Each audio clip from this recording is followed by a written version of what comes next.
Driven to Win presents The Lost Stradivarius, written by John Meade Falkner. A mysterious violin, a forgotten past, and a secret that refuses to remain buried. Let's begin the story. Emma de Gaskell's note. Letter from Miss Sophia Maltravers to her nephew, Sir Edward Maltravers, then a student at Christ Church, Oxford. 13 Pauncefort Buildings, Bath, Oct.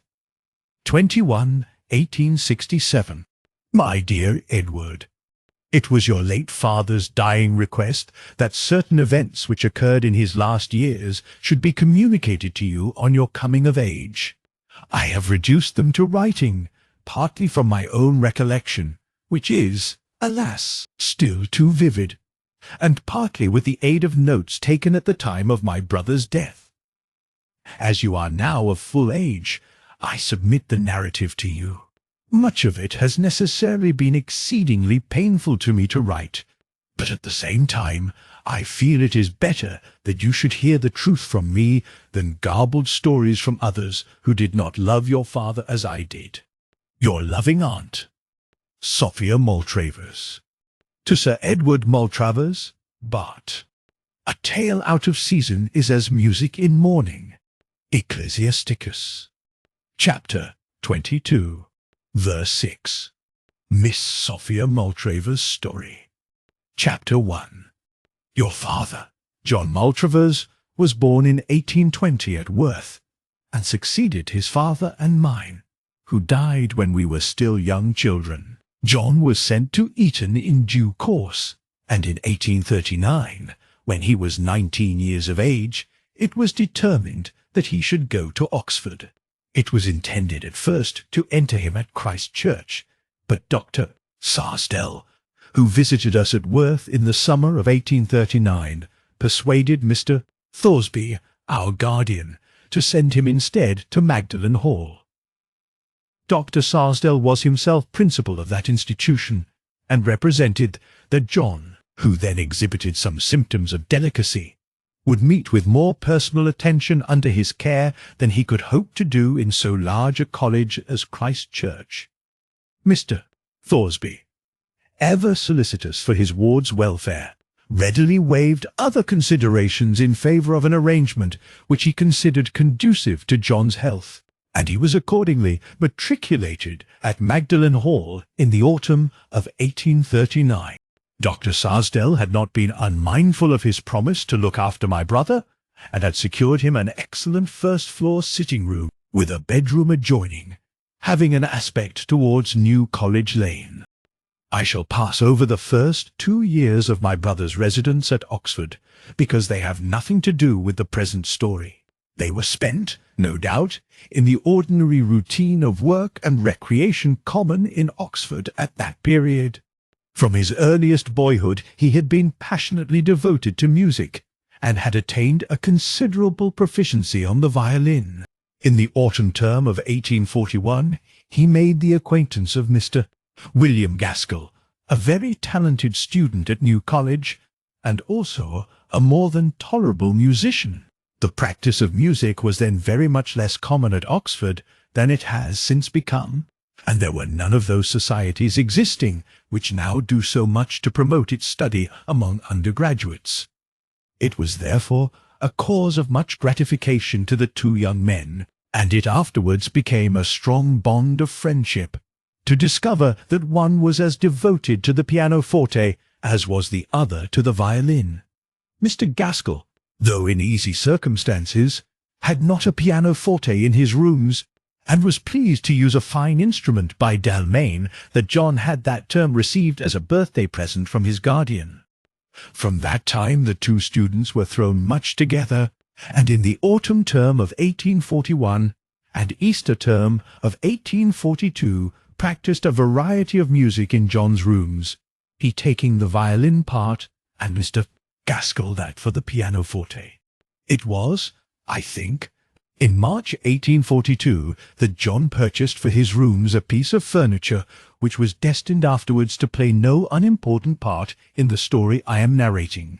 This was a very large and low wicker chair of a form then coming into fashion in Oxford, and since, I am told, become a familiar object of most college rooms. It was cushioned with a gaudy pattern of chintz, and bought for new of an upholsterer at the bottom of the High Street. Mr. Gaskell was taken by his uncle to spend Easter in Rome, and obtaining special leave from his college to prolong his travels, did not return to Oxford till 3 weeks of the summer term were past, and May was well advanced. So impatient was he to see his friend that he would not let even the first evening of his return pass without coming round to John's rooms. The 2 young men sat without lights until the night was late, and Mr. Gaskell had much to narrate of his travels, and spoke specially of the beautiful music which he had heard at Easter in the Roman churches. He had also had lessons on the piano from a celebrated professor of the Italian style, but seemed to have been particularly delighted with the music of the 17th century composers, of whose works he had brought back some specimens set for piano and violin. It was past 11 o'clock when Mr. Gaskell left to return to New College, but the night was unusually warm, with a moon near the full, and John sat for some time in a cushioned window seat before the open sash, thinking over what he had heard about the music of Italy. Feeling still disinclined for sleep, he lit a single candle, and began to turn over some of the musical works which Mr. Gaskell had left on the table. His attention was especially attracted to an oblong book, bound in soiled vellum, with a coat of arms stamped in gilt upon the side. It was a manuscript copy of some early suites by Graziani for violin and harpsichord, and was apparently written at Naples in the year 1744, many years after the death of that composer. Though the ink was yellow and faded, the transcript had been accurately made, and could be read with tolerable comfort by an advanced musician in spite of the antiquated notation. Perhaps by accident, or perhaps by some mysterious direction which our minds are incapable of appreciating, his eye was arrested by a suite of 4 movements with a basso continuo, or figured bass, for the harpsichord. The other suites in the book were only distinguished by numbers, but this one the composer had dignified with the name of l'Areopagita. Almost mechanically, John put the book on his music stand, took his violin from its case, and after a moment's tuning stood up and played the first movement, a lively coranto. The light of the single candle burning on the table was scarcely sufficient to illumine the page. The shadows hung in the creases of the leaves, which had grown into those wavy folds sometimes observable in books made of thick paper and remaining long shut, and it was with difficulty that he could read what he was playing. But he felt the strange impulse of the old-world music urging him forward, and did not even pause to light the candles which stood ready in their sconces on either side of the desk. The coranto was followed by a sarabanda, and the sarabanda by a gagliarda. My brother stood playing, with his face turned to the window, with the room and the large wicker chair of which I have spoken behind him. The gagliarda began with a bold and lively air, and as he played the opening bars, he heard behind him a creaking of the wicker chair. The sound was a perfectly familiar one, as of some person placing a hand on either arm of the chair, preparatory to lowering himself into it, followed by another, as of the same person being leisurely seated. But for the tones of the violin, all was silent, and the creaking of the chair was strangely distinct.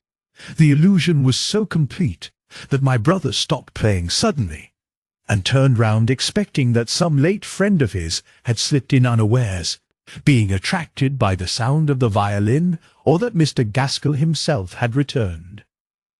With the cessation of the music, an absolute stillness fell upon all. The light of the single candle scarcely reached the darker corners of the room, but fell directly on the wicker chair, and showed it to be perfectly empty. Half amused, half vexed with himself at having without reason interrupted his music, my brother returned to the gagliarda, but some impulse induced him to light the candles in the sconces, which gave an illumination more adequate to the occasion. The Gagliarda and the last movement, a minuetto, were finished, and John closed the book, intending, as it was now late, to seek his bed. As he shut the pages, a creaking of the wicker chair again attracted his attention, and he heard distinctly sounds such as would be made by a person raising himself from a sitting posture. This time, being less surprised, he could more aptly consider the probable causes of such a circumstance, and easily arrived at the conclusion that there must be in the wicker chair osiers responsive to certain notes of the violin, as panes of glass in church windows are observed to vibrate in sympathy with certain tones of the organ. But while this argument approved itself to his reason, his imagination was but half convinced, and he could not but be impressed with the fact that the second creaking of the chair had been coincident with his shutting the music book, and, unconsciously, pictured to himself some strange visitor waiting until the termination of the music, and then taking his departure. His conjectures did not, however, either rob him of sleep or even disturb it with dreams, and he woke the next morning with a cooler mind, and one less inclined to fantastic imagination. If the strange episode of the previous evening had not entirely vanished from his mind, it seemed at least fully accounted for by the acoustic explanation to which I have alluded above. Although he saw Mr. Gaskell in the course of the morning, he did not think it necessary to mention to him so trivial a circumstance, but made with him an appointment to sup together in his own rooms that evening, and to amuse themselves afterwards by essaying some of the Italian music. It was shortly after 9 that night when, supper being finished, Mr. Gaskell seated himself at the piano and John tuned his violin. The evening was closing in. There had been heavy thunder rain in the afternoon, and the moist air hung now heavy and steaming, while across it there throbbed the distant vibrations of the tenor bell at Christ Church. It was tolling the customary 101 strokes, which are rung every night in term time as a signal for closing the college gates. The two young men enjoyed themselves for some while, playing first a suite by Sesti, and then 2 early sonatas by Buononcini. Both of them were sufficiently expert musicians to make reading at sight a pleasure rather than an effort, and Mr. Gaskell especially was well versed in the theory of music, and in the correct rendering of the basso continuo. After the Buononcini, Mr. Gaskell took up the oblong copy of Graziani, and turning over its leaves, proposed that they should play the same suite which John had performed by himself the previous evening. His selection was apparently perfectly fortuitous, as my brother had purposely refrained from directing his attention in any way to that piece of music. They played the Coranto and the Sarabanda, and in the singular fascination of the music John had entirely forgotten the episode of the previous evening, when, as the bold air of the Gagliarda commenced, he suddenly became aware of the same strange creaking of the wicker chair that he had noticed on the first occasion. The sound was identical, and so exact was its resemblance to that of a person sitting down that he stared at the chair, almost wondering that it still appeared empty. Beyond turning his head sharply for a moment to look round, Mr. Gaskell took no notice of the sound, and my brother, ashamed to betray any foolish interest or excitement, continued the Gagliarda with its repeat. At its conclusion, Mr. Gaskell stopped before proceeding to the minuet, and turning the stool on which he was sitting round towards the room, observed, "How very strange, Johnny!" For these young men were on terms of sufficient intimacy to address each other in a familiar style. "How very strange! I thought I heard someone sit down in that chair when we began the Gagliarda. I looked round, quite expecting to see someone had come in. Did you hear nothing?" "It was only the chair creaking," my brother answered, feigning an indifference which he scarcely felt. "Certain parts of the wicker-work seem to be in accord with musical notes and respond to them. Let us continue with the minuetto." Thus they finished the suite, Mr. Gaskell demanding a repetition of the Gagliarda, with the air of which he was much pleased, As the clocks had already struck 11, they determined not to play more that night, and Mr. Gaskell rose, blew out the sconces, shut the piano, and put the music aside. My brother has often assured me that he was quite prepared for what followed, and had been almost expecting it, for as the books were put away, a creaking of the wicker chair was audible, exactly similar to that which he had heard when he stopped playing on the previous night. There was a moment's silence. The young men looked involuntarily at one another, and then Mr. Gaskell said, "I cannot understand the creaking of that chair. It has never done so before, with all the music we have played. I am perhaps imaginative and excited with the fine airs we have heard tonight, but I have an impression that I cannot dispel that something has been sitting listening to us all this time, and that now, when the concert is ended, it has got up and gone."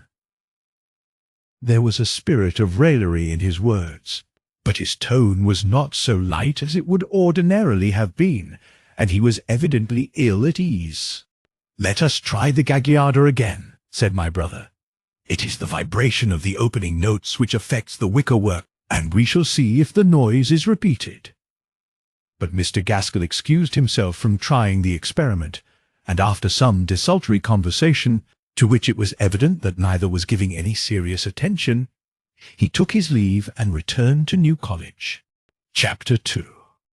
I shall not weary you, my dear Edward, by recounting similar experiences which occurred on nearly every occasion that the young men met in the evenings for music. The repetition of the phenomenon had accustomed them to expect it. Both professed to be quite satisfied that it was to be attributed to acoustical affinities of vibration between the wickerwork and certain of the piano wires, and indeed this seemed the only explanation possible.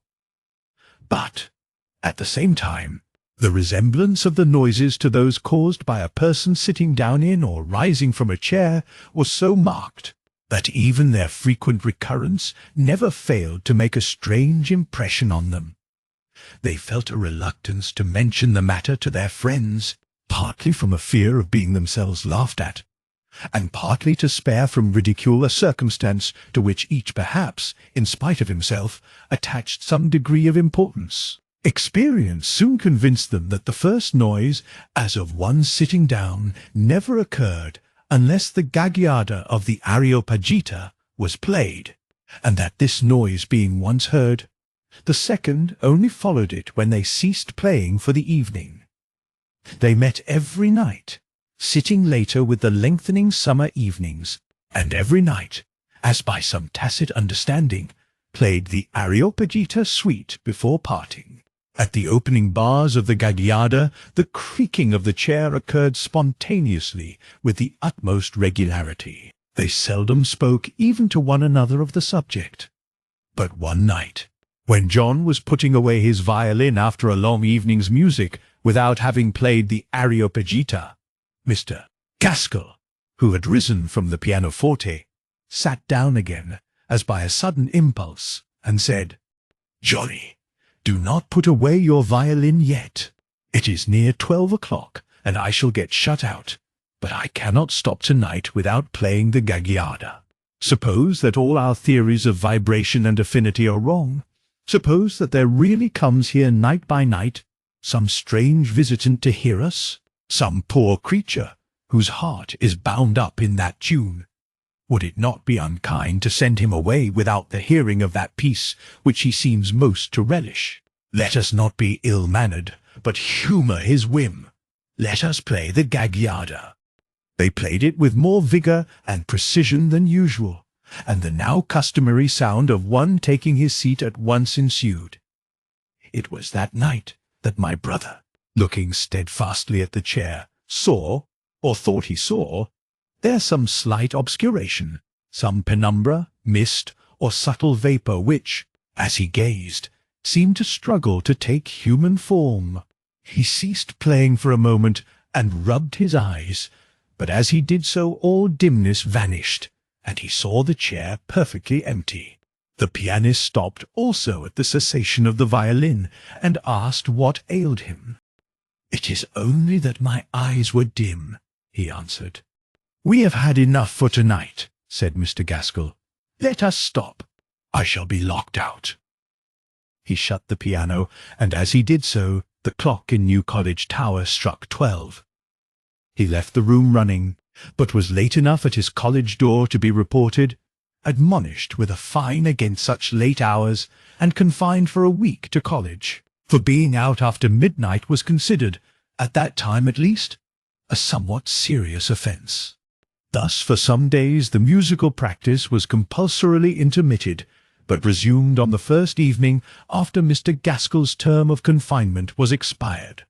After they had performed several suites of Graziani, and finished as usual with the Areopagita, Mr.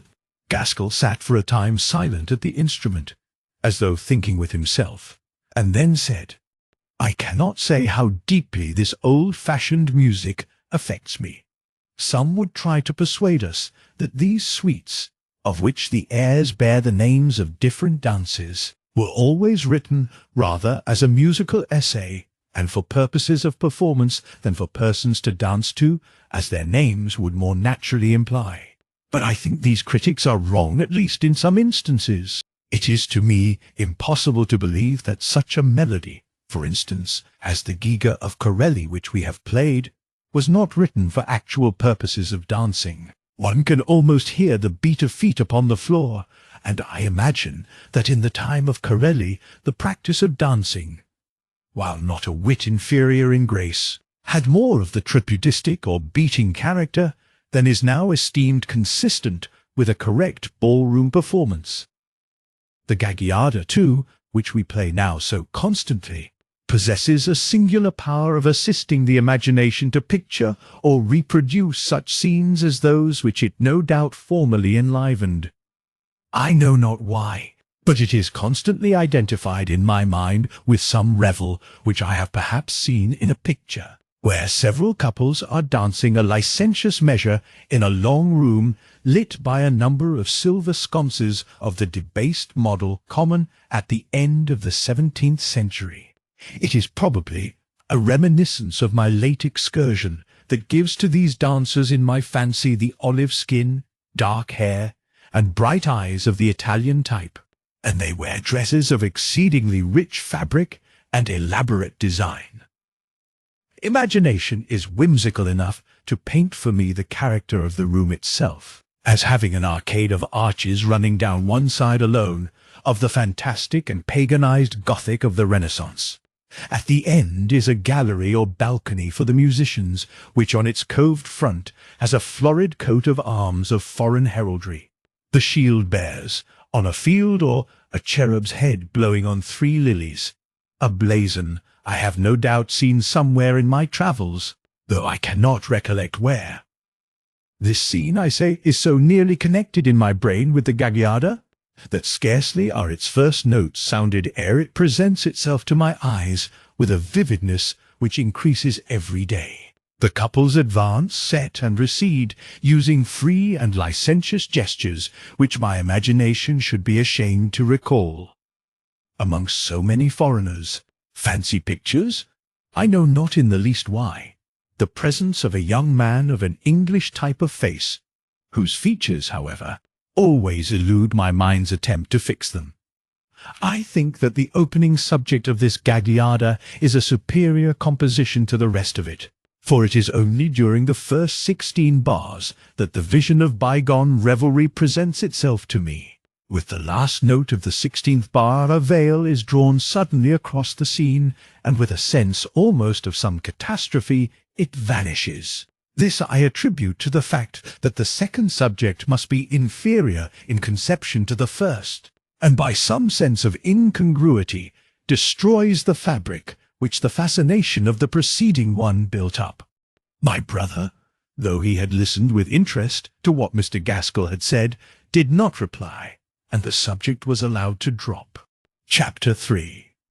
It was in the same summer of 1842, and near the middle of June, that my brother John wrote inviting me to come to Oxford for the commemoration festivities. I had been spending some weeks with Mrs. Temple, a distant cousin of ours, at their house of Royston in Derbyshire, and John was desirous that Mrs. Temple should come up to Oxford and chaperone her daughter Constance and myself at the balls and various other entertainments which take place at the close of the summer term. Owing to Royston being some 200 miles from Worth Maltravers, our families had hitherto seen little of one another. But during my present visit, I had learned to love Mrs. Temple, a lady of singular sweetness of disposition, and had contracted a devoted attachment to her daughter Constance.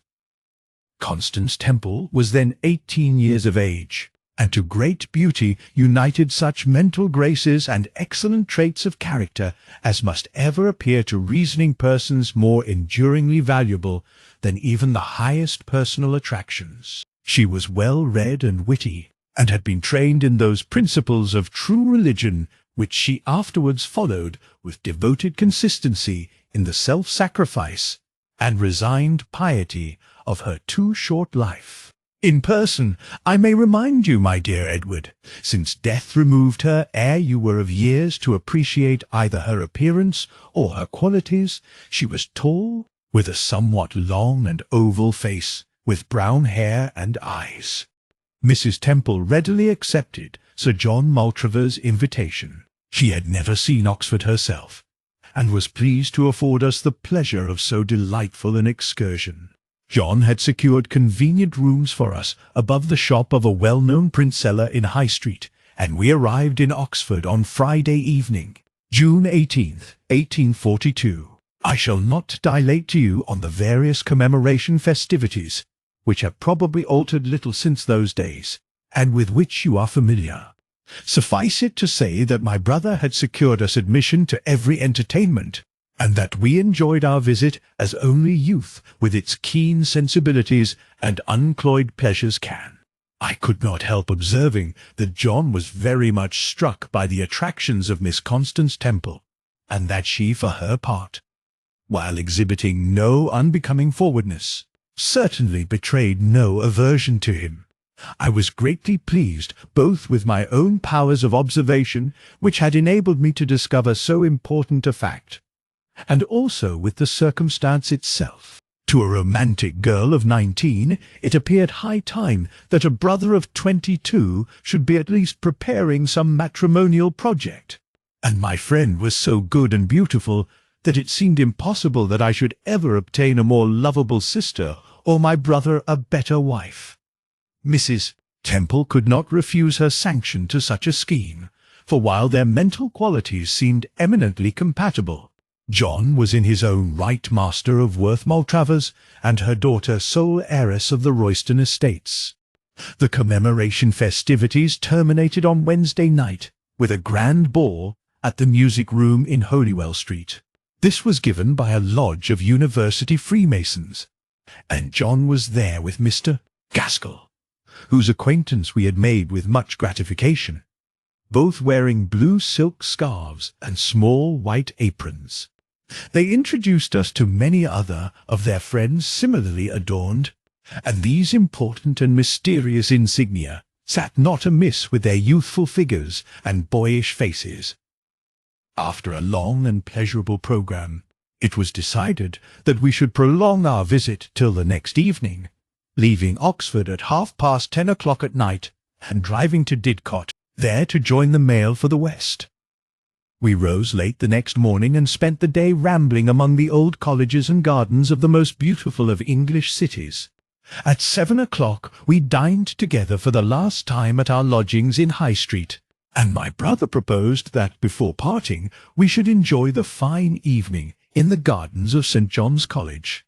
This was at once agreed to, and we proceeded thither, John walking on in front with Constance and Mrs. Temple, and I following with Mr. Gaskell. My companion explained that these gardens were esteemed the most beautiful in the university, but that under ordinary circumstances it was not permitted to strangers to walk there of an evening. Here he quoted some Latin about aurum per medios aer satellites, which I smilingly made, as if I understood, and did indeed gather from it that John had bribed the porter to admit us.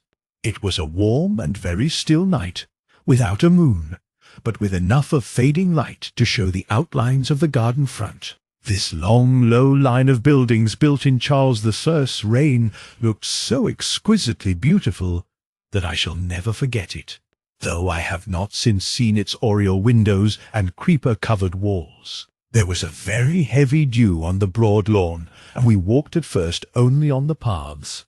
No one spoke, for we were oppressed by the very beauty of the scene, and by the sadness which an imminent parting from friends and from so sweet a place combined to cause. John had been silent and depressed the whole day, nor did Mr. Gaskell himself seem inclined to conversation. Constance and my brother fell a little way behind, and Mr. Gaskell asked me to cross the lawn if I was not afraid of the dew, that I might see the garden front to better advantage from the corner. Mrs. Temple waited for us on the path, not wishing to wet her feet. Mr. Gaskell pointed out the beauties of the perspective as seen from his vantage point, and we were fortunate in hearing the sweet descant of nightingales for which this garden has ever been famous. As we stood silent and listening, a candle was lit in a small oriel at the end, and the light showing the tracery of the window added to the picturesqueness of the scene. Within an hour we were in a landau driving through the still warm lanes to Didcot. I had seen that Constance's parting with my brother had been tender, and I am not sure that she was not in tears during some part at least of our drive, but I did not observe her closely, having my thoughts elsewhere. Though we were thus being carried every moment further from the sleeping city, where I believe that both our hearts were busy, I feel as if I had been a personal witness of the incidents I am about to narrate, so often have I heard them from my brother's lips. The two young men, after parting with us in the High Street, returned to their respective colleges. John reached his rooms shortly before 11 o'clock. He was at once sad and happy. Sad at our departure, but happy in a new-found world of delight, which his admiration for Constance Temple opened to him. He was, in fact, deeply in love with her, and the full flood of a hitherto unknown passion filled him with an emotion so overwhelming that his ordinary life seemed transfigured. He moved, as it were, in an ether superior to our mortal atmosphere, and a new region of high resolves and noble possibilities spread itself before his eyes. He slammed his heavy outside door, called an oak, to prevent anyone entering, and flung himself into the window-seat. Here he sat for a long time, the sash thrown up and his head outside, for he was excited and feverish. His mental exaltation was so great, and his thoughts of so absorbing an interest, that he took no notice of time, and only remembered afterwards that the scent of a syringa bush was borne up to him from a little garden patch opposite, and that a bat had circled slowly up and down the lane until he heard the clocks striking 3. At the same time, the faint light of dawn made itself felt almost imperceptibly. The classic statues on the roof of the schools began to stand out against the white sky, and a faint glimmer to penetrate the darkened room. It glistened on the varnished top of his violin case lying on the table, and on a jug of toast and water placed there by his college servant or scout every night before he left. He drank a glass of this mixture, and was moving towards his bedroom door when a sudden thought struck him. He turned back, took the violin from its case, tuned it, and began to play the Areopagita suite. He was conscious of that mental clearness and vigour which not unfrequently comes with the dawn to those who have sat watching or reading through the night, and his thoughts were exalted by the effect which the first consciousness of a deep passion causes in imaginative minds. He had never played the suite with more power, and the airs, even without the piano part, seemed fraught with a meaning hitherto unrealized. As he began the Gagliarda, he heard the wicker chair creak, but he had his back towards it, and the sound was now too familiar to him to cause him even to look round. It was not till he was playing the repeat that he became aware of a new and overpowering sensation. At first it was a vague feeling, so often experienced by us all, of not being alone. He did not stop playing, and in a few seconds the impression of a presence in the room other than his own became so strong that he was actually afraid to look round. But in another moment he felt that at all hazards he must see what or who this presence was. Without stopping, he partly turned and partly looked over his shoulder. The silver light of early morning was filling the room, making the various objects appear of less bright colour than usual, and giving to everything a pearl-grey neutral tint. In this cold but clear light he saw seated in the wicker chair the figure of a man. In the first violent shock of so terrifying a discovery, he could not appreciate such details as those of features, dress, or appearance. He was merely conscious that with him, in a locked room of which he knew himself to be the only human inmate, there sat something which bore a human form. He looked at it for a moment with a hope, which he felt to be vain, that it might vanish and prove a phantom of his excited imagination. But still it sat there. Then my brother put down his violin, and he used to assure me that a horror overwhelmed him of an intensity which he had previously believed impossible. Whether the image which he saw was subjective or objective, I cannot pretend to say. You will be in a position to judge for yourself when you have finished this narrative.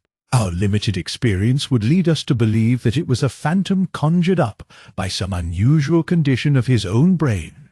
But we are fain to confess that there certainly do exist in nature phenomena such as baffle human reason, and it is possible that for some hidden purposes of providence, permission may occasionally be granted to those who have passed from this life to assume again for a time the form of their earthly tabernacle.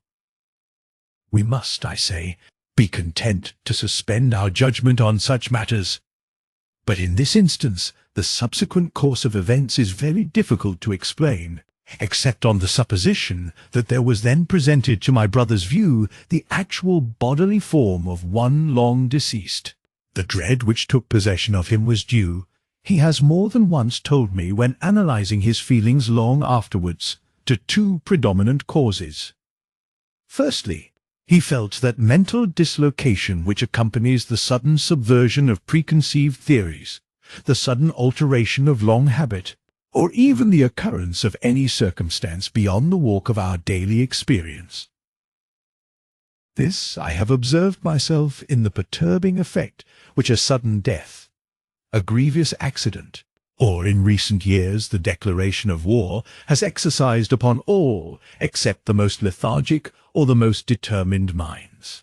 Secondly, he experienced the profound self-abasement or mental annihilation caused by the near conception of a being of a superior order, in the presence of an existence wearing, indeed, the human form, but of attributes widely different from and superior to his own. He felt the combined reverence and revulsion which even the noblest wild animals exhibit when brought for the first time face to face with man. The shock was so great that I feel persuaded it exerted an effect on him from which he never wholly recovered.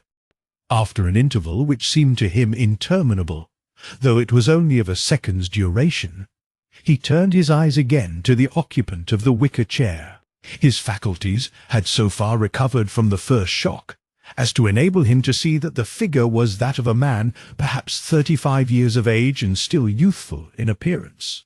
The face was long and oval, the hair brown, and brushed straight off an exceptionally high forehead. His complexion was very pale or bloodless. He was clean-shaven, and his finely cut mouth, with compressed lips, wore something of a sneering smile.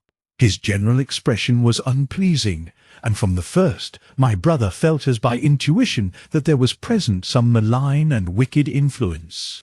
His eyes were not visible, as he kept them cast down, resting his head on his hand in the attitude of one listening. His face and even his dress were impressed so vividly upon John's mind that he never had any difficulty in recalling them to his imagination, and he and I had afterwards an opportunity of verifying them in a remarkable manner.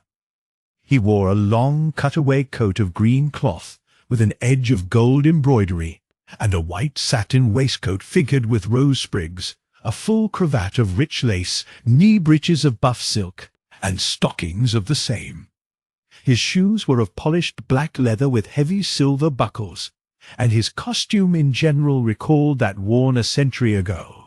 As my brother gazed at him, he got up, putting his hands on the arms of the chair to raise himself, and causing the creaking so often heard before. The hands forced themselves on my brother's notice. They were very white, with the long, delicate fingers of a musician. He showed a considerable height, and still keeping his eyes on the floor, walked with an ordinary gait towards the end of the bookcase at the side of the room farthest from the window. He reached the bookcase, and then John suddenly lost sight of him. The figure did not fade gradually, but went out, as it were, like the flame of a suddenly extinguished candle. The room was now filled with the clear light of the summer morning. The whole vision had lasted but a few seconds, but my brother knew that there was no possibility of his having been mistaken, that the mystery of the creaking chair was solved, that he had seen the man who had come evening by evening for a month past to listen to the rhythm of the gagliarda. Terribly disturbed, he sat for some time half dreading and half expecting a return of the figure, but all remained unchanged. He saw nothing, nor did he dare to challenge its reappearance by playing again the gagliarda, which seemed to have so strange an attraction for it. At last, in the full sunlight of a late June morning at Oxford, he heard the steps of early pedestrians on the pavement below his windows, the cry of a milkman, and other sounds, which showed the world was awake. It was after 6 o'clock, and going to his bedroom he flung himself on the outside of the bed for an hour's troubled slumber. Chapter 4. When his servant called him about 8 o'clock, my brother sent a note to Mr. Gaskell at New College, begging him to come round to Magdalen Hall as soon as might be in the course of the morning. His summons was at once obeyed, and Mr. Gaskell was with him before he had finished breakfast. My brother was still much agitated, and at once told him what had happened the night before, detailing the various circumstances with minuteness, and not even concealing from him the sentiments which he entertained towards Miss Constance Temple. In narrating the appearance which he had seen in the chair, his agitation was still so excessive that he had difficulty in controlling his voice. Mr. Gaskell heard him with much attention, and did not at once reply when John had finished his narration. At length he said, "I suppose many friends would think it right to affect, even if they did not feel, an incredulity as to what you have just told me. They might consider it more prudent to attempt to allay your distress by persuading you that what you have seen has no objective reality, but is merely the phantasm of an excited imagination. That if you had not been in love, had not sat up all night, and had not thus overtaxed your physical powers, you would have seen no vision. I shall not argue thus, for I am as certainly convinced as of the fact that we sit here, that on all the nights when we have played this suite called the Areopagita, there has been someone listening to us, and that you have at length been fortunate or unfortunate enough to see him." "Do not say fortunate," said my brother, "for I feel as though I shall never recover from last night's shock." "That is likely enough," Mr. Gaskell answered coolly, "for as in the history of the race or individual, increased culture and a finer mental susceptibility necessarily impair the brute courage and powers of endurance which we note in savages, so any supernatural vision, such as you have seen, must be purchased at the cost of physical reaction. From the first evening that we played this music, and heard the noises mimicking so closely the sitting down and rising up of some person, I have felt convinced that causes other than those which we usually call natural were at work, and that we were very near the manifestation of some extraordinary phenomenon. I do not quite apprehend your meaning." "I mean this," he continued, "that this man or spirit of a man has been sitting here night after night, and that we have not been able to see him, because our minds are dull and obtuse. Last night, the elevating force of a strong passion, such as that which you have confided to me, combined with the power of fine music, so exalted your mind that you became endowed, as it were, with a sixth sense, and suddenly were enabled to see that which had previously been invisible. To this sixth sense music gives, I believe, the key. We are at present only on the threshold of such a knowledge of that art as will enable us to use it eventually as the greatest of all humanizing and educational agents. Music will prove a ladder to the loftier regions of thought. Indeed, I have long found for myself that I cannot attain to the highest range of my intellectual power except when hearing good music.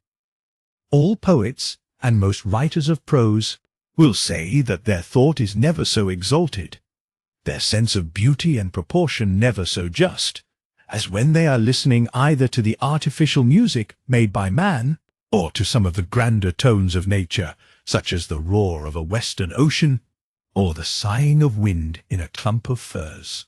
Though I have often felt on such occasions on the very verge of some high mental discovery, and though a hand has been stretched forward as it were to rend the veil, yet it has never been vouchsafed me to see behind it. This you no doubt were allowed in a measure to do last night. You probably played the music with a deeper intuition than usual, and this, combined with the excitement under which you were already laboring, raised you for a moment to the required pitch of mental exaltation. It is true, John said, that I never felt the melody so deeply as when I played it last night. Just so, answered his friend, and there is probably some link between this air and the history of the man whom you saw last night, some fatal power in it which enables it to exert an attraction on him even after death. For we must remember that the influence of music, though always powerful, is not always for good. We can scarcely doubt that certain forms of music tend to raise us above the sensuality of the animal, or the more degrading passion of material gain, and to transport us into the ether of higher thought. So other forms are directly calculated to awaken in us luxurious emotions, and to whet those sensual appetites, which it is the business of a philosopher not indeed to annihilate or to be ashamed of, but to keep rigidly in check. This possibility of music to effect evil as well as good I have seen recognized, and very aptly expressed in some beautiful verses by Mr. Keble, which I have just read. Cease, stranger, cease those witching notes, the art of siren choirs. Hush the seductive voice that floats across the trembling wires. Music's ethereal power was given, not to dissolve our clay, but draw Promethean beams from heaven, to purge the dross away. They are fine lines, said my brother, but I do not see how you apply your argument to the present instance. I mean, Mr. Gaskell answered, that I have little doubt that the melody of this Gagliarda has been connected in some manner with the life of the man you saw last night. It is not unlikely, either, that it was a favourite air of his whilst in the flesh, or even that it was played by himself or others at the moment of some crisis in his history. It is possible that such connection may be due merely to the innocent pleasure the melody gave him in life. But the nature of the music itself, and a peculiar effect it has upon my own thoughts, induce me to believe that it was associated with some occasion when he either fell into great sin, or when some evil fate, perhaps even death itself, overtook him. You will remember I have told you that this air calls up to my mind a certain scene of Italian revelry in which an Englishman takes part. It is true that I have never been able to fix his features in my mind, nor even to say exactly how he was dressed. Yet now some instinct tells me that it is this very man whom you saw last night. It is not for us to attempt to pierce the mystery which veils from our eyes the secrets of an after-death existence. But I can scarcely suppose that a spirit entirely at rest would feel so deeply the power of a certain melody as to be called back by it to his old haunts like a dog by his master's whistle. It is more probable that there is some evil history connected with the matter, and this, I think, we ought to consider if it be possible to unravel." My brother assenting, he continued, "When this man left you, Johnny, did he walk to the door?" "No. He made for the side wall, and when he reached the end of the bookcase, I lost sight of him." Mr. Gaskell went to the bookcase and looked for a moment at the titles of the books, as though expecting to see something in them to assist his inquiries. But finding apparently no clue, he said, "This is the last time we shall meet for 3 months or more. Let us play the Gagliarda and see if there be any response." My brother at first would not hear of this, showing a lively dread of challenging any reappearance of the figure he had seen. Indeed, he felt that such an event would probably fling him into a state of serious physical disorder. Mr. Gaskell, however, continued to press him, assuring him that the fact of his now being no longer alone should largely allay any fear on his part, and urging that this would be the last opportunity they would have of playing together for some months. At last, being overborne, my brother took his violin, and Mr. Gaskell seated himself at the pianoforte. John was very agitated, and as he commenced the Gagliarda his hands trembled so that he could scarcely play the air. Mr.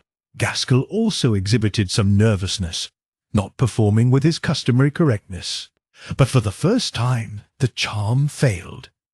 No noise accompanied the music, nor did anything of an unusual character occur. They repeated the whole suite, but with a similar result. Both were surprised, but neither had any explanation to offer. My brother, who at first dreaded intensely a repetition of the vision, was now almost disappointed that nothing had occurred. So quickly does the mood of man change. After some further conversation, the young men parted for the long vacation, John returning to Worth Maltravers and Mr. Gaskell going to London, where he was to pass a few days before he proceeded to his home in Westmoreland. Chapter 5. John spent nearly the whole of this summer vacation at Worth Maltravers. He had been anxious to pay a visit to Royston, but the continued and serious illness of Mrs. Temple's sister had called her and Constance to Scotland, where they remained until the death of their relative allowed them to return to Derbyshire in the late autumn. John and I had been brought up together from childhood. When he was at Eton, we had always spent the holidays at Worth, and after my dear mother's death, when we were left quite alone, the bonds of our love were naturally drawn still closer.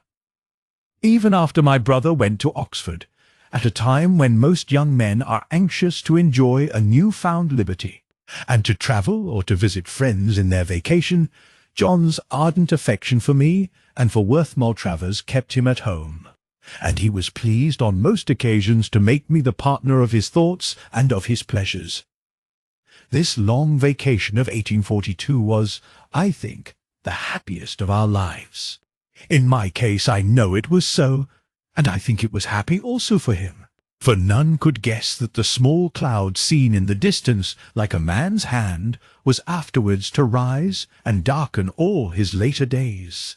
It was a summer of brilliant and continued sunshine. Many of the old people said that they could never recollect so fine a season, and both fruit and crops were alike abundant. John hired a small cutter yacht, the Palestine, which he kept in our little harbour of Encombe, and in which he and I made many excursions, visiting Weymouth, Lyme Regis, and other places of interest on the south coast. In this summer my brother confided to me 2 secrets: his love for Constance Temple, which indeed was after all no secret, and the history of the apparition which he had seen. This last filled me with inexpressible dread and distress. It seemed cruel and unnatural that any influence so dark and mysterious should thus intrude on our bright life, and from the first I had an impression which I could not entirely shake off, that any such appearance or converse of a disembodied spirit must portend misfortune, if not worse, to him who saw or heard it. It never occurred to me to combat or to doubt the reality of the vision. He believed that he had seen it, and his conviction was enough to convince me. He had meant, he said, to tell no one, and had given a promise to Mr. and Miss Gaskell to that effect.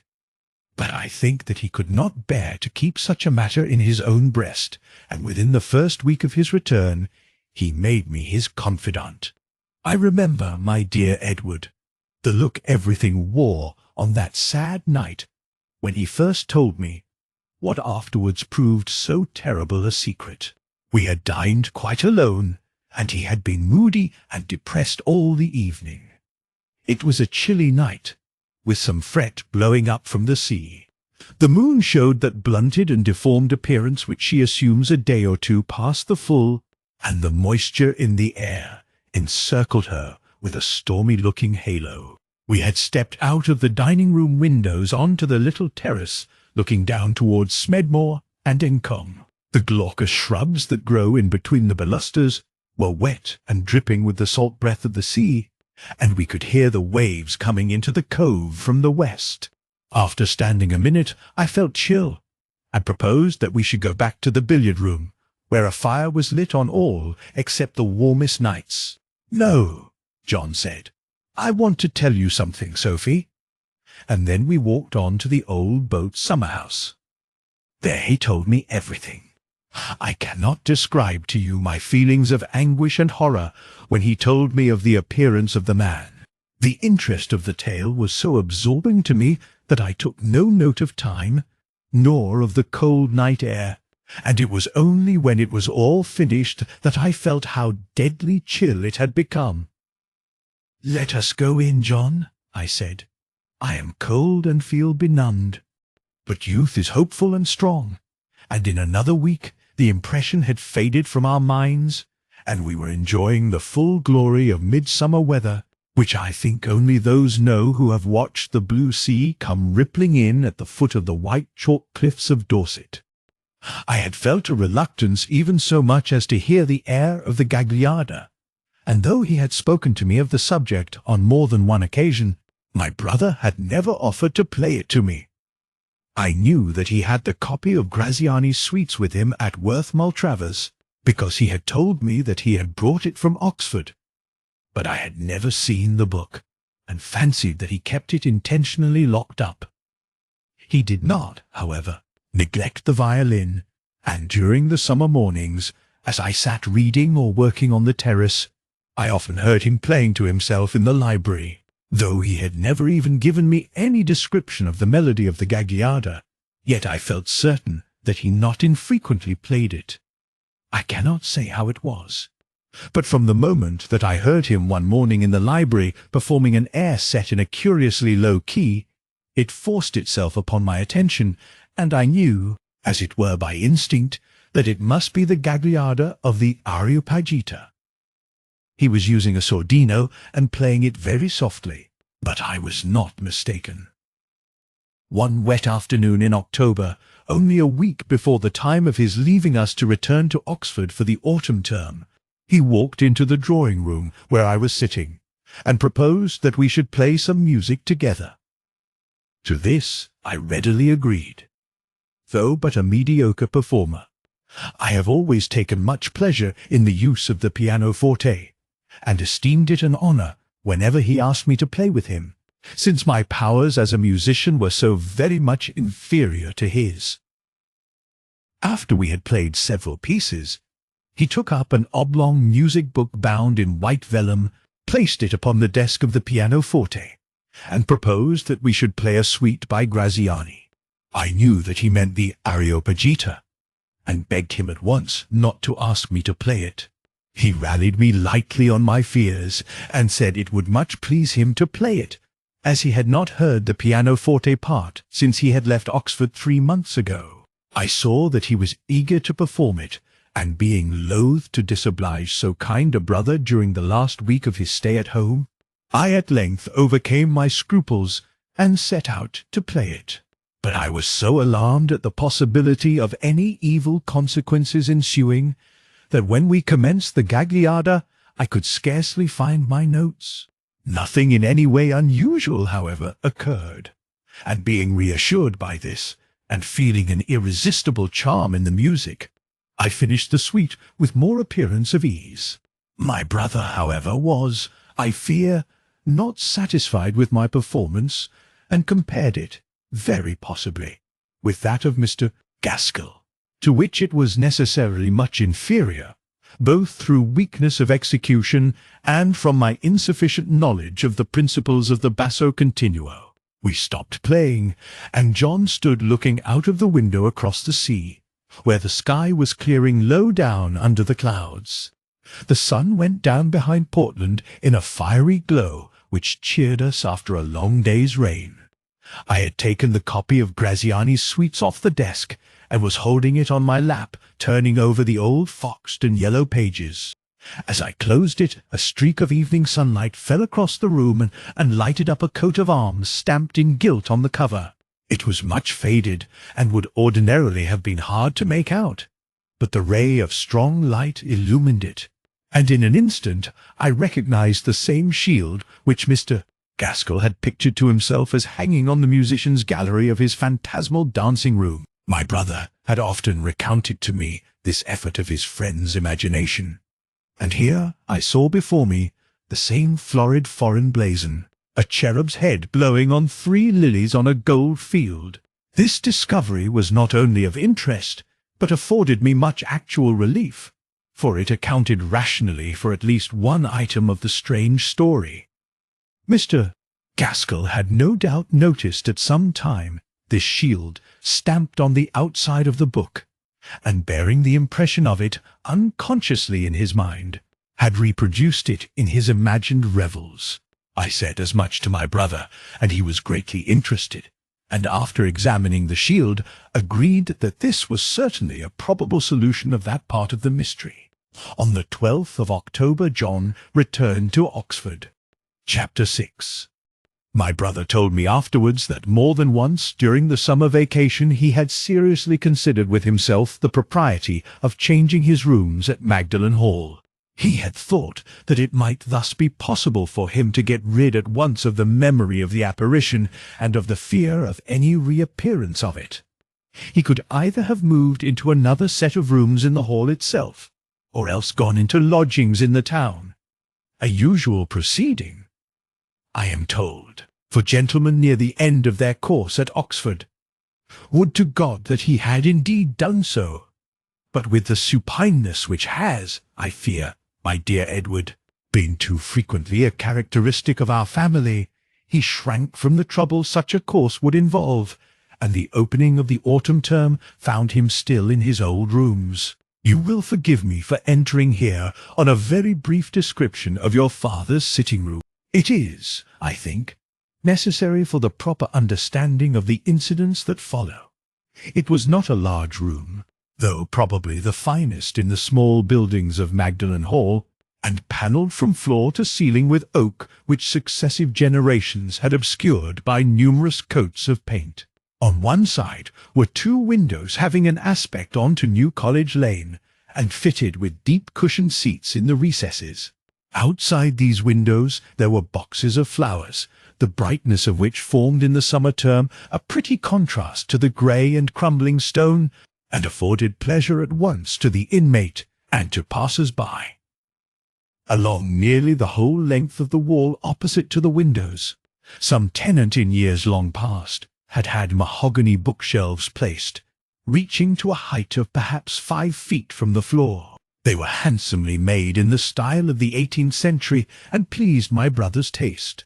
He had always exhibited a partiality for books, and the fine library at Worth Maltravers had no doubt contributed to foster his tastes in that direction. At the time of which I write, he had formed a small collection for himself at Oxford, paying particular attention to the bindings, and acquiring many excellent specimens of that art, principally, I think, from Messrs. Payne and Foss, the celebrated London booksellers. Towards the end of the autumn term, having occasion one cold day to take down a volume of Plato from its shelf, he found to his surprise that the book was quite warm. A closer examination easily explained to him the reason, namely, that the flue of a chimney, passing behind one end of the bookcase, sensibly heated not only the wall itself, but also the books in the shelves. Although he had been in his rooms now near 3 years, he had never before observed this fact.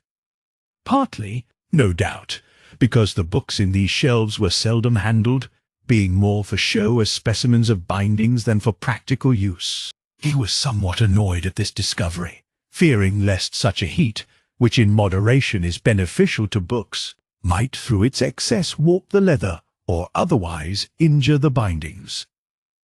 Mr.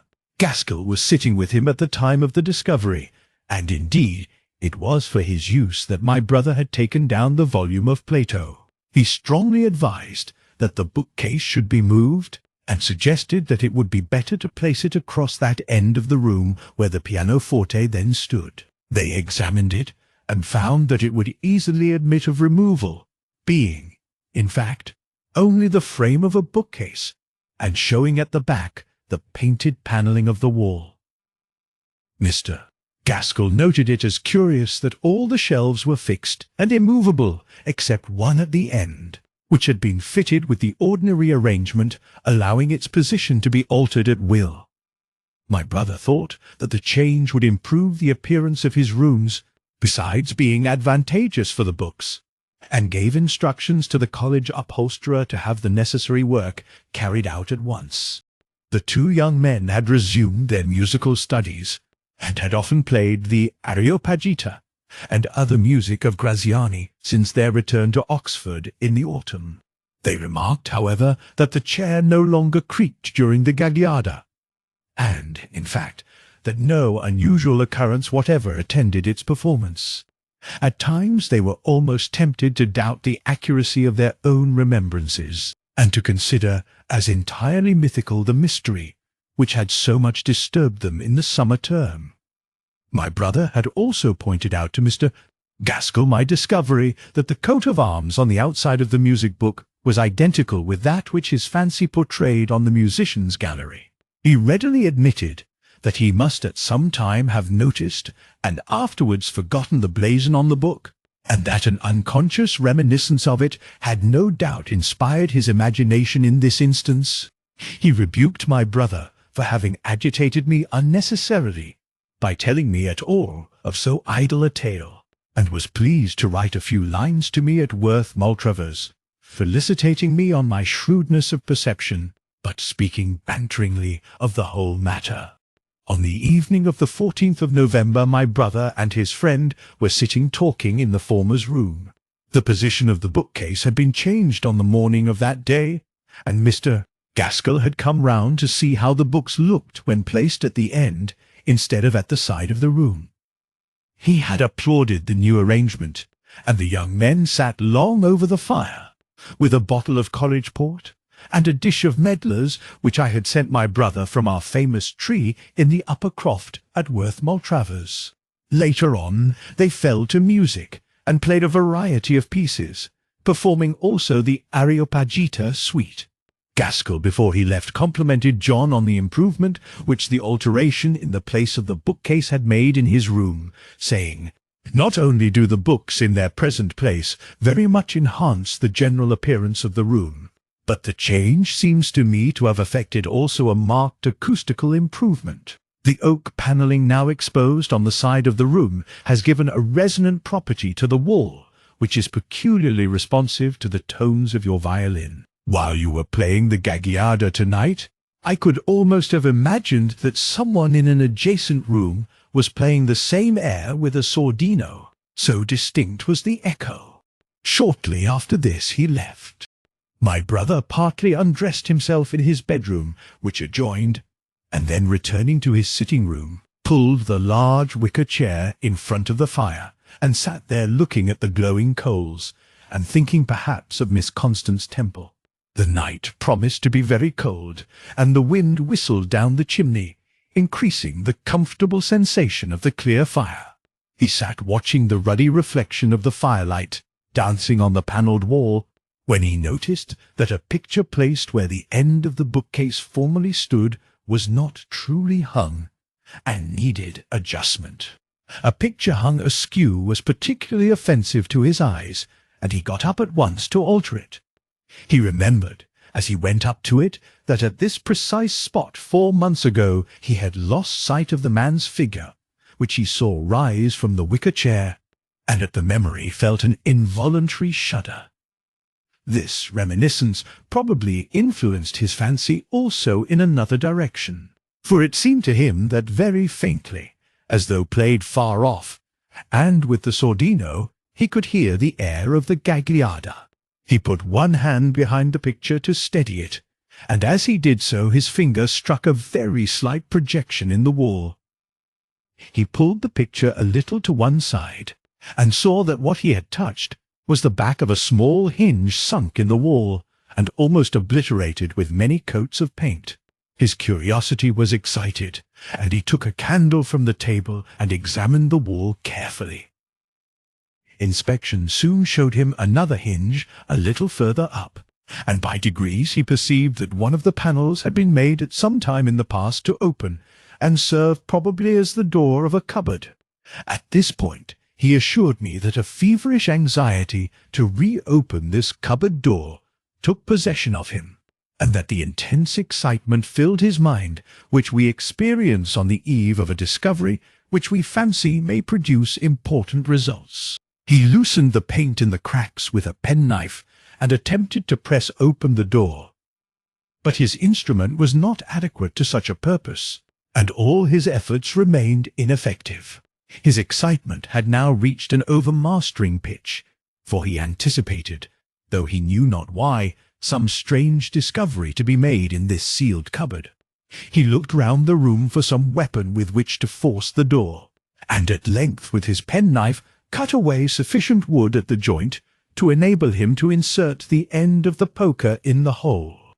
The clock in the new college tower struck 1 at the exact moment when with a sharp effort he thus forced open the door. It appeared never to have had a fastening, but merely to have been stuck fast by the accumulation of paint. As he bent it slowly back upon the rusted hinges his heart beat so fast that he could scarcely catch his breath, though he was conscious all the while of a ludicrous aspect of his position, knowing that it was most probable that the cavity within would be found empty.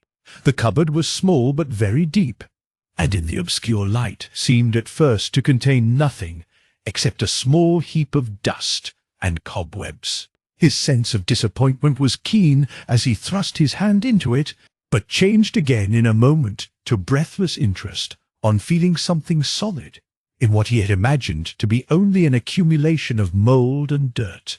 He snatched up a candle, and holding this in one hand, with the other pulled out an object from the cupboard and put it on the table, covered as it was with the curious drapery of black and clinging cobwebs which I have seen adhering to bottles of old wine.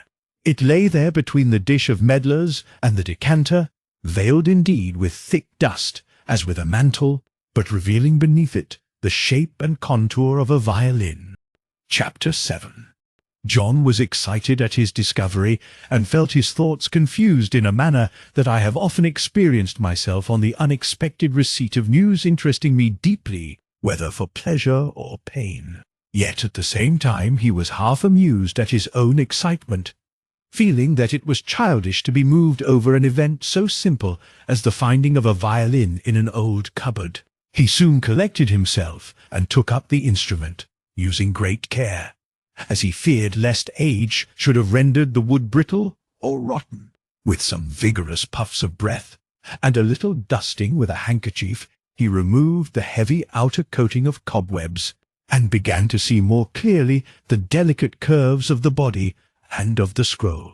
A few minutes' more gentle handling left the instrument sufficiently clean to enable him to appreciate its chief points. Its seclusion from the outer world, which the heavy accumulation of dust proved to have been for many years, did not seem to have damaged it in the least, and the fact of a chimney flue passing through the wall at no great distance had no doubt conduced to maintain the air in the cupboard at an equable temperature. So far as he was able to judge, the wood was as sound as when it left the maker's hands, but the strings were of course broken and curled up in little tangled knots. The body was of a light red colour, with a varnish of peculiar lustre and softness. The neck seemed rather longer than ordinary, and the scroll was remarkably bold and free. The violin which my brother was in the habit of using was a fine Presender, given to him on his 15th birthday by Mr. Thoresby, his guardian. It was of that maker's later and best period, and a copy of the Stradivarius model. John took this from its case and laid it side by side with his new discovery, meaning to compare them for size and form. He perceived at once that while the model of both was identical, the superiority of the older violin in every detail was so marked as to convince him that it was undoubtedly an instrument of exceptional value. The extreme beauty of its varnish impressed him vividly, and though he had never seen a genuine Stradivarius, he felt a conviction gradually gaining on him that he stood in the presence of a masterpiece of that great maker. On looking into the interior, he found that surprisingly little dust had penetrated into it, and by blowing through the sound holes, he soon cleared it sufficiently to enable him to discern a label. He put the candle close to him and held the violin up so that a little patch of light fell through the sound hole onto the label. His heart leapt with a violent pulsation as he read the characters: Antonius Stradivarius Cremonensis Facibat, 174. Under ordinary circumstances, it would naturally be concluded that such a label was a forgery, but the conditions were entirely altered in the case of a violin found in a forgotten cupboard, with proof so evident of its having remained there for a very long period. He was not at that time as familiar with the history of the fiddles of the great maker as he, and indeed I also, afterwards became. Thus he was unable to decide how far the exact year of its manufacture would determine its value as compared with other specimens of Stradivarius. But although the Presender he had been used to play on was always considered a very fine instrument both in make and varnish, his new discovery so far excelled it in both points as to assure him that it must be one of the Cremonese master's greatest productions. He examined the violin minutely, scrutinizing each separate feature, and finding each in turn to be of the utmost perfection, so far as his knowledge of the instrument would enable him to judge. He lit more candles that he might be able better to see it, and holding it on his knees, sat still admiring it until the dying fire and increasing cold warned him that the night was now far advanced. At last, carrying it to his bedroom, he locked it carefully into a drawer and retired for the night. He woke next morning with that pleasurable consciousness of there being some reason for gladness, which we feel on waking in seasons of happiness, even before our reason, locating it, reminds us what the actual source of our joy may be. He was at first afraid lest his excitement, working on the imagination, should have led him on the previous night to overestimate the fineness of the instrument, and he took it from the drawer half expecting to be disappointed with its daylight appearance. But a glance sufficed to convince him of the unfounded nature of his suspicions. The various beauties which he had before observed were enhanced 100-fold by the light of day, and he realized more fully than ever that the instrument was one of altogether exceptional value. And now, my dear Edward, I shall ask your forgiveness if in the history I have to relate any observation of mine should seem to reflect on the character of your late father, Sir John Maltravers, and I beg you to consider that your father was also my dear and only brother, and that it is inexpressibly painful to me to recount any actions of his which may not seem becoming to a noble gentleman, as he surely was. I only now proceed because, when very near his end, he most strictly enjoined me to narrate these circumstances to you fully when you should come of age. We must humbly remember that to God alone belongs judgment, and that it is not for poor mortals to decide what is right or wrong in certain instances for their fellows, but that each should strive most earnestly to do his own duty. Your father entirely concealed from me the discovery he had made, It was not till long afterwards that I had it narrated to me, and I only obtained a knowledge of this and many other of the facts which I am now telling you at a date much subsequent to their actual occurrence. He explained to his servant that he had discovered and opened an old cupboard in the panelling without mentioning the fact of his having found anything in it, but merely asking him to give instructions for the paint to be mended and the cupboard put into a usable state. Before he had finished a very late breakfast, Mr. Gaskell was with him, and it has been a source of lasting regret to me that my brother concealed also from his most intimate and trusted friend the discovery of the previous night. He did, indeed, tell him that he had found and opened an old cupboard in the panelling, but made no mention of there having been anything within. I cannot say what prompted him to this action, for the two young men had for long been on such intimate terms that the one shared almost as a matter of course with the other any pleasure or pain which might fall to his lot. Mr. Gaskell looked at the cupboard with some interest, saying afterwards, "I know now, Johnny, why the one shelf of the bookcase which stood there was made movable when all the others were fixed. Some former occupant used the cupboard, no doubt, as a secret receptacle for his treasures, and masked it with the bookshelves in front. Who knows what he kept in here, or who he was? I should not be surprised if he were that very man who used to come here so often to hear us play the Areopagita, and whom you saw that night last June. He had the one shelf made, you see, to move so as to give him access to this cavity on occasion. Then when he left Oxford, or perhaps died, the mystery was forgotten, and with a few times of painting the cracks closed up. Mr. Gaskell shortly afterwards took his leave, as he had a lecture to attend, and my brother was left alone to the contemplation of his new-found treasure. After some consideration, he determined that he would take the instrument to London, and obtain the opinion of an expert as to its authenticity and value. He was well acquainted with the late Mr. George Smart, the celebrated London dealer, from whom his guardian, Mr. Thoresby, had purchased the Presender violin which John commonly used. Besides being a dealer in valuable instruments, Mr. Smart was a famous collector of Stradivarius fiddles, esteemed one of the first authorities in Europe in that domain of art, and author of a valuable work of reference in connection with it. It was to him, therefore, that my brother decided to submit the violin, and he wrote a letter to Mr. Smart saying that he should give himself the pleasure of waiting on him the next day on a matter of business. He then called on his tutor, and with some excuse obtained leave to journey to London the next morning. He spent the rest of the day in very carefully cleaning the violin, and noon of the next saw him with it, securely packed, in Mr. Smart's establishment in Bond Street. Mr. Smart received Sir John Maltravers with deference, demanded in what way he could serve him, and on hearing that his opinion was required on the authenticity of a violin, smiled somewhat dubiously, and led the way into a back parlour. "My dear Sir John," he said, "I hope you have not been led into buying any instrument by a faith in its antiquity.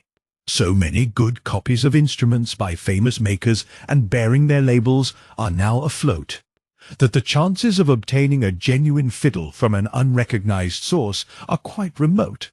Of hundreds of violins submitted to me for opinion, I find that scarce one in 50 is actually that which it represents itself to be. In fact, the only safe rule," he added as a professional commentary, "is never to buy a violin unless you obtain it from a dealer with a reputation to lose, and are prepared to pay a reasonable price for it." My brother had meanwhile unpacked the violin and laid it on the table. As he took from it the last leaf of silver paper, he saw Mr. Smart's smile of condescension fade, and assuming a look of interest and excitement, he stepped forward, took the violin in his hands, and scrutinized it minutely. He turned it over in silence for some moments, looking narrowly at each feature, and even applying the test of a magnifying glass. At last he said with an altered tone, "Sir John, I have had in my hands nearly all the finest productions of Stradivarius, and thought myself acquainted with every instrument of note that ever left his workshop. But I confess myself mistaken, and apologize to you for the doubt which I expressed as to the instrument you had brought me. This violin is of the great master's golden period, is incontestably genuine, and finer in some respects than any Stradivarius that I have ever seen, not even excepting the famous Dolphin itself. You need be under no apprehension as to its authenticity. No connoisseur could hold it in his hand for a second and entertain a doubt on the point. My brother was greatly pleased at so favourable a verdict, and Mr. Smart continued, "The varnish is of that rich red which Stradivarius used in his best period after he had abandoned the yellow tint copied by him at first from his master Amati. I have never seen a varnish thicker or more lustrous, and it shows on the back that peculiar shading to imitate wear which we term breaking up. The purfling also is of an unsurpassable excellence. Its execution is so fine that I should recommend you to use a magnifying glass for its examination." So he ran on, finding from moment to moment some new beauties to admire. My brother was at first anxious lest Mr. Smart should ask him whence so extraordinary an instrument came, but he saw that the expert had already jumped to a conclusion in the matter. He knew that John had recently come of age, and evidently supposed that he had found the violin among the heirlooms of Worth Maltravers. John allowed Mr. Smart to continue in this misconception, merely saying that he had discovered the instrument in an old cupboard, where he had reason to think it had remained hidden for many years. "Are there no records attached to so splendid an instrument?" asked Mr. Smart. "I suppose it has been with your family a number of years. Do you not know how it came into their possession?" I believe this was the first occasion on which it had occurred to John to consider what right he had to the possession of the instrument. He had been so excited by its discovery that the question of ownership had never hitherto crossed his mind. The unwelcome suggestion that it was not his after all, that the college might rightfully prefer a claim to it, presented itself to him for a moment, but he set it instantly aside, quieting his conscience with the reflection that this at least was not the moment to make such a disclosure. He fenced with Mr. Smart's inquiry as best he could, saying that he was ignorant of the history of the instrument, but not contradicting the assumption that it had been a long time in his family's possession. "It is indeed singular," Mr. Smart continued, "that so magnificent an instrument should have lain buried so long, that even those best acquainted with such matters should be in perfect ignorance of its existence. I shall have to revise the list of famous instruments in the next edition of my History of the Violin, and to write," he added smiling, "a special paragraph on the Worth Maltravers Stradivarius." After much more, which I need not narrate, Mr. Smart suggested that the violin should be left with him, that he might examine it more at leisure, and that my brother should return in a week's time, when he would have the instrument opened, an operation which would be in any case advisable. "The interior," he added, "appears to be in a strictly original state, and this I shall be able to ascertain when opened. The label is perfect, but if I am not mistaken, I can see something higher up on the back which appears like a second label. This excites my interest, as I know of no instance of an instrument bearing two labels." To this proposal my brother readily assented, being anxious to enjoy alone the pleasure of so gratifying a discovery as that of the undoubted authenticity of the instrument. As he thought over the matter more at leisure, he grew anxious as to what might be the import of the second label in the violin of which Mr. Smart had spoken. I blush to say that he feared lest it might bear some owner's name or other inscription proving that the instrument had not been so long in the Maltravers family as he had allowed Mr. Smart to suppose. So within so short a time it was possible that Sir John Maltravers of Worth should dread being detected, if not in an absolute falsehood, at least in having by his silence assented to one. During the ensuing week, John remained in an excited and anxious condition. He did little work and neglected his friends, having his thoughts continually occupied with the strange discovery he had made. I know also that his sense of honor troubled him, and that he was not satisfied with the course he was pursuing. The evening of his return from London, he went to Mr. Gaskell's rooms at New College, and spent an hour conversing with him on indifferent subjects. In the course of their talk he proposed to his friend, as a moral problem, the question of the course of action to be taken were one to find some article of value concealed in his room. Mr. Gaskell answered unhesitatingly that he should feel bound to disclose it to the authorities. He saw that my brother was ill at ease, and with a clearness of judgment which he always exhibited, guessed that he had actually made some discovery of this sort in the old cupboard in his rooms. He could not divine, of course, the exact nature of the object found, and thought it might probably relate to a hoard of gold, but insisted with much urgency on the obligation to at once disclose anything of this kind. My brother, however, misled, I fear, by that feeling of inalienable right which the treasure hunter experiences over the treasure, paid no more attention to the advice of his friend than to the promptings of his own conscience, and went his way. From that day, my dear Edward, he began to exhibit a spirit of secretiveness and reserve entirely alien to his own open and honourable disposition, and also saw less of Mr. Gaskell. His friend tried, indeed, to win his confidence and affection in every way in his power, but in spite of this, the rift between them widened insensibly, and my brother lost the fellowship and counsel of a true friend at a time when he could ill afford to be without them. He returned to London the ensuing week, and met Mr. George Smart by appointment in Bond Street. If the expert had been enthusiastic on a former occasion, he was 10 times more so on this. He spoke in terms almost of rapture about the violin.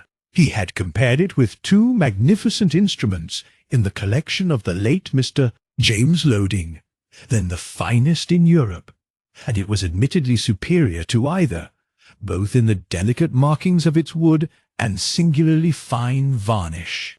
Of its tone, he said, we cannot, of course, yet pronounce with certainty, but I am very sure that its voice will not belie its splendid exterior.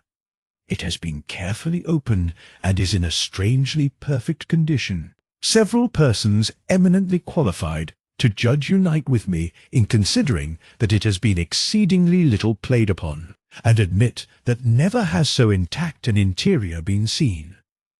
The scroll is exceptionally bold and original.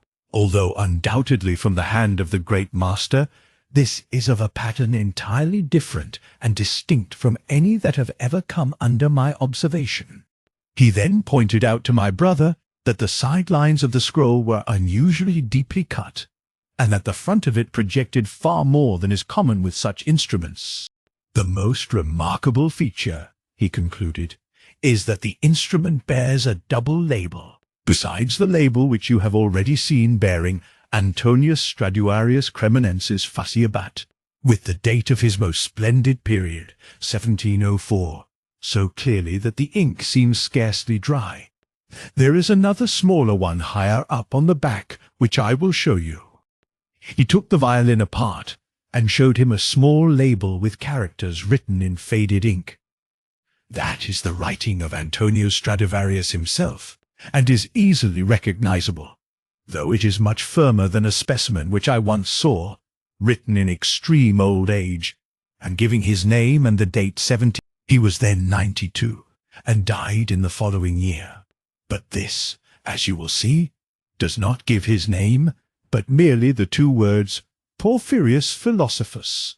What this may refer to I cannot say. It is beyond my experience.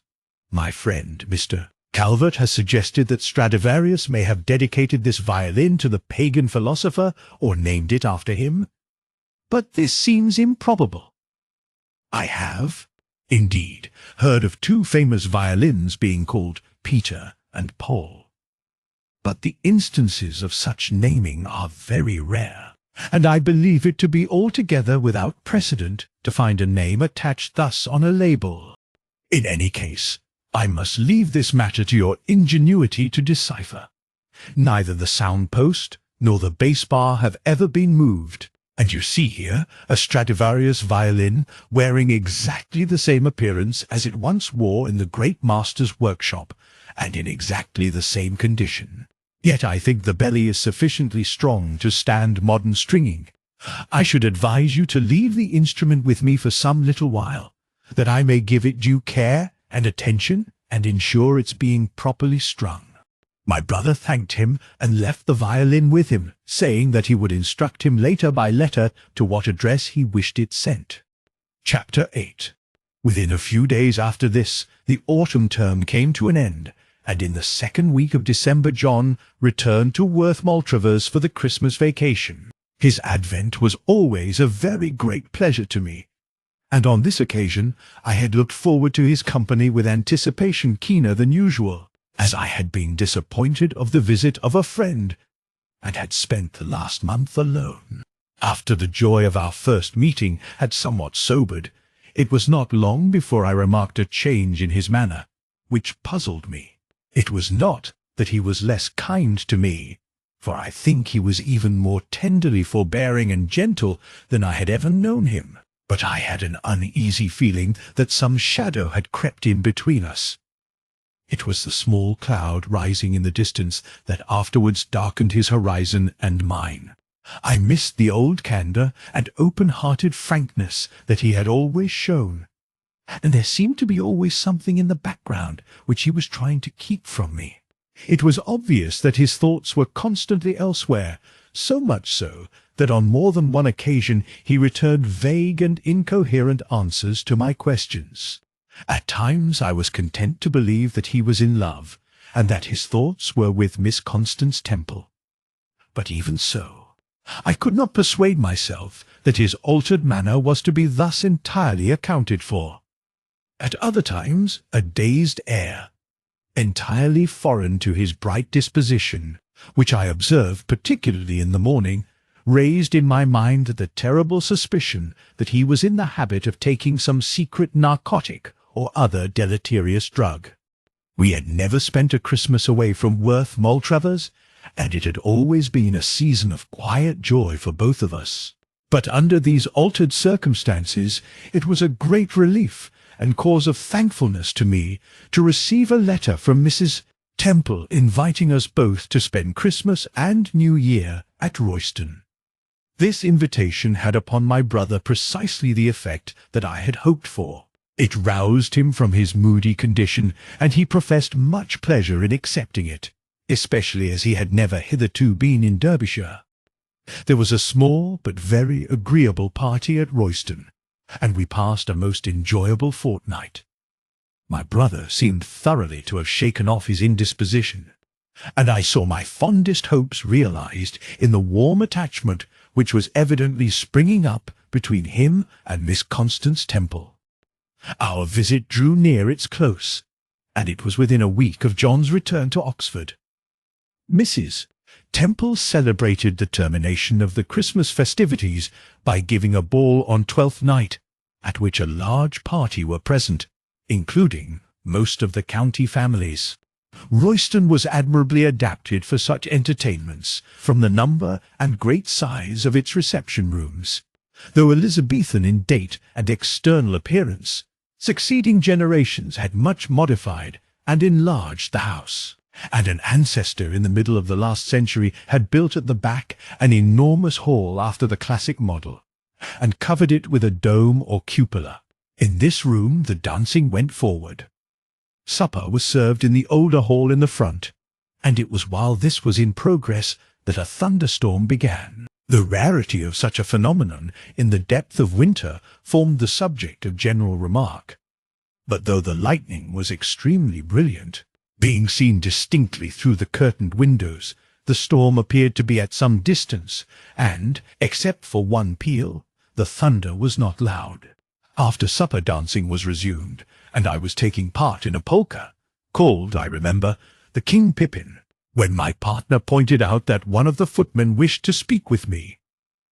I begged him to lead me to one side, and the servant then informed me that my brother was ill. Sir John, he said, had been seized with a fainting fit, but had been got to bed, and was being attended by Dr.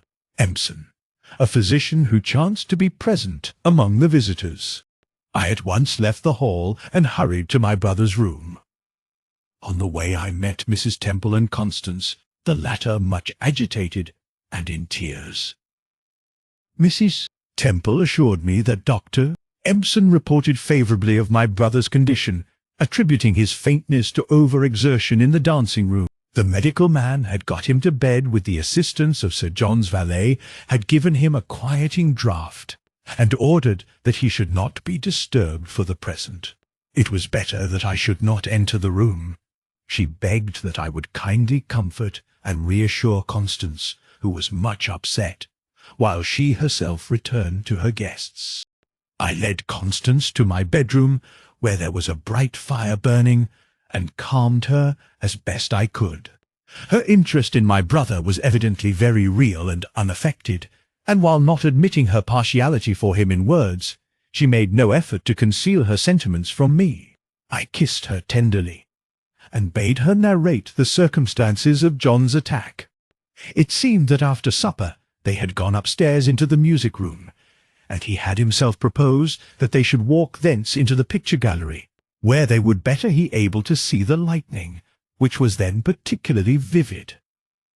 The picture-gallery at Royston is a very long, narrow, and rather low room, running the whole length of the south wing, and terminating in a large Tudor oriel or flat bay window looking east. In this oriel they had sat for some time watching the flashes, and the wintry landscape revealed for an instant and then plunged into outer blackness. The gallery itself was not illuminated, and the effect of the lightning was very fine. There had been an unusually bright flash, accompanied by that single reverberating peal of thunder which I had previously noticed. Constance had spoken to my brother, but he had not replied, and in a moment she saw that he had swooned. She summoned aid without delay, but it was some short time before consciousness had been restored to him. She had concluded this narrative, and sat holding my hand in hers. We were speculating on the cause of my brother's illness, thinking it might be due to over-exertion, or to sitting in a chilly atmosphere, as the picture-gallery was not warmed, when Mrs. Temple knocked at the door, and said that John was now more composed and desired earnestly to see me. On entering my brother's bedroom, I found him sitting up in bed, wearing a dressing-gown. Parnham, his valet, who was arranging the fire, left the room as I came in. A chair stood at the head of the bed, and I sat down by him. He took my hand in his, and without a word burst into tears. "Sophie," he said, "I am so unhappy, and I have sent for you to tell you of my trouble, because I know you will be forbearing to me. An hour ago all seemed so bright. I was sitting in the picture-gallery with Constance, whom I love dearly. We had been watching the lightning, till the thunder had grown fainter, and the storm seemed past. I was just about to ask her to become my wife, when a brighter flash than all the rest burst on us, and I saw, Sophie, standing in the gallery as close to me as you are now. I saw that man I told you about at Oxford, and then this faintness came on me." "Whom do you mean?" I said, not understanding what he spoke of, and thinking for a moment he referred to someone else. "Did you see Mr. Gaskell?" "No, it was not he, but that dead man whom I saw rising from my wicker chair the night you went away from Oxford. You will perhaps smile at my weakness, my dear Edward, and indeed I had at that time no justification for it. But I assure you that I have not yet forgotten, and never shall forget, the impression of overwhelming horror which his words produced upon me. It seemed as though a fear which had hitherto stood vague and shadowy in the background began now to advance towards me, gathering more distinctness as it approached.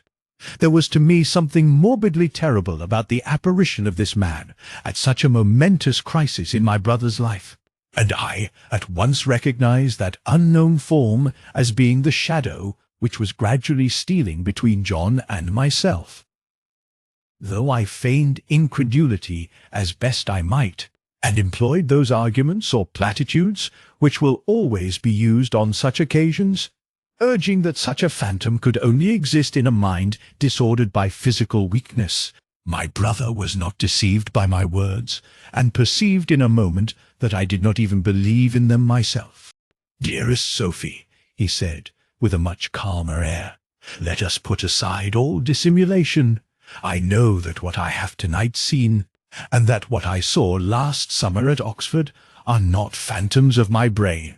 And I believe that you too, in your inmost soul, are convinced of this truth. Do not, therefore, endeavour to persuade me to the contrary. If I am not to believe the evidence of my senses, it were better at once to admit my madness. And I know that I am not mad. Let us rather consider what such an appearance can portend, and who the man is who is thus presented. I cannot explain to you why this appearance inspires me with so great a revulsion. I can only say that in its presence I seem to be brought face to face with some abysmal and repellent wickedness. It is not that the form he wears is hideous.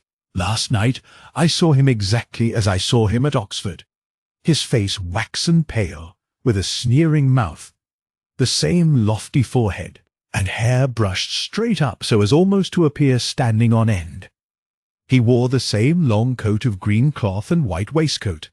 He seemed as if he had been standing listening to what we said, though we had not seen him till this bright flash of lightning made him manifest. You will remember that when I saw him at Oxford his eyes were always cast down, so that I never knew their colour. This time they were wide open. Indeed, he was looking full at us, and they were a light brown and very brilliant. I saw that my brother was exciting himself, and was still weak from his recent swoon. I knew, too, that any ordinary person of strong mind would say at once that his brain wandered, and yet I had a dreadful conviction all the while that what he told me was the truth.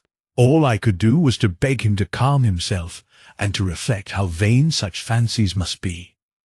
"We must trust, dear John," I said, "in God. I am sure that so long as we are not living in conscious sin, we shall never be given over to any evil power, and I know my brother too well to think that he is doing anything he knows to be evil. If there be evil spirits, as we are taught there are, we are taught also that there are good spirits stronger than they, who will protect us."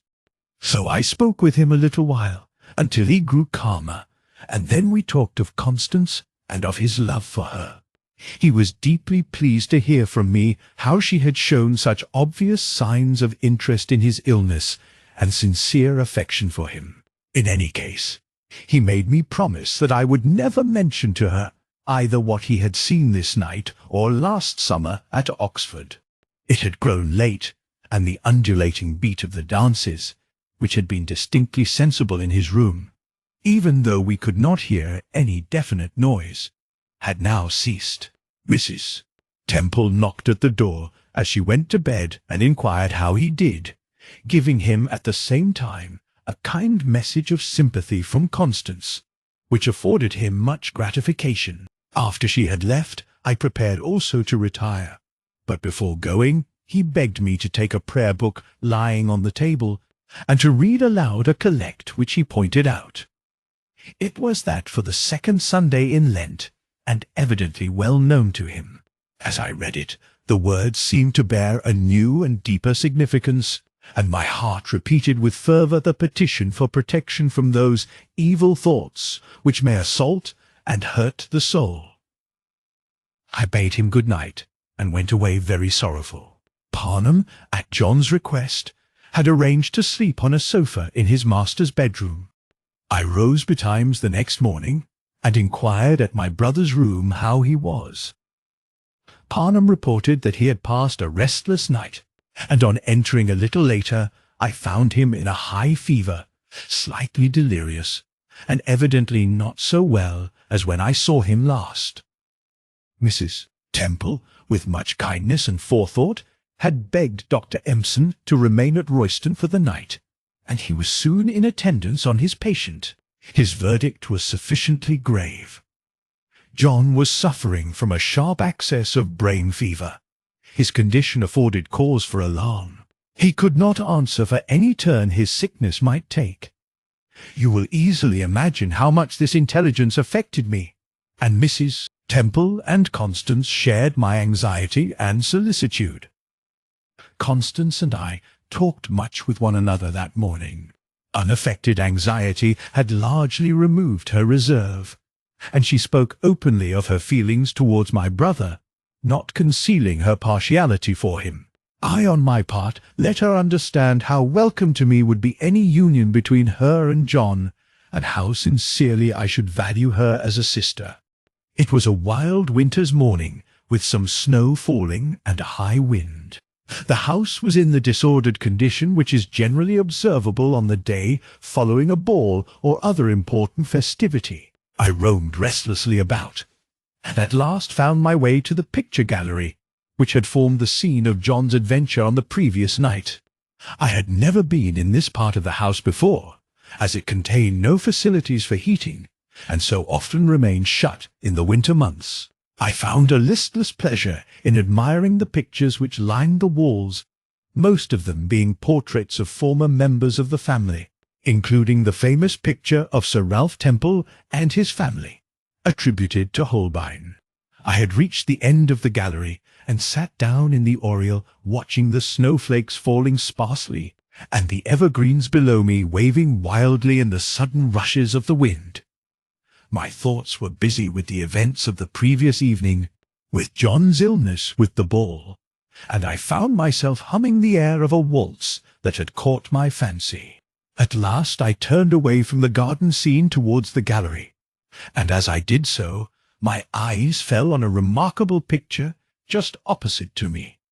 It was a full-length portrait of a young man, life-size, and I had barely time to appreciate even its main features when I knew that I had before me the painted counterfeit of my brother's vision. The discovery caused me a violent shock, and it was with an infinite repulsion that I recognized at once the features and dress of the man whom John had seen rising from the chair at Oxford. So accurately had my brother's imagination described him to me that it seemed as if I had myself seen him often before. I noted each feature, comparing them with my brother's description, and finding them all familiar and corresponding exactly. He was a man still in the prime of life. His features were regular and beautifully modelled, yet there was something in his face that inspired me with a deep aversion, though his brown eyes were open and brilliant. His mouth was sharply cut, with a slight sneer on the lips, and his complexion of that extreme pallor which had impressed itself deeply on my brother's imagination and my own. After the first intense surprise had somewhat subsided, I experienced a feeling of great relief, for here was an extraordinary explanation of my brother's vision of last night. It was certain that the flash of lightning had lit up this ill-starred picture, and that to his predisposed fancy the painted figure had stood forth as an actual embodiment. That such an incident, however startling, should have been able to fling John into a brain fever showed that he must already have been in a very low and reduced state, on which excitement would act much more powerfully than on a more robust condition of health. A similar state of weakness, perturbed by the excitement of his passion for Constance Temple, might surely also have conjured up the vision which he thought he saw the night of our leaving Oxford in the summer. These thoughts, my dear Edward, gave me great relief, for it seemed a comparatively trivial matter that my brother should be ill, even seriously ill, if only his physical indisposition could explain away the supernatural dread which had haunted us for the past 6 months. The clouds were breaking up. It was evident that John had been seriously unwell for some months. His physical weakness had acted on his brain, and I had lent colour to his wandering fancies by being alarmed by them, instead of rejecting them at once, or gently laughing them away as I should have done. But these glad thoughts took me too far, and I was suddenly brought up by a reflection that did not admit of so simple an explanation. If the man's form my brother saw at Oxford were merely an effort of disordered imagination, how was it that he had been able to describe it exactly like that represented in this picture? He had never in his life been to Royston, therefore he could have no image of the picture impressed unconsciously on or hidden away in his mind. Yet his description had never varied. It had been so close as to enable me to produce in my fancy a vivid representation of the man he had seen. And here I had before me the features and dress exactly reproduced. In the presence of a coincidence so extraordinary reason stood confounded, and I knew not what to think. I walked nearer to the picture and scrutinized it closely. The dress corresponded in every detail with that which my brother had described the figure as wearing at Oxford. A long cut-away coat of green cloth with an edge of gold embroidery, a white satin waistcoat with sprigs of embroidered roses, gold lace at the pocket-holes, buff silk knee-breeches, and low down on the finely modelled neck a full cravat of rich lace. The figure was posed negligently against a fluted stone pedestal or short column on which the left elbow leant, and the right foot was crossed lightly over the left. His shoes were of polished black leather with heavy silver buckles, and the whole costume was very old-fashioned, and such as I had only seen worn at fancy dress balls. On the foot of the pedestal was the painter's name, Battoni Pinksit, Rome, 1750.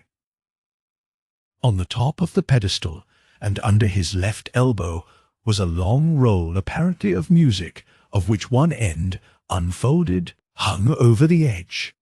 For some minutes I stood still gazing at this portrait, which so much astonished me, but turned on hearing footsteps in the gallery, and saw Constance, who had come to seek for me. "Constance," I said, "whose portrait is this? It is a very striking picture, is it not?" "Yes, it is a splendid painting, though of a very bad man. His name was Adrian Temple, and he once owned Royston. I do not know much about him, but I believe he was very wicked and very clever. My mother would be able to tell you more. It is a picture we none of us like, although so finely painted, and perhaps because he was always pointed out to me from childhood as a bad man, I have myself an aversion to it.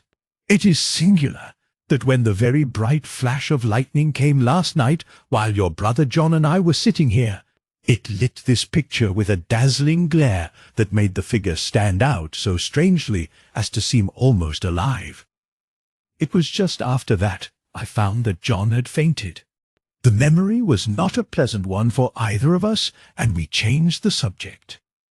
"Come," I said, "let us leave the gallery. It is very cold here." Though I said nothing more at the time, her words had made a great impression on me. It was so strange that, even with the little she knew of this Adrian Temple, she should speak at once of his notoriously evil life, and of her personal dislike to the picture.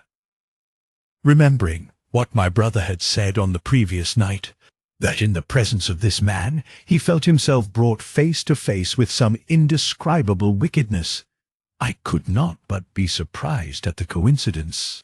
The whole story seemed to me now to resemble one of those puzzle pictures or maps which I have played with as a child, where each bit fits into some other until the outline is complete. It was as if I were finding the pieces one by one of a bygone history, and fitting them to one another until some terrible whole should be gradually built up and stand out in its complete deformity. Dr. Empson spoke gravely of John's illness, and entertained without reluctance the proposal of Mrs. Temple that Dr. Doby, a celebrated physician in Derby, should be summoned to a consultation. Dr. Doby came more than once, and was at last able to report an amendment in John's condition, though both the doctors absolutely forbade anyone to visit him, and said that under the most favourable circumstances a period of some weeks must elapse before he could be moved. Mrs. Temple invited me to remain at Royston until my brother should be sufficiently convalescent to be moved, and both she and Constance, while regretting the cause, were good enough to express themselves pleased that accident should detain me so long with them. As the reports of the doctors became gradually more favourable, and our minds were in consequence more free to turn to other subjects, I spoke to Mrs. Temple one day about the picture, saying that it interested me, and asking for some particulars as to the life of Adrian Temple. "My dear child," she said, "I had rather that you should not exhibit any curiosity as to this man, whom I wish that we had not to call an ancestor. I know little of him myself, and indeed his life was of such a nature as no woman, much less a young girl, would desire to be well acquainted with. He was, I believe, a man of remarkable talent, and spent most of his time between Oxford and Italy, though he visited Royston occasionally, and built the large hall here, which we use as a dancing room. Before he was 20 wild stories were prevalent as to his licentious life, and by 30 his name was a byword among sober and upright people. He had constantly with him at Oxford, and on his travels a boon companion called Jocelyn, who aided him in his wickednesses, until on one of their Italian tours, Jocelyn left him suddenly, and became a Trappist monk. It was currently reported that some wild deed of Adrian Temple had shocked even him, and so outraged his surviving instincts of common humanity, that he was snatched as a brand from the burning and enabled to turn back even in the full tide of his wickedness. However that may be, Adrian went on in his evil course without him, and about 4 years after disappeared. He was last heard of in Naples, and it is believed that he succumbed during a violent outbreak of the plague which took place in Italy in the autumn of 1752. That is all I shall tell you of him, and indeed I know little more myself. The only good trait that has been handed down concerning him is that he was a masterly musician, performing admirably upon the violin, which he had studied under the illustrious Tartini himself. Yet even his art of music, if tradition speaks the truth, was put by him to the basest of uses. I apologized for my indiscretion in asking her about an unpleasant subject, and at the same time thanked her for what she had seen fit to tell me, professing myself much interested, as indeed I really was. "Was he a handsome man?" "That is a girl's question," she answered, smiling. "He is said to have been very handsome, and indeed his picture, painted after his first youth was past, would still lead one to suppose so. But his complexion was spoiled, it is said, and turned to deadly white by certain experiments, which it is neither possible nor seemly for us to understand. His face is of that long oval shape of which all the Temples are proud, and he had brown eyes. We sometimes tease Constance, saying she is like Adrian." It was indeed true, as I remembered after Mrs. Temple had pointed it out, that Constance had a peculiarly long and oval face. It gave her, I think, an air of staid and placid beauty, which formed in my eyes, and perhaps in John's also, one of her greatest attractions. "I do not like even his picture," Mrs. Temple continued, "and strange tales have been narrated of it by idle servants, which are not worth repeating. I have sometimes thought of destroying it, but my late husband, being at Temple, would never hear of this, or even of removing it from its present place in the gallery, and I should be loath to do anything now contrary to his wishes, once so strongly expressed. It is, besides, very perfect from an artistic point of view, being painted by Battoni, and in his happiest manner. I could never glean more from Mrs. Temple, but what she told me interested me deeply. It seemed another link in the chain, though I could scarcely tell why, that Adrian Temple should be so great a musician and violinist. I had, I fancy, a dim idea of that malign and outlawed spirit sitting alone in darkness for 100 years, until he was called back by the sweet tones of the Italian music and the lilt of the Areopagita that he had loved so long ago. Chapter 9. John's recovery, though continuous and satisfactory, was but slow, and it was not until Easter, which fell early, that his health was pronounced to be entirely re-established. The last few weeks of his convalescence had proved to all of us a time of thankful and tranquil enjoyment. If I may judge from my own experience, there are few epochs in our life more favourable to the growth of sentiments of affection and piety, or more full of pleasurable content, than is the period of gradual recovery from serious illness. The chastening effect of our recent sickness has not yet passed away, and we are at once grateful to our Creator for preserving us, and to our friends for the countless acts of watchful kindness which it is the peculiar property of illness to evoke. No mother ever nursed a son more tenderly than did Mrs.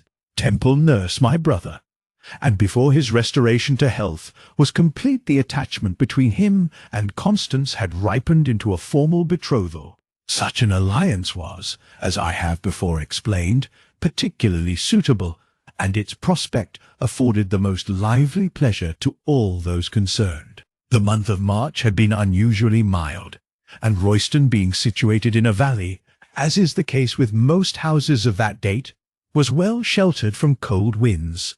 It had, moreover, a south aspect, and as my brother gradually gathered strength, Constance and he and I would often sit out of doors in the soft spring mornings. We put an easy chair with many cushions for him on the gravel by the front door, where the warmth of the sun was reflected from the red brick walls, and he would at times read aloud to us while we were engaged with our crochet work. Mr. Tennyson had just published anonymously a first volume of poems, and the sober dignity of his verse well suited our frame of mind at that time. The memory of those pleasant spring mornings, my dear Edward, has not yet passed away, and I can still smell the sweet moist scent of the violets, and see the bright colours of the crocus flowers in the parterres in front of us. John's mind seemed to be gathering strength with his body. He had apparently flung off the cloud which had overshadowed him before his illness, and avoided entirely any reference to those unpleasant events which had been previously so constantly in his thoughts. I had, indeed, taken an early opportunity of telling him of my discovery of the picture of Adrian Temple, as I thought it would tend to show him that at least the last appearance of this ghostly form admitted of a rational explanation. He seemed glad to hear of this, but did not exhibit the same interest in the matter that I had expected, and allowed it at once to drop. Whether through lack of interest, or from a lingering dislike to revisit the spot where he was seized with illness, he did not, I believe, once enter the picture gallery before he left Royston. I cannot say as much for myself. The picture of Adrian Temple exerted a curious fascination over me, and I constantly took an opportunity of studying it. It was, indeed, a beautiful work, and perhaps because John's recovery gave a more cheerful tone to my thoughts, or perhaps from the power of custom to dull even the keenest antipathies, I gradually got to lose much of the feeling of aversion which it had at first inspired. In time, the unpleasant look grew less unpleasing, and I noticed more the beautiful oval of the face, the brown eyes, and the fine chiselling of the features. Sometimes, too, I felt a deep pity for so clever a gentleman who had died young, and whose life, were it ever so wicked, must often have been also lonely and bitter. More than once I had been discovered by Mrs. Temple or Constance sitting looking at the picture, and they had gently laughed at me, saying that I had fallen in love with Adrian Temple. One morning in early April, when the sun was streaming brightly through the oriel, and the picture received a fuller light than usual, it occurred to me to examine closely the scroll of music painted as hanging over the top of the pedestal on which the figure leant. I had hitherto thought that the signs depicted on it were merely such as painters might conventionally use to represent a piece of musical notation. This has generally been the case, I think, in such pictures as I have ever seen in which a piece of music has been introduced. I mean that while the painting gives a general representation of the musical staves, no attempt is ever made to paint any definite notes such as would enable an actual piece to be identified. Though, as I write this, I do remember that on the monument to Handel in Westminster Abbey there is represented a musical scroll similar to that in Adrian Temple's picture, but actually sculptured with the opening phrase of the majestic melody, "I know that my Redeemer liveth."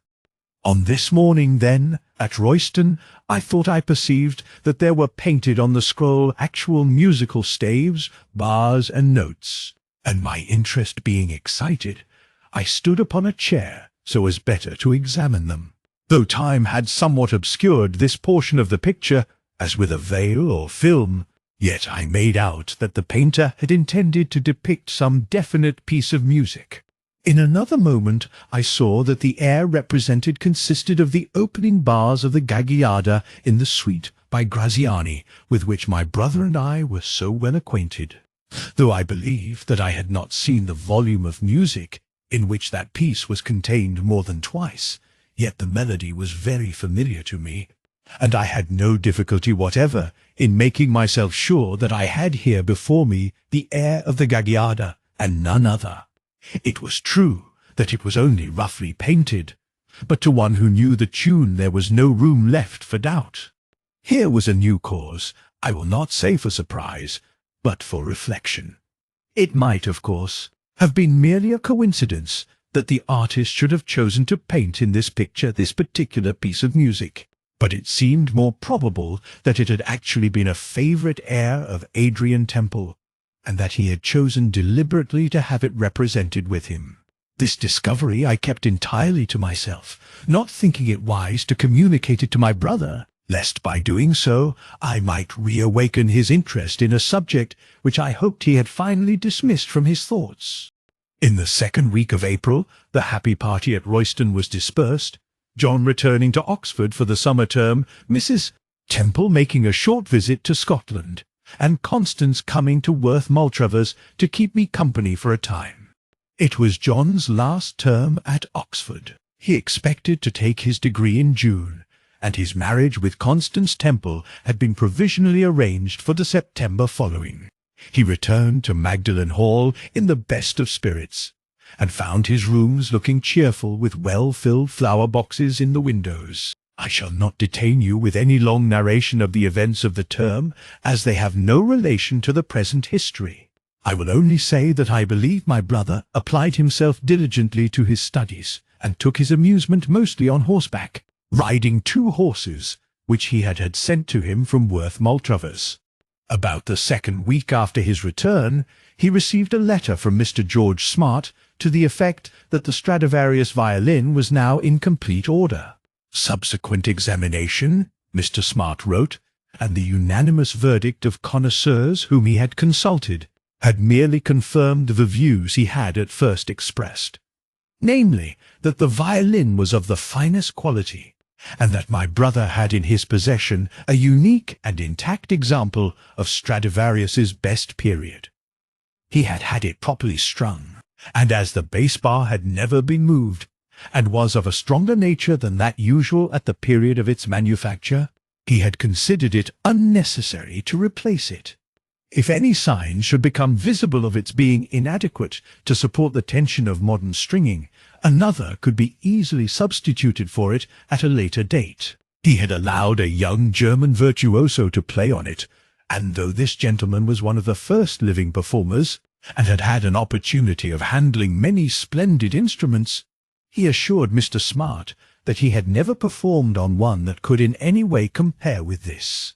My brother wrote in reply thanking him and begging that the violin might be sent to Magdalen Hall. The pleasant musical evenings, however, which John had formerly been used to spend in the company of Mr. Gaskell, were now entirely pretermitted. For though there was no cause for any diminution of friendship between them, and though on Mr. Gaskell's part, there was an ardent desire to maintain their former intimacy, yet the two young men saw less and less of one another, until their intercourse was confined to an accidental greeting in the street.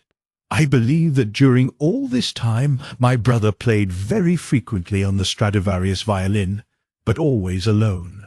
Its very possession seemed to have engendered from the first in his mind a secretive tendency which, as I have already observed, was entirely alien to his real disposition. As he had concealed its discovery from his sister, so he had also from his friend, and Mr. Gaskell remained in complete ignorance of the existence of such an instrument. On the evening of its arrival from London, John seems to have carefully unpacked the violin and tried it with a new bow of Tourte's make, which he had purchased of Mr. Smart. He had shut the heavy outside door of his room before beginning to play, so that no one might enter unawares, and he told me afterwards that though he had naturally expected from the instrument a very fine tone, yet its actual merits so far exceeded his anticipations as entirely to overwhelm him. The sound issued from it in a volume of such depth and purity as to give an impression of the passages being chorded, or even of another violin being played at the same time.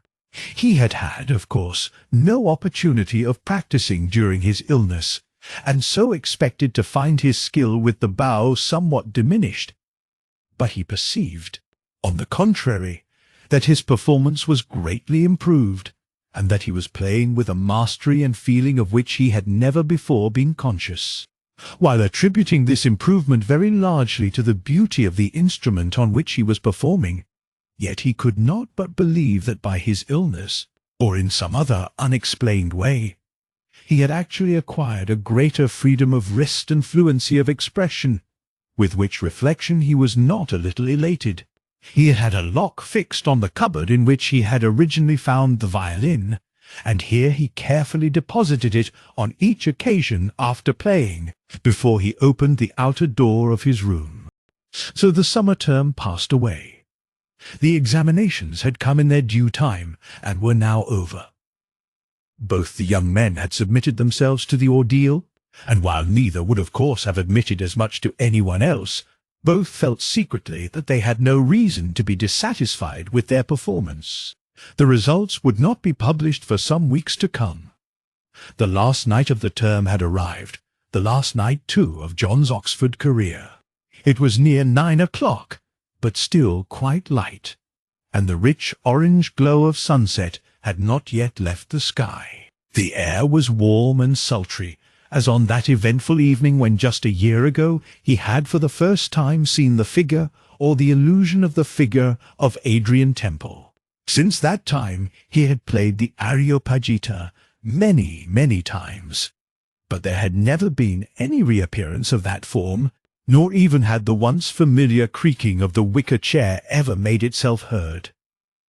As he sat alone in his room, thinking with a natural melancholy that he had seen the sun set for the last time on his student life, and reflecting on the possibilities of the future, and perhaps on opportunities wasted in the past, the memory of that evening last June recurred strongly to his imagination, and he felt an irresistible impulse to play once more the Areopagita. He unlocked the now familiar cupboard and took out the violin, and never had the exquisite gradations of colour in its varnish appeared to greater advantage than in the soft mellow light of the fading day. As he began the Gagliarda, he looked at the wicker chair, half expecting to see a form he well knew seated in it. But nothing of the kind ensued, and he concluded the Areopagita without the occurrence of any unusual phenomenon. It was just at its close that he heard someone knocking at the outer door.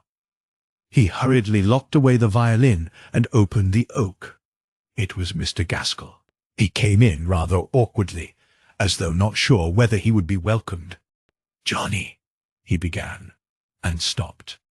"The force of ancient habit sometimes, dear nephew, leads us unwittingly to accost those who were once our friends by a familiar or nickname long after the intimacy that formerly justified it has vanished. But sometimes we intentionally revert to the use of such a name, not wishing to proclaim openly, as it were, by a more formal address that we are no longer the friends we once were. I think this latter was the case with Mr. Gaskell as he repeated the familiar name. "Johnny, I was passing down New College Lane and heard the violin from your open windows. You were playing the Areopagita, and it all sounded so familiar to me that I thought I must come up. I am not interrupting you, am I?" "No, not at all," John answered. "It is the last night of our undergraduate life, the last night we shall meet in Oxford as students. Tomorrow we make our bow to youth and become men. We have not seen much of each other this term at any rate, and I dare say that is my fault. But at least let us part as friends. Surely our friends are not so many that we can afford to fling them lightly away." He held out his hand frankly, and his voice trembled a little as he spoke, partly perhaps from real emotion, but more probably from the feeling of reluctance which I have noticed men always exhibit to discovering any sentiment deeper than those usually deemed conventional in correct society. My brother was moved by his obvious wish to renew their former friendship, and grasped the proffered hand. There was a minute's pause, and then the conversation was resumed, a little stiffly at first, but more freely afterwards. They spoke on many indifferent subjects, and Mr. Gaskell congratulated John on the prospect of his marriage, of which he had heard. As he at length rose up to take his departure, he said, "You must have practised the violin diligently of late, for I never knew anyone make so rapid progress with it as you have done. As I came along, I was spellbound by your music.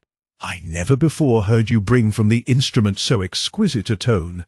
The chorded passages were so powerful that I believed there had been another person playing with you. Your crescendo is certainly a finer instrument than I ever imagined." My brother was pleased with Mr. Gaskell's compliment, and the latter continued, "Let me enjoy the pleasure of playing with you once more in Oxford. Let us play the Areopagita." And so saying, he opened the pianoforte and sat down. John was turning to take out the Stradivarius when he remembered that he had never even revealed its existence to Mr. Gaskell, and that if he now produced it, an explanation must follow. In a moment his mood changed, and with less geniality he excused himself, somewhat awkwardly, from complying with the request, saying that he was fatigued. Mr. Gaskell was evidently hurt at his friend's altered manner, and without renewing his petition rose at once from the pianoforte, and after a little forced conversation took his departure. On leaving he shook my brother by the hand, wished him all prosperity in his marriage and after life, and said, "Do not entirely forget your old comrade, and remember that if at any time you should stand in need of a true friend, you know where to find him." John heard his footsteps echoing down the passage, and made a half-involuntary motion towards the door as if to call him back, but did not do so, though he thought over his last words then and on a subsequent occasion. Chapter 10. The summer was spent by us in the company of Mrs. Temple and Constance, partly at Royston and partly at Worth Maltravers. John had again hired the cutter yacht Palestine, and the whole party made several expeditions in her. Constance was entirely devoted to her lover. Her life seemed wrapped up in his. She appeared to have no existence except in his presence. I can scarcely enumerate the reasons which prompted such thoughts, but during these months I sometimes found myself wondering if John still returned her affection as ardently as I knew had once been the case. I can certainly call to mind no single circumstance which could justify me in such a suspicion. He performed punctiliously all those 1,000 little acts of devotion which are expected of an accepted lover. He seemed to take pleasure in perfecting any scheme of enjoyment to amuse her. And yet the impression grew in my mind that he no longer felt the same heart-whole love to her that she bore him, and that he had himself shown 6 months earlier. I cannot say, my dear Edward, how lively was the grief that even the suspicion of such a fact caused me, and I continually rebuked myself for entertaining for a moment a thought so unworthy, and dismissed it from my mind with reprobation. Alas! Ere long it was sure again to make itself felt. We had all seen the Stradivarius violin. Indeed, it was impossible for my brother longer to conceal it from us, as he now played continually on it. He did not recount to us the story of its discovery, contenting himself with saying that he had become possessed of it at Oxford. We imagined naturally that he had purchased it, and for this I was sorry, as I feared Mr. Thoresby, his guardian, who had given him some years previously an excellent violin by Presender, might feel hurt at seeing his present so unceremoniously laid aside. None of us were at all intimately acquainted with the fancies of fiddle collectors, and were consequently quite ignorant of the enormous value that fashion attached to so splendid an instrument. Even had we known, I do not think that we should have been surprised at John purchasing it, for he had recently come of age, and was in possession of so large a fortune as would amply justify him in such an indulgence had he wished to gratify it. No one, however, could remain unaware of the wonderful musical qualities of the instrument. Its rich and melodious tones would commend themselves even to the most unmusical ear, and formed a subject of constant remark. I noticed also that my brother's knowledge of the violin had improved in a very perceptible manner, for it was impossible to attribute the great beauty and power of his present performance entirely to the excellence of the instrument he was using. He appeared more than ever devoted to the art, and would shut himself up in his room alone for 2 or more hours together for the purpose of playing the violin, a habit which was a source of sorrow to Constance, for he would never allow her to sit with him on such occasions, as she naturally wished to do. So the summer fled. I should have mentioned that in July, after going up to complete the viva voce part of their examination, both Mr. Gaskell and John received information that they had obtained first classes. The young men had, it appears, done excellently well, and both had secured a place in that envied division of the first class which was called above the line. John's success proved a source of much pleasure to us all, and mutual congratulations were freely exchanged. We were pleased also at Mr. Gaskell's high place, remembering the kindness which he had shown us at Oxford in the previous year. I desired to send him my compliments and felicitations when he should next be writing to him. I did not doubt that my brother would return Mr. Gaskell's congratulations, which he had already received. He said, however, that his friend had given no address to which he could write, and so the matter dropped. On the 1st of September, John and Constance Temple were married. The wedding took place at Royston, and by John's special desire, with which Constance fully agreed. The ceremony was of a strictly private and unpretentious nature. The newly married pair had determined to spend their honeymoon in Italy, and left for the continent in the forenoon. Mrs. Temple invited me to remain with her for the present at Royston, which I was very glad to do, feeling deeply the loss of a favourite brother, and looking forward with dismay to 6 weeks of loneliness, which must elapse before I should again see him and my dearest Constance. We received news of our travellers about a fortnight afterwards, and then heard from them at frequent intervals. Constance wrote in the best of spirits, and with the keenest appreciation. She had never travelled in Switzerland or Italy before, and all was enchantingly novel to her. They had journeyed through Basel to Lucerne, spending a few days in that delightful spot, and thence proceeding by the Simplon Pass to Lugano and the Italian lakes. Then we heard that they had gone further south than had been at first contemplated. They had reached Rome, and were intending to go on to Naples. After the first few weeks, we neither of us received any more letters from John. It was always Constance who wrote, and even her letters grew very much less frequent than had at first been the case. This was perhaps natural, as the business of travel no doubt engrossed their thoughts. But ere long we both perceived that the letters of our dear girl were more constrained and formal than before. It was as if she was writing now rather to comply with a sense of duty than to give vent to the light-hearted gaiety and naive enjoyment which breathed in every line of her earlier communications. So at least it seemed to us, and again the old suspicion presented itself to my mind, and I feared that all was not as it should be. Naples was to be the turning point of their travels, and we expected them to return to England by the end of October. November had arrived, however, and we still had no intimation that their return journey had commenced or was even decided on. From John there was no word, and Constance wrote less often than ever.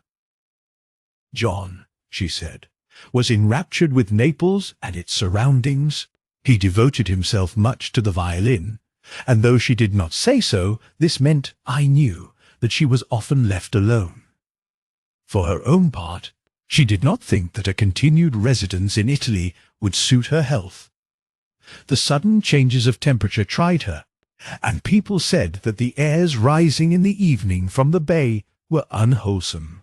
Then we received a letter from her which much alarmed us. It was written from Naples and dated October 25. John, she said, had been ailing of late with nervousness and insomnia.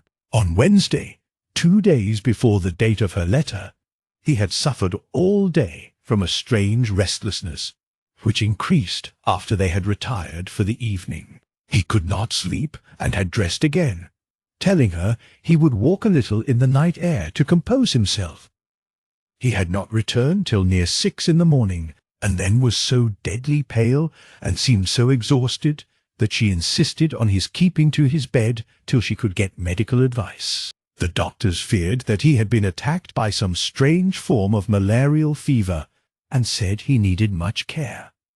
Our anxiety was, however, at least temporarily relieved by the receipt of later tidings which spoke of John's recovery. But November drew to a close without any definite mention of their return having reached us. That month is always, I think, a dreary one in the country. It has neither the brilliant tints of October nor the cosy jollity of midwinter with its Christmas joys to alleviate it. This year it was more gloomy than usual.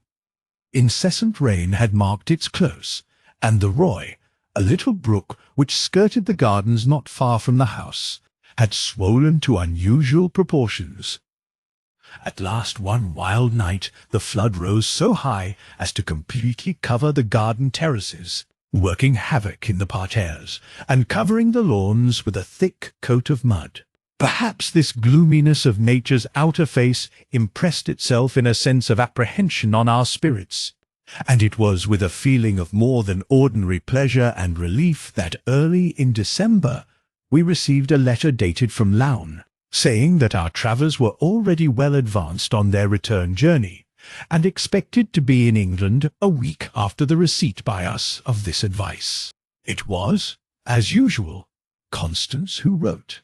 John begged, she said, that Christmas might be spent at Worth Maltravers, and that we would at once proceed thither to see that all was in order against their return. They reached Worth about the middle of the month, and were, I need not say, received with the utmost affection by Mrs. Temple and myself.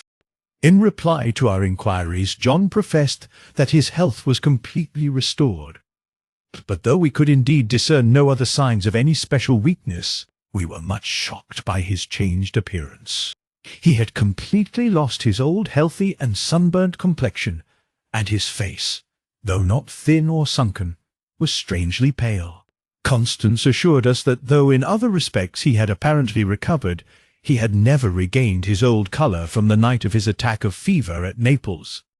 I soon perceived that her own spirits were not so bright as was ordinarily the case with her, and she exhibited none of the eagerness to narrate to others the incidents of travel which is generally observable in those who have recently returned from a journey. The cause of this depression was, alas, not difficult to discover, for John's former abstraction and moodiness seemed to have returned with an increased force.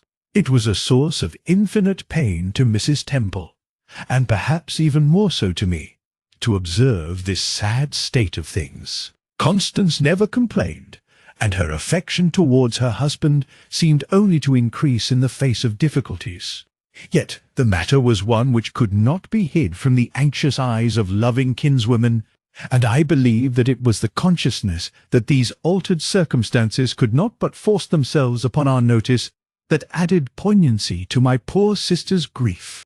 While not markedly neglecting her, my brother had evidently ceased to take that pleasure in her company which might reasonably have been expected in any case under the circumstances of a recent marriage, and 1,000 times more so when his wife was so loving and beautiful a creature as Constance Temple. He appeared little except at meals, and not even always at lunch, shutting himself up for the most part in his morning room or study and playing continually on the violin.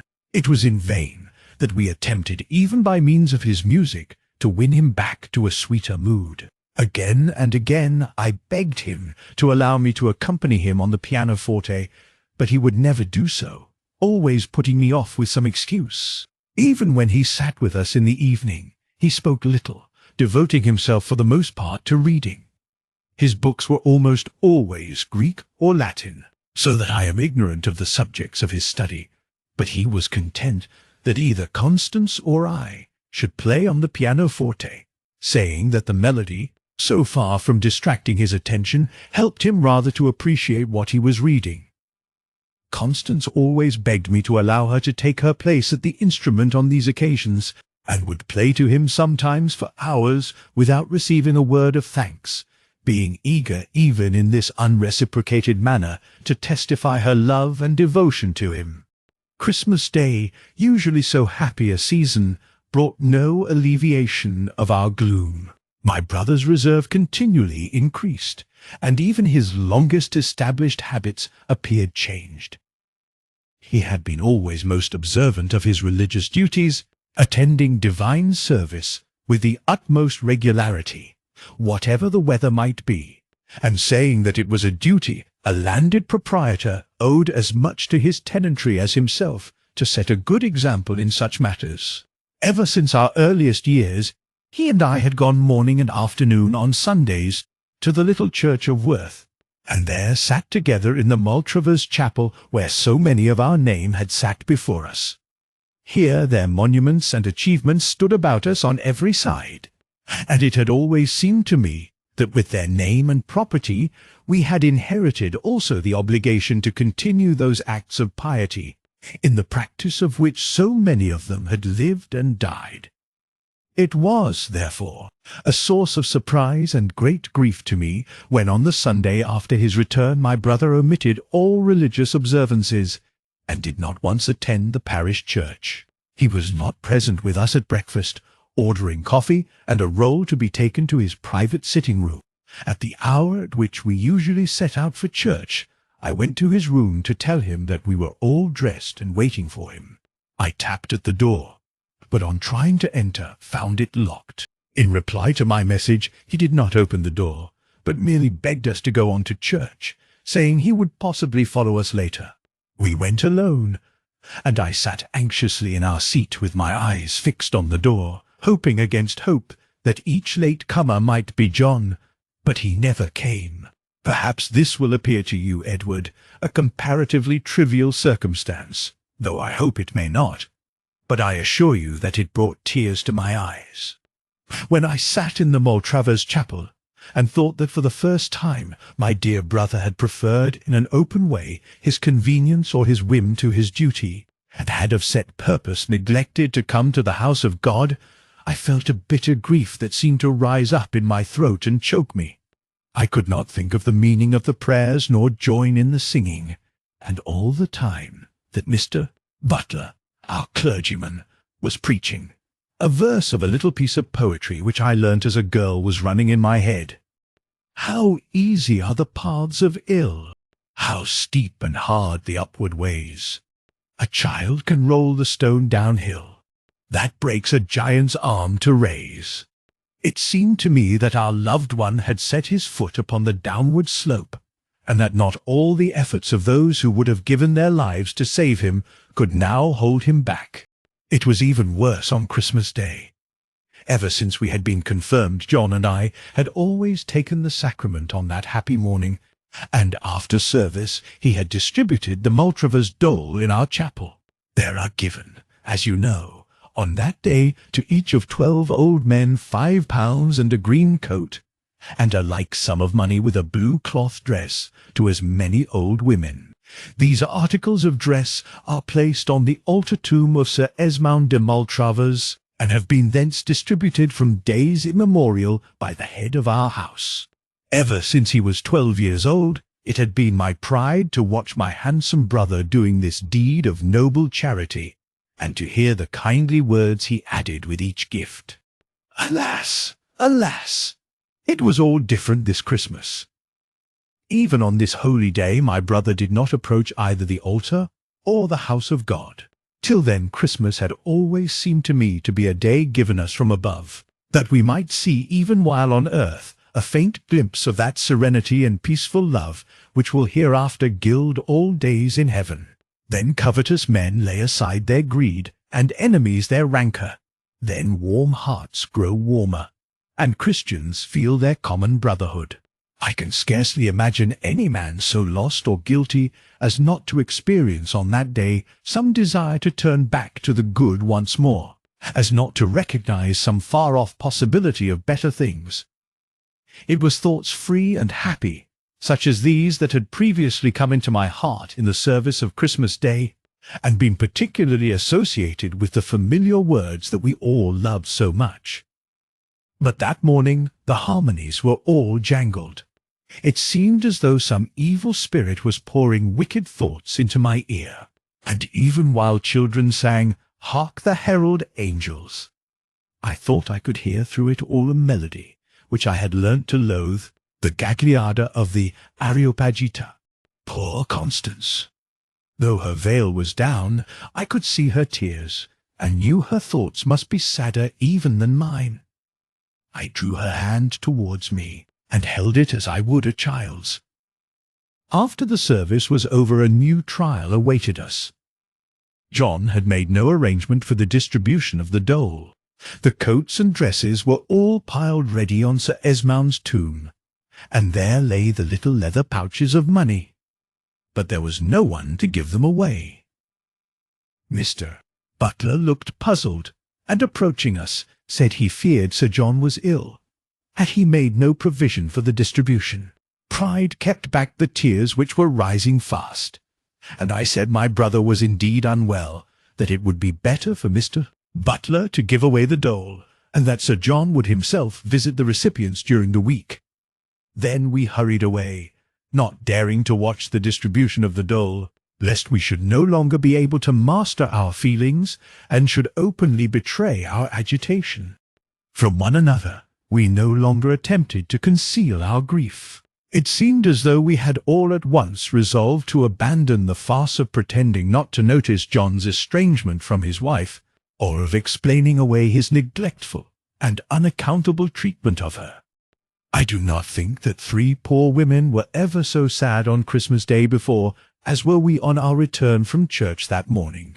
None of us had seen my brother, but about 5 in the afternoon Constance went to his room, and through the locked door begged piteously to see him.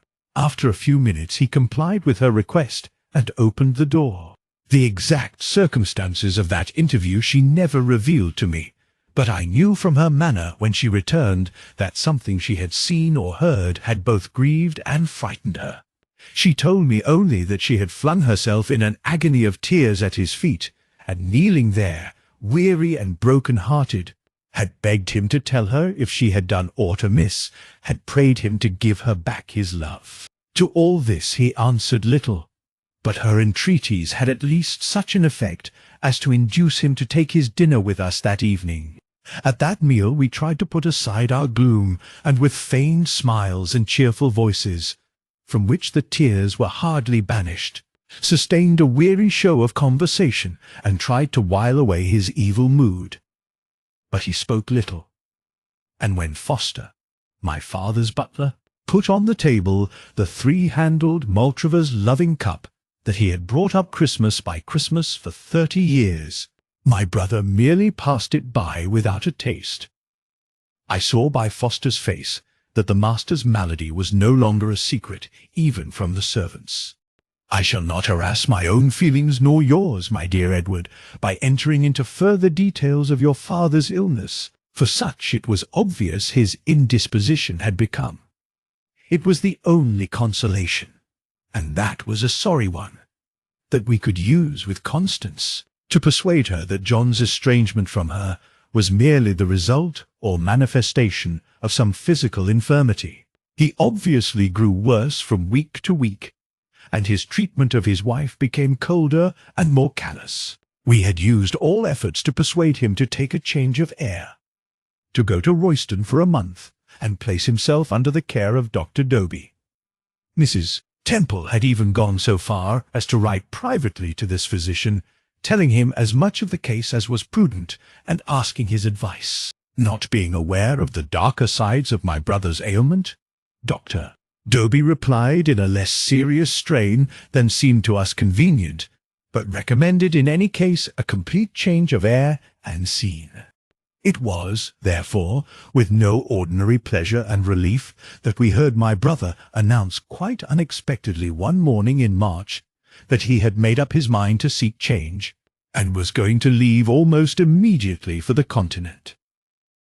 He took his valet Parnham with him, and quitted Worth one morning before lunch, bidding us an unceremonious adieu, though he kissed Constance with some apparent tenderness. It was the first time for 3 months, she confessed to me afterwards, that he had shown her even so ordinary a mark of affection, and her wounded heart treasured up what she hoped would prove a token of returning love. He had not proposed to take her with him, and even had he done so, we should have been reluctant to assent, as signs were not wanting that it might have been imprudent for her to undertake foreign travel at that period. For nearly a month we had no word of him.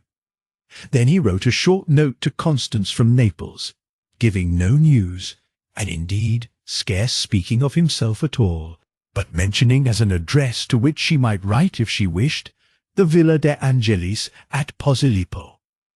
Though his letter was cold and empty, yet Constance was delighted to get it, and wrote henceforth herself nearly every day, pouring out her heart to him, and retailing such news as she thought would cheer him. Chapter 11.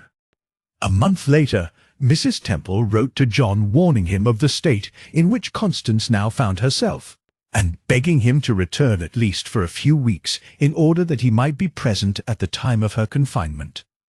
Though it would have been in the last degree unkind, or even inhuman, that a request of this sort should have been refused, yet I will confess to you that my brother's recent strangeness had prepared me for behaviour on his part, however wild, and it was with a feeling of extreme relief that I heard from Mrs. Temple a little later that she had received a short note from John to say that he was already on his return journey. I believe Mrs. Temple herself felt as I did in the matter, though she said nothing.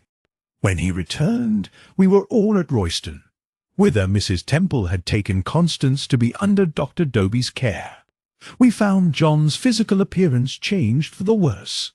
His pallor was as remarkable as before, but he was visibly thinner, and his strange mental abstraction and moodiness seemed little if any abated.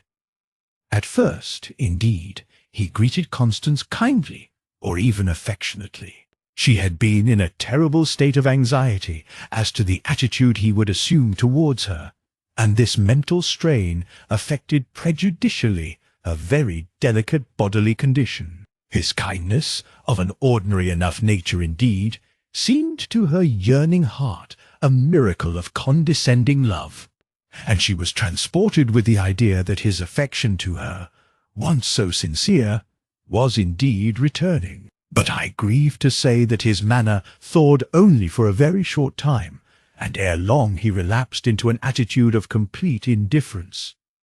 It was as if his real, true, honest, and loving character had made one more vigorous effort to assert itself, as though it had for a moment broken through the hard and selfish crust that was forming around him. But the blighting influence which was at work proved seemingly too strong for him to struggle against, and riveted its chains again upon him with a weight heavier than before. That there was some malefic influence, mental or physical, thus working on him, no one who had known him before could for a moment doubt. But while Mrs. Temple and I readily admitted this much, we were entirely unable even to form a conjecture as to its nature. It is true that Mrs. Temple's fancy suggested that Constance had some rival in his affections, but we rejected such a theory almost before it was proposed, feeling that it was inherently improbable, and that, had it been true, we could not have remained entirely unaware of the circumstances which had conduced to such a state of things. It was this inexplicable nature of my brother's affliction that added immeasurably to our grief. If we could only have ascertained its cause, we might have combated it, but as it was, we were fighting in the dark, as against some enemy, who was assaulting us from an obscurity so thick that we could not see his form. Of any mental trouble we thus knew nothing, nor could we say that my brother was suffering from any definite physical ailment, except that he was certainly growing thinner. Your birth, my dear Edward, followed very shortly. Your poor mother rallied in an unusually short time, and was filled with rapture at the new treasure which was thus given as a solace to her afflictions. Your father exhibited little interest at the event, though he sat nearly half an hour with her one evening, and allowed her even to stroke his hair and caress him as in time long past. Although it was now the height of summer, he seldom left the house, sitting much and sleeping in his own room, where he had a field bed provided for him, and continually devoting himself to the violin. One evening near the end of July, we were sitting after dinner in the drawing-room at Royston, having the French windows looking on to the lawn open, as the air was still oppressively warm. Though things were proceeding as indifferently as before, we were perhaps less cast down than usual, for John had taken his dinner with us that evening. This was a circumstance now, alas, sufficiently uncommon, for he had nearly all his meals served for him in his own rooms. Constance, who was once more downstairs, sat playing at the pianoforte, performing chiefly melodies by Scarlatti or Bach, of which old-fashioned music she knew her husband to be most fond. A later fashion, as you know, has revived the cultivation of these composers, but at the time of which I write their works were much less commonly known. Though she was more than a passable musician, he would not allow her to accompany him. Indeed, he never now performed at all on the violin before us, reserving his practice entirely for his own chamber. There was a pause in the music while coffee was served. My brother had been sitting in an easy chair apart, reading some classical work during his wife's performance, and taking little notice of us. But after a while he put down his book and said, "Constance, if you will accompany me, I will get my violin and play a little while." I cannot say how much his words astonished us. It was so simple a matter for him to say, and yet it filled us all with an unspeakable joy. We concealed our emotion till he had left the room to get his instrument. Then Constance showed how deeply she was gratified by kissing first her mother, and then me, squeezing my hand, but saying nothing. In a minute he returned, bringing his violin and a music book. By the soiled vellum cover and the shape I perceived instantly that it was the book containing the Areopagita. I had not seen it for near 2 years, and was not even aware that it was in the house, but I knew at once that he intended to play that suite. I entertained an unreasoning but profound aversion to its melodies, but at that moment I would have welcomed warmly that or any other music, so that he would only choose once more to show some thought for his neglected wife. He put the book open at the Areopagita on the desk of the pianoforte, and asked her to play it with him. She had never seen the music before, though I believe she was not unacquainted with the melody, as she had heard him playing it by himself, and once heard, it was not easily forgotten. They began the Areopagita suite, and at first all went well. The tone of the violin, and also, I may say with no undue partiality, my brother's performance, was so marvellously fine that though our thoughts were elsewhere when the music commenced, in a few seconds they were wholly engrossed in the melody, and we sat spellbound. It was as if the violin had become suddenly endowed with life, and was singing to us in a mystical language more deep and awful than any human words. Constance was comparatively unused to the figuring of the basso continuo, and found some trouble in reading it accurately, especially in manuscript. But she was able to mask any difficulty she may have had until she came to the Gagliarda.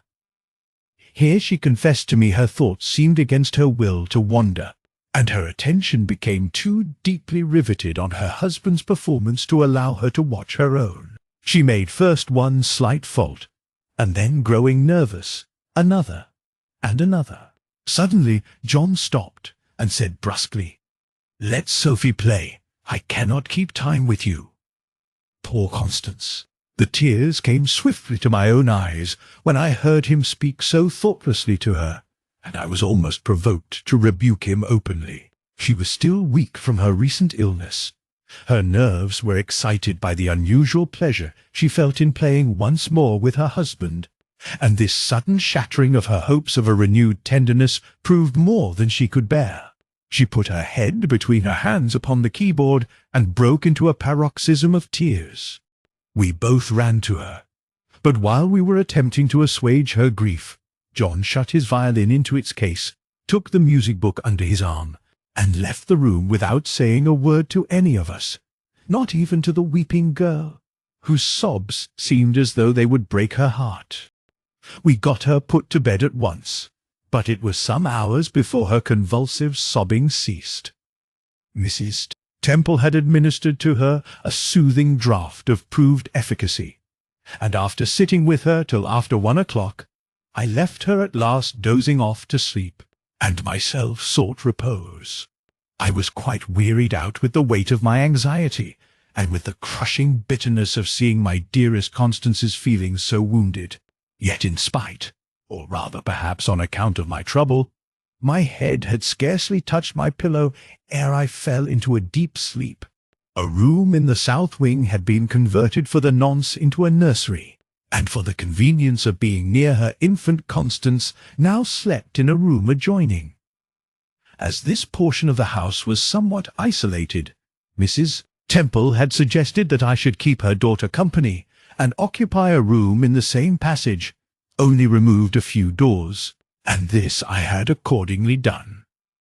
I was aroused from my sleep that night by someone knocking gently on the door of my bedroom, but it was some seconds before my thoughts became sufficiently awake to allow me to remember where I was. There was some moonlight, but I lighted a candle, and looking at my watch saw that it was 2 o'clock. I concluded that either Constance or her baby was unwell, and that the nurse needed my assistance. So I left my bed, and moving to the door, asked softly who was there. It was, to my surprise, the voice of Constance that replied, "Oh, Sophie, let me in." In a second I had opened the door, and found my poor sister wearing only her nightdress, and standing in the moonlight before me. She looked frightened and unusually pale in her white dress, and with the cold gleam of the moon upon her. At first I thought she was walking in her sleep, and perhaps rehearsing again in her dreams the troubles which dogged her waking footsteps. I took her gently by the arm, saying, "Dearest Constance, come back at once to bed. You will take cold." She was not asleep, however, but made a motion of silence, and said in a terrified whisper, "Hush! Do you hear nothing?" There was something so vague, and yet so mysterious in the question, and in her evident perturbation, that I was infected too by her alarm. I felt myself shiver as I strained my ear to catch, if possible, the slightest sound. But a complete silence pervaded everything. I could hear nothing. "Can you hear it?" she said again. All sorts of images of ill presented themselves to my imagination. I thought the baby must be ill with croup, and that she was listening for some stertorous breath of anguish. And then the dread came over me, that perhaps her sorrows had been too much for her, and that reason had left her seat. At that thought, the marrow froze in my bones. "Hush," she said again, and just at that moment, as I strained my ears, I thought I caught upon the sleeping air a distant and very faint murmur. "Oh, what is it, Constance?" I said. "You will drive me mad." And while I spoke, the murmur seemed to resolve itself into the vibration, felt almost rather than heard, of some distant musical instrument. I stepped past her into the passage. All was deadly still, but I could perceive that music was being played somewhere far away, and almost at the same minute my ears recognized faintly but unmistakably the Gagliarda of the Areopagita. I have already mentioned that for some reason which I can scarcely explain, this melody was very repugnant to me. It seemed associated in some strange and intimate way with my brother's indisposition and moral decline. Almost at the moment that I had heard it first 2 years ago, peace seemed to have risen up and left our house, gathering her skirts about her, as we read that the angels left the temple at the siege of Jerusalem. And now it was even more detestable to my ears, recalling as it did too vividly the cruel events of the preceding evening. "John must be sitting up playing," I said. "Yes," she answered. "But why is he in this part of the house, and why does he always play that tune?" It was as if some irresistible attraction drew us towards the music. Constance took my hand in hers, and we moved together slowly down the passage. The wind had risen, and though there was a bright moon, her beams were constantly eclipsed by driving clouds. Still, there was light enough to guide us, and I extinguished the candle. As we reached the end of the passage, the air of the Gagliarda grew more and more distinct. Our passage opened on to a broad landing with a balustrade, and from one side of it ran out the picture gallery which you know. I looked at Constance significantly. It was evident that John was playing in this gallery. We crossed the landing, treading carefully, and making no noise with our naked feet, for both of us had been too excited even to think of putting on shoes. We could now see the whole length of the gallery. My poor brother sat in the oriel window of which I have before spoken. He was sitting so as to face the picture of Adrian Temple, and the great windows of the oriel flung a strong light on him. At times a cloud hid the moon, and all was plunged in darkness. But in a moment the cold light fell full on him, and we could trace every feature as in a picture.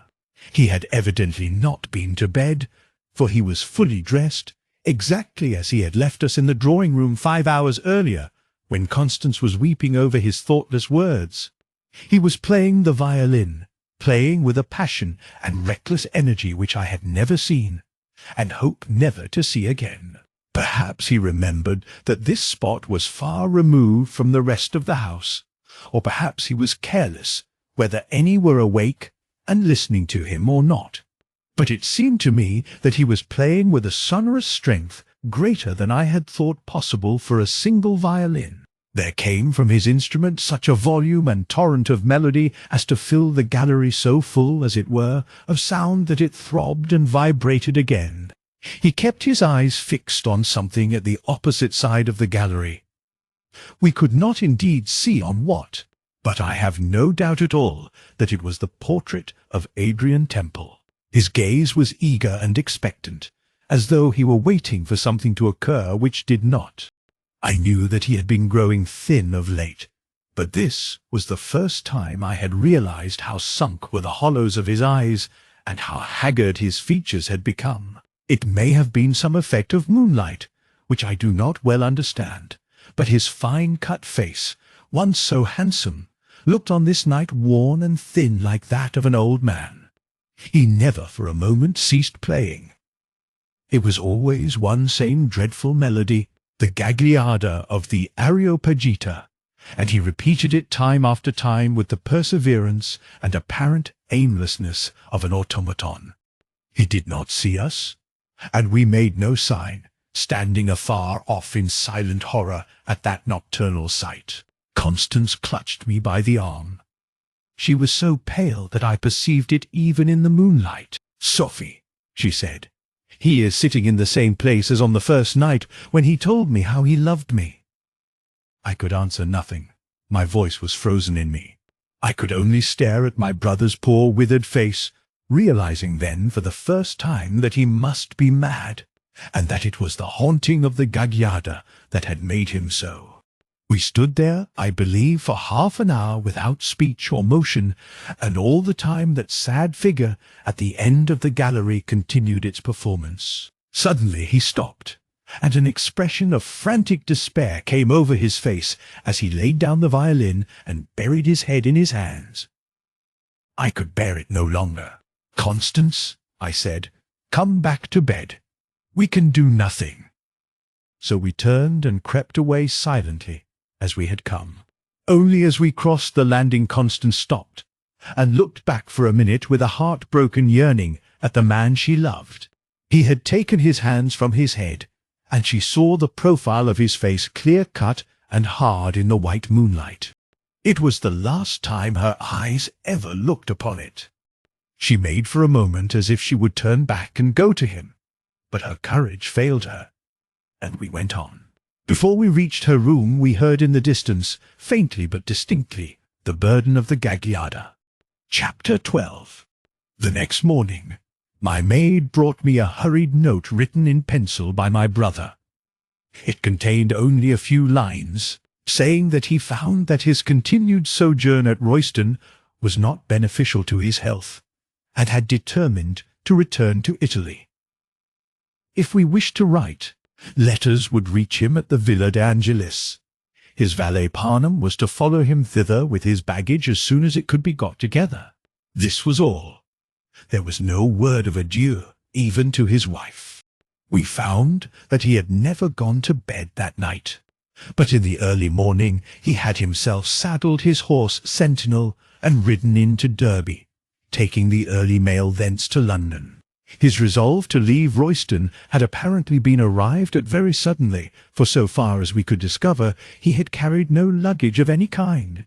I could not help looking somewhat carefully round his room to see if he had taken the Stradivarius violin. No trace of it, or even of its case, was to be seen, though it was difficult to imagine how he could have carried it with him on horseback.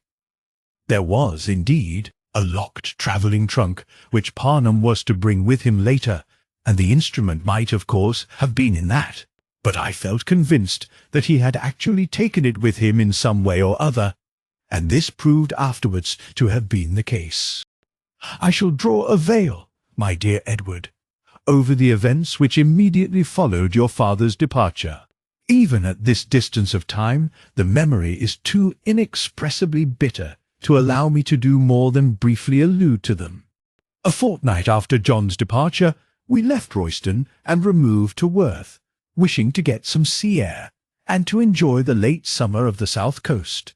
Your mother seemed entirely to have recovered from her confinement, and to be enjoying as good health as could be reasonably expected under the circumstances of her husband's indisposition.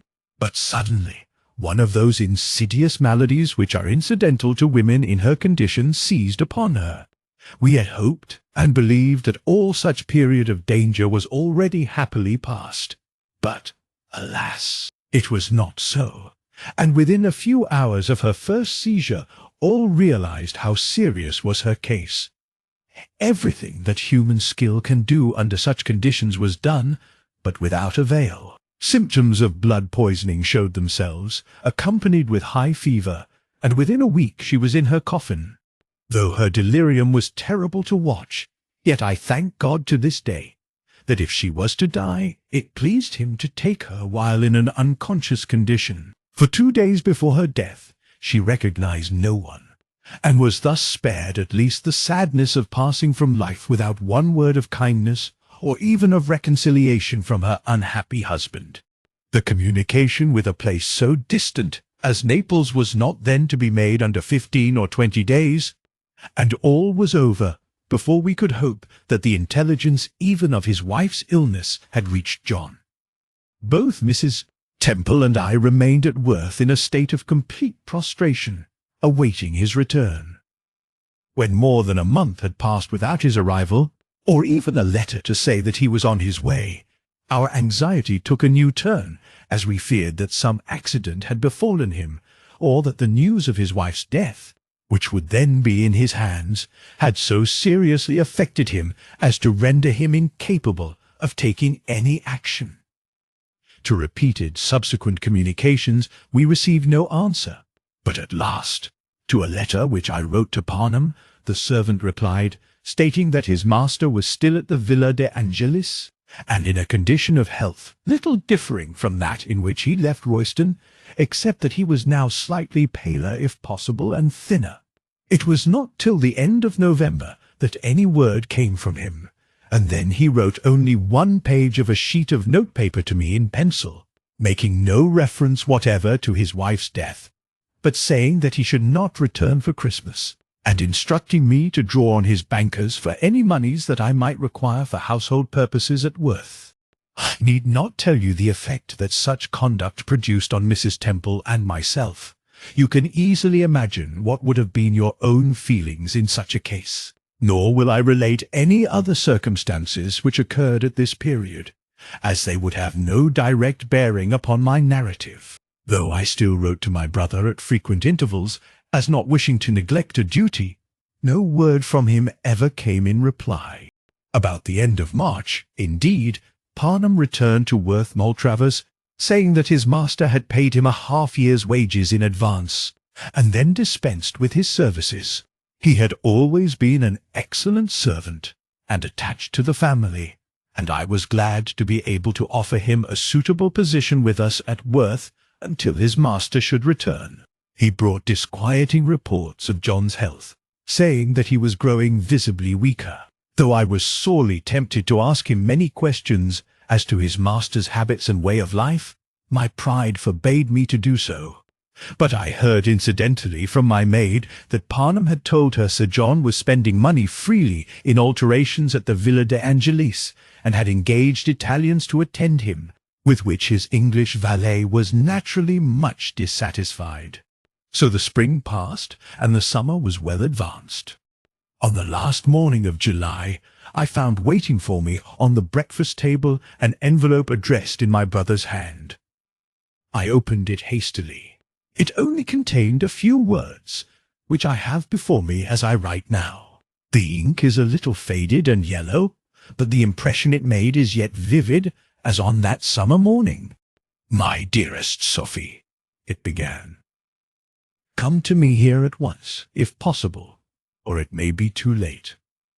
I want to see you. They say that I am ill and too weak to travel to England. Your loving brother, John." There was a great change in the style, from the cold and conventional notes that he had hitherto sent at such long intervals, from the stiff, "Dear Sophia," and "Sincerely yours," to which, I grieve to say, I had grown accustomed. Even the writing itself was altered. It was more the bold, boyish hand he wrote, when first he went to Oxford, than the smaller, cramped, and classic character of his later years. Though it was a little matter enough, God knows, in comparison with his grievous conduct, yet it touched me much that he should use again the once familiar "Dearest Sophie," and sign himself "My loving brother." I felt my heart go out towards him, and so strong is woman's affection for her own kin, that I had already forgotten any resentment and reprobation in my great pity for the poor wanderer, lying sick, perhaps unto death, and alone in a foreign land. I took his note at once to Mrs. Temple. She read it twice or thrice, trying to take in the meaning of it. Then she drew me to her, and, kissing me, said, "Go to him at once, Sophie. Bring him back to Worth. Try to bring him back to the right way." I ordered my things to be packed, determining to drive to Southampton and take train thence to London, and at the same time Mrs. Temple gave instructions that all should be prepared for her own return to Royston within a few days. I knew she did not dare to see John after her daughter's death. I took my maid with me and Parnham to act as courier.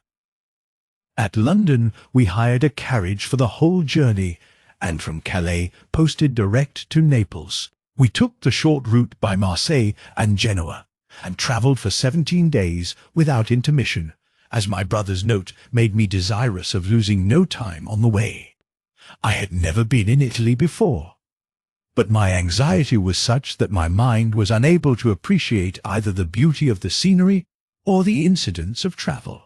I can, in fact, remember nothing of our journey now, except the wearisome and interminable jolting over bad roads and the insufferable heat.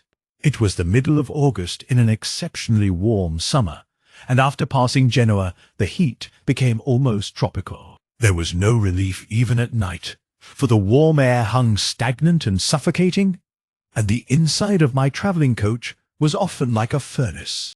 We were at last approaching the conclusion of our journey, and had left Rome behind us. The day that we set out from Aversa was the hottest that I have ever felt, the sun beating down with an astonishing power even in the early hours, and the road being thick with a white and blinding dust. It was soon after midnight that our carriage began rattling over the great stone blocks with which the streets of Naples are paved.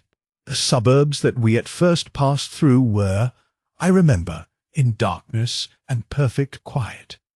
But after traversing the heart of the city and reaching the western side, we suddenly found ourselves in the midst of an enormous and very dense crowd. There were lanterns everywhere, and interminable lanes of booths, whose proprietors were praising their wares with loud shouts, and here acrobats, jugglers, minstrels, black-vested priests, and blue-coated soldiers mingled with a vast crowd, whose numbers at once arrested the progress of the carriage. Though it was so late of a Sunday night, all seemed here awake and busy as at noonday. Oil lamps, with reeking fumes of black smoke, flung a glare over the scene, and the discordant cries and chattering conversation united in so deafening a noise as to make me turn faint and giddy, wearied as I already was with long travelling, though I felt that intense eagerness and expectation which the approaching termination of a tedious journey inspires, and was desirous of pushing forward with all imaginable dispatch. Yet here our course was sadly delayed. The horses could only proceed at the slowest of foot paces, and we were constantly brought to a complete stop for some minutes before the postboy could force a passage through the unwilling crowd. This produced a feeling of irritation and despair of ever reaching my destination, and the mirth and careless hilarity of the people round us chafed with bitter contrast on my depressed spirits. I inquired from the postboy what was the origin of so great a commotion, and understood him to say in reply that it was a religious festival held annually in honour of Our Lady of the Grotto. I cannot, however, conceive of any truly religious person countenancing such a gathering, which seemed to me rather like the unclean orgies of a heathen deity than an act of faith of Christian people. This disturbance occasioned us so serious a delay that as we were climbing the steep slope leading up to Posillipo, it was already 3 in the morning, and the dawn was at hand. After mounting steadily for a long time, we began to rapidly descend, and just as the sun came up over the sea, we arrived at the Villa de Angelis. I sprang from the carriage, and passing through a trellis of vines, reached the house. A manservant was in waiting, and held the door open for me, but he was an Italian, and did not understand me when I asked in English where Sir John Maltravers was. He had evidently, however, received instructions to take me at once to my brother, and led the way to an inner part of the house. As we proceeded, I heard the sound of a rich alto voice singing very sweetly to a mandoline some soothing or religious melody. The servant pulled aside a heavy curtain, and I found myself in my brother's room. An Italian youth sat on a stool near the door, and it was he who had been singing. At a few words from John, addressed to him in his own language, he set down his mandolin and left the room, pulling to the curtain and shutting a door behind it. The room looked directly onto the sea. The villa was, in fact, built upon rocks at the foot of which the waves lapped. Through two folding windows which opened onto a balcony, the early light of the summer morning streamed in with a rosy flush. My brother sat on a low couch or sofa, propped up against a heap of pillows, with a rug of brilliant colours flung across his feet and legs. He held out his arms to me, and I ran to him. But even in so brief an interval, I had perceived that he was terribly weak and wasted. All my memories of his past faults had vanished and were dead in that sad aspect of his worn features, and in the conviction which I felt, even from the first moment, that he had but little time longer to remain with us.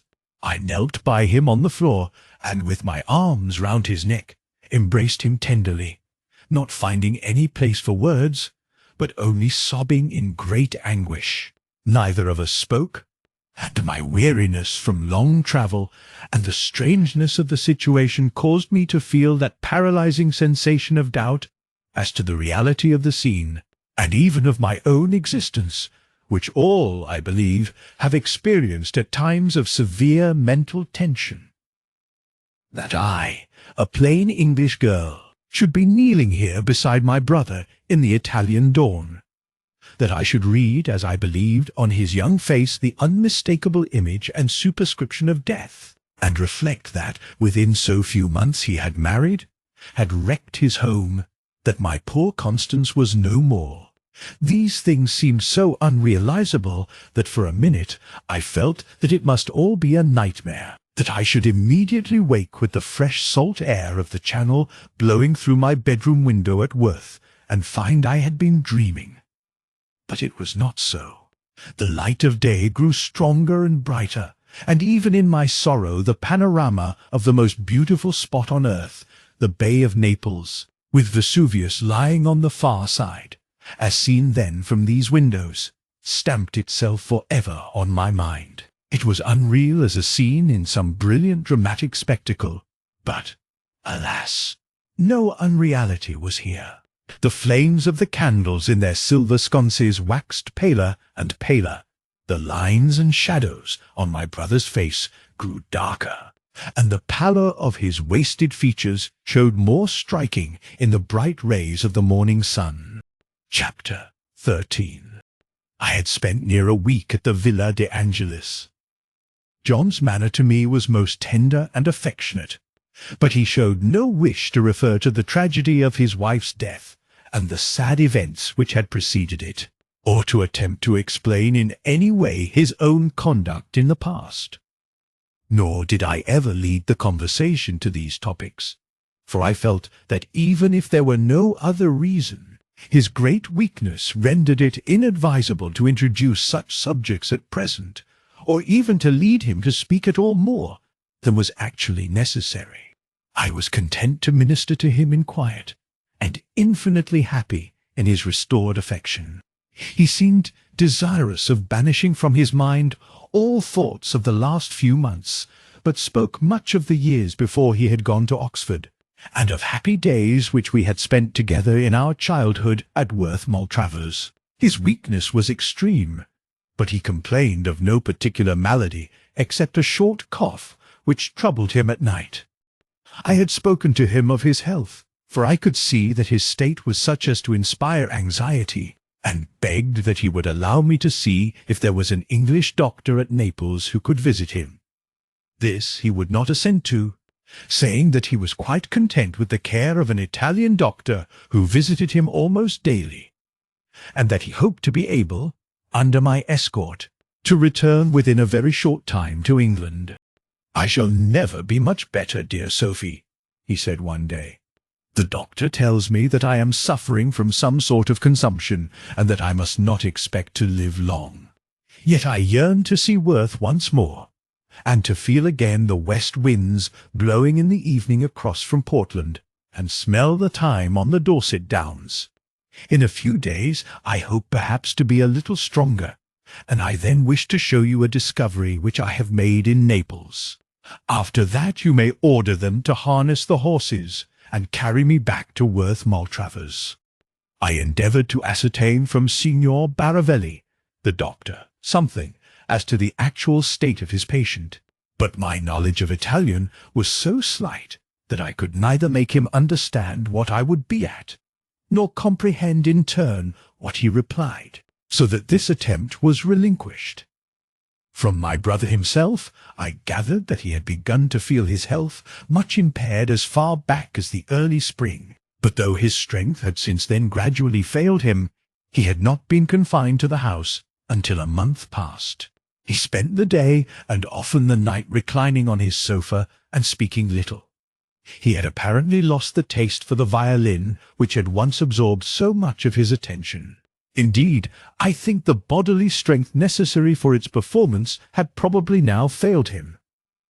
The Stradivarius instrument lay near his couch in its case, but I only saw the latter open on one occasion, I think, and was deeply thankful that John no longer took the same delight as heretofore in the practice of this art, not only because the mere sound of his violin was now fraught to me with such bitter memories, but also because I felt sure that its performance had in some way, which I could not explain, a deleterious effect upon himself. He exhibited that absence of vitality which is so often noticeable in those who have not long to live, and on some days lay in a state of semi-lethargy from which it was difficult to rouse him.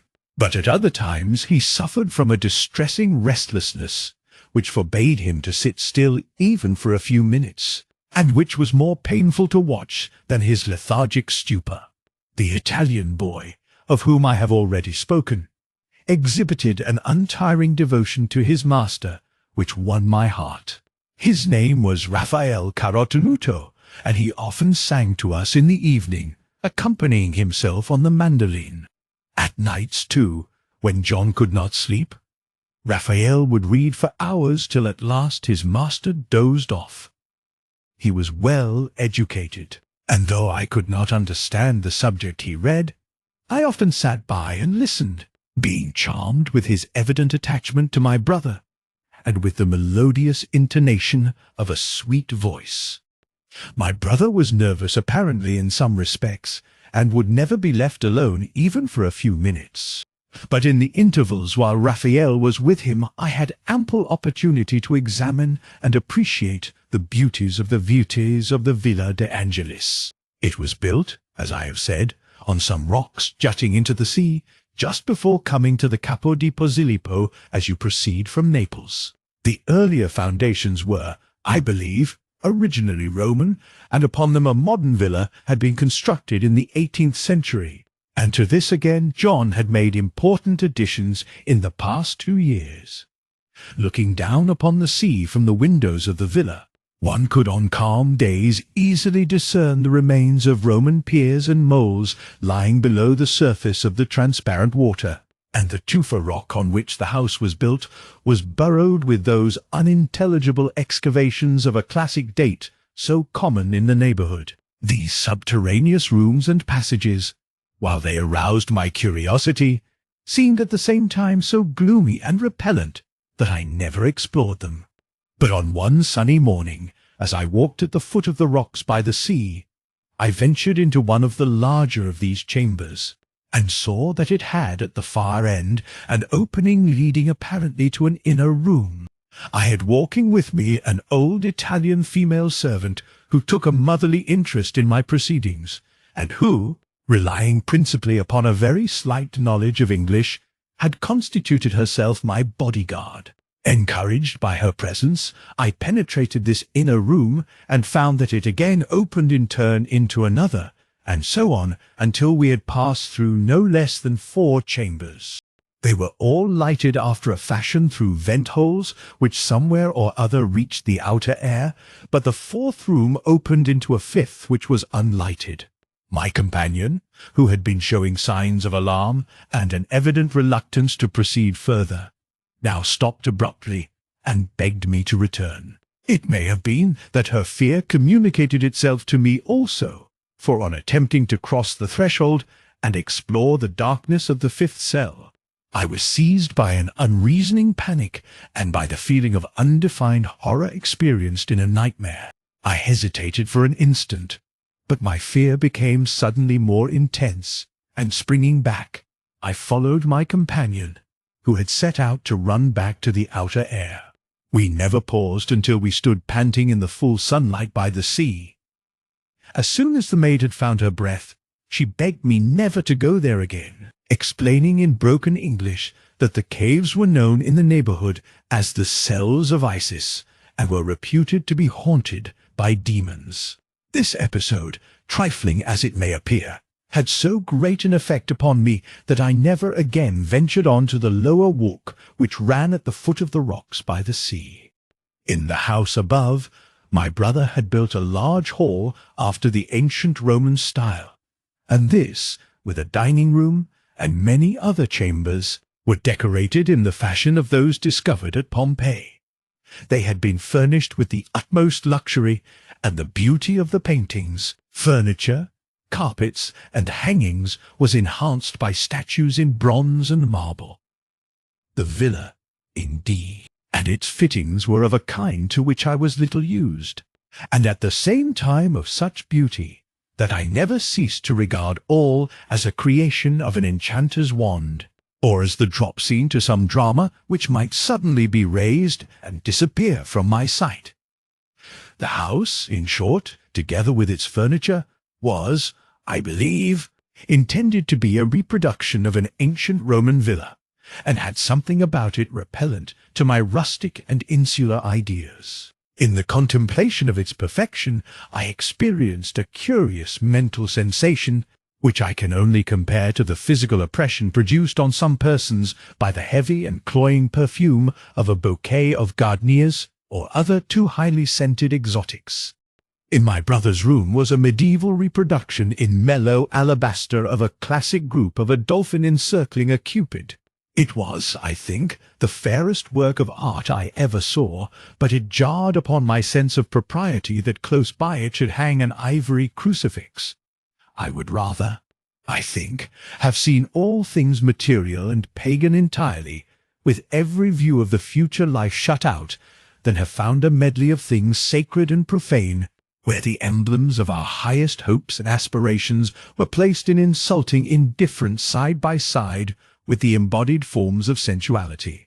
Here, in this scene of magical beauty, it seemed to me for a moment that the years had rolled back, that Christianity had still to fight with a living paganism, and that the battle was not yet won. It was the same all through the house, and there were many other matters which filled me with regret, mingled with vague and apprehensive surmises which I shall not here repeat. At one end of the house was a small library, but it contained few works except Latin and Greek classics. I had gone thither one day to look for a book that John had asked for, when in turning out some drawers I found a number of letters written from Worth by my lost Constance to her husband. The shock of being brought suddenly face to face with a handwriting that evoked memories at once so dear and sad was in itself a sharp one, but its bitterness was immeasurably increased by the discovery that not one of these envelopes had ever been opened. While that dear heart, now at rest, was pouring forth her love and sorrow to the ears that should have been above all others ready to receive them, her letters, as they arrived, were flung uncared for, unread, even unopened, into any haphazard receptacle. The days passed one by one at the Villa de Angelis with but little incident, nor did my brother's health either visibly improve or decline. Though the weather was still more than usually warm, a grateful breeze came morning and evening from the sea, and tempered the heat so much as to render it always supportable. John would sometimes in the evening sit propped up with cushions on the trellised balcony looking towards Baia, and watch the fishermen setting their nets. We could hear the melody of their deep-voiced songs carried up on the night air.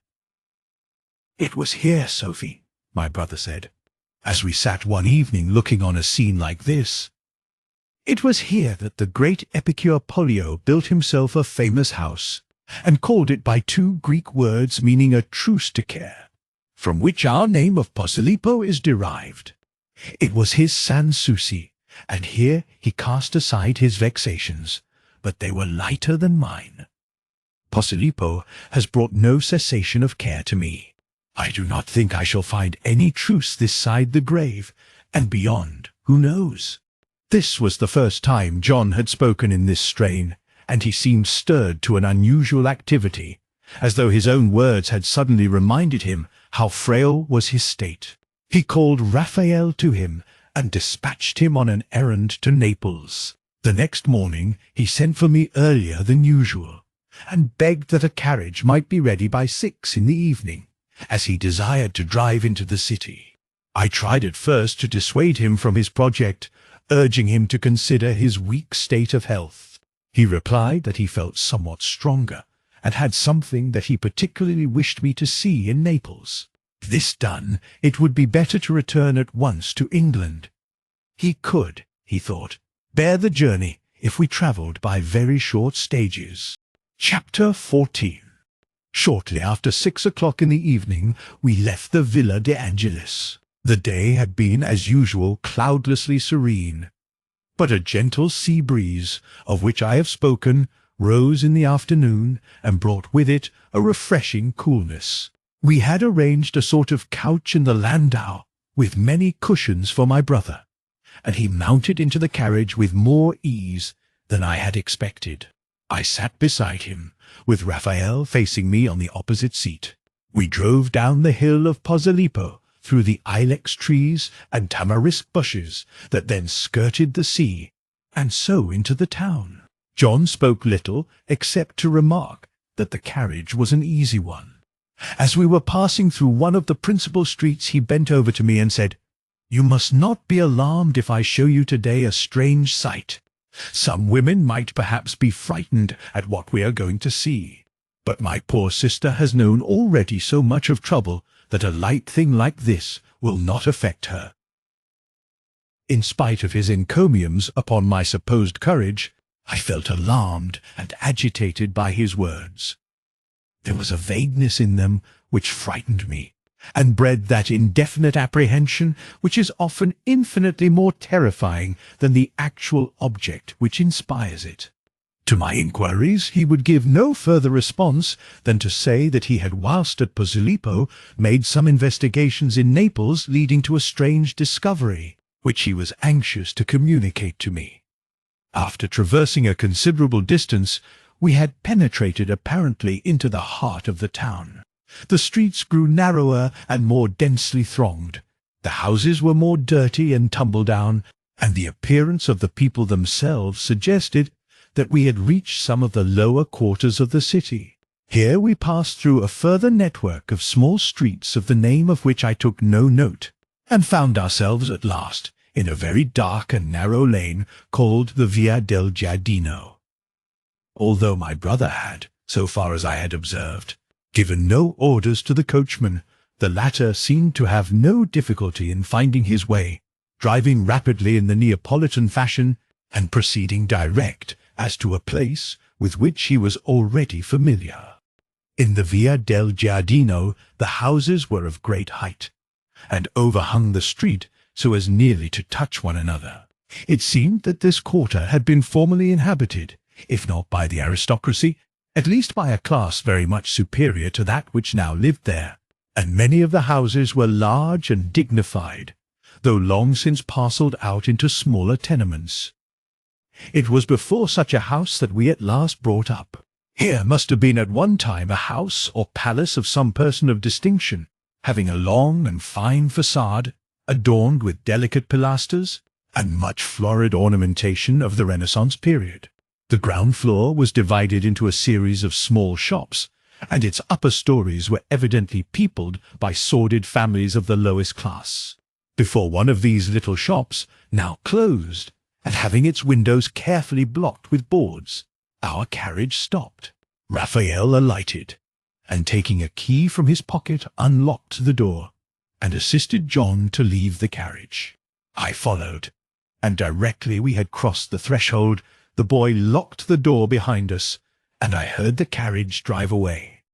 We found ourselves in a narrow and dark passage, and as soon as my eyes grew accustomed to the gloom I perceived, there was at the end of it a low staircase leading to some upper room, and on the right a door which opened into the closed shop.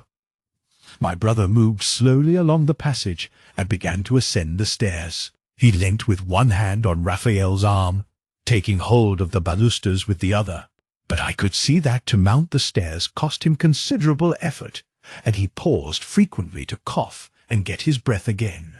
So we reached a landing at the top, and found ourselves in a small chamber or magazine directly over the shop. It was quite empty, except for a few broken chairs, and appeared to be a small loft formed by dividing what had once been a high room into 2 stories, of which the shop formed the lower. A long window, which had no doubt once formed one of several in the walls of this large room, was now divided across its width by the flooring, and with its upper part served to light the loft, while its lower panes opened into the shop. The ceiling was, in consequence of these alterations, comparatively low, but though much mutilated, retained evident traces of having been at one time richly decorated, with the raised mouldings and pendants common in the 16th century. At one end of the loft was a species of coved and elaborately carved dado, of which the former use was not obvious. But the large original room had without doubt been divided in length as well as in height, as the lath and plaster walls at either end of the loft had evidently been no part of the ancient structure. My brother sat down in one of the old chairs, and seemed to be collecting his strength before speaking.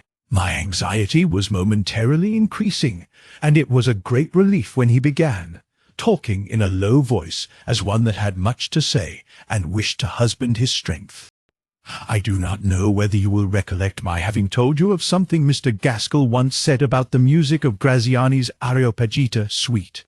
It had always, he used to say, a curious effect upon his imagination, and the melody of the Gagliarda especially called up to his thoughts in some strange way a picture of a certain hall where people were dancing. He even went so far as to describe the general appearance of the room itself, and of the persons who were dancing there. "Yes," I answered, "I remember your telling me of this." And indeed my memory had in times past so often rehearsed Mr. Gaskell's description that, although I had not recently thought of it, its chief features immediately returned to my mind. "He described it," my brother continued, "as a long hall with an arcade of arches running down one side, of the fantastic Gothic of the Renaissance. At the end was a gallery or balcony for the musicians, which on its front carried a coat of arms." I remembered this perfectly, and told John so, adding that the shield bore a cherub's head fanning 3 lilies on a golden field. "It is strange," John went on, "that the description of a scene which our friend thought a mere effort of his own imagination has impressed itself so deeply on both our minds. But the picture which he drew was more than a fancy, for we are at this minute in the very hall of his dream." I could not gather what my brother meant, and thought his reason was failing him. But he continued, "This miserable floor on which we stand has of course been afterwards built in. But you see above you the old ceiling, and here at the end was the musician's gallery with the shield upon its front." He pointed to the carved and whitewashed dado, which had hitherto so puzzled me. I stepped up to it, and although the lath and plaster partition wall was now built around it, it was clear that its curved outline might very easily, as John said, have formed part of the front of a coved gallery. I looked closer at the relief work which had adorned it. Though the edges were all rubbed off, and the mouldings in some cases entirely removed, I could trace without difficulty a shield in the midst, and a more narrow inspection revealed underneath the whitewash, which had partly peeled away, enough remnants of colour to show that it had certainly been once painted gold, and borne a cherub's head with 3 lilies. "That is the shield of the old Neapolitan house of Doma Cavalli," my brother continued. "They bore a cherub's head fanning 3 lilies on a shield, or it was in the balcony behind this shield, long since blocked up as you see, that the musicians sat on that ball night of which Gaskell dreamt. From it they looked down on the hall below where dancing was going forward, and I will now take you downstairs that you may see if the description tallies." So saying, he raised himself, and descending the stairs with much less difficulty than he had shown in mounting them, flung open the door which I had seen in the passage, and ushered us into the shop on the ground floor. The evening light had now faded so much that we could scarcely see even in the passage, and the shop, having its windows barricaded with shutters, was in complete darkness.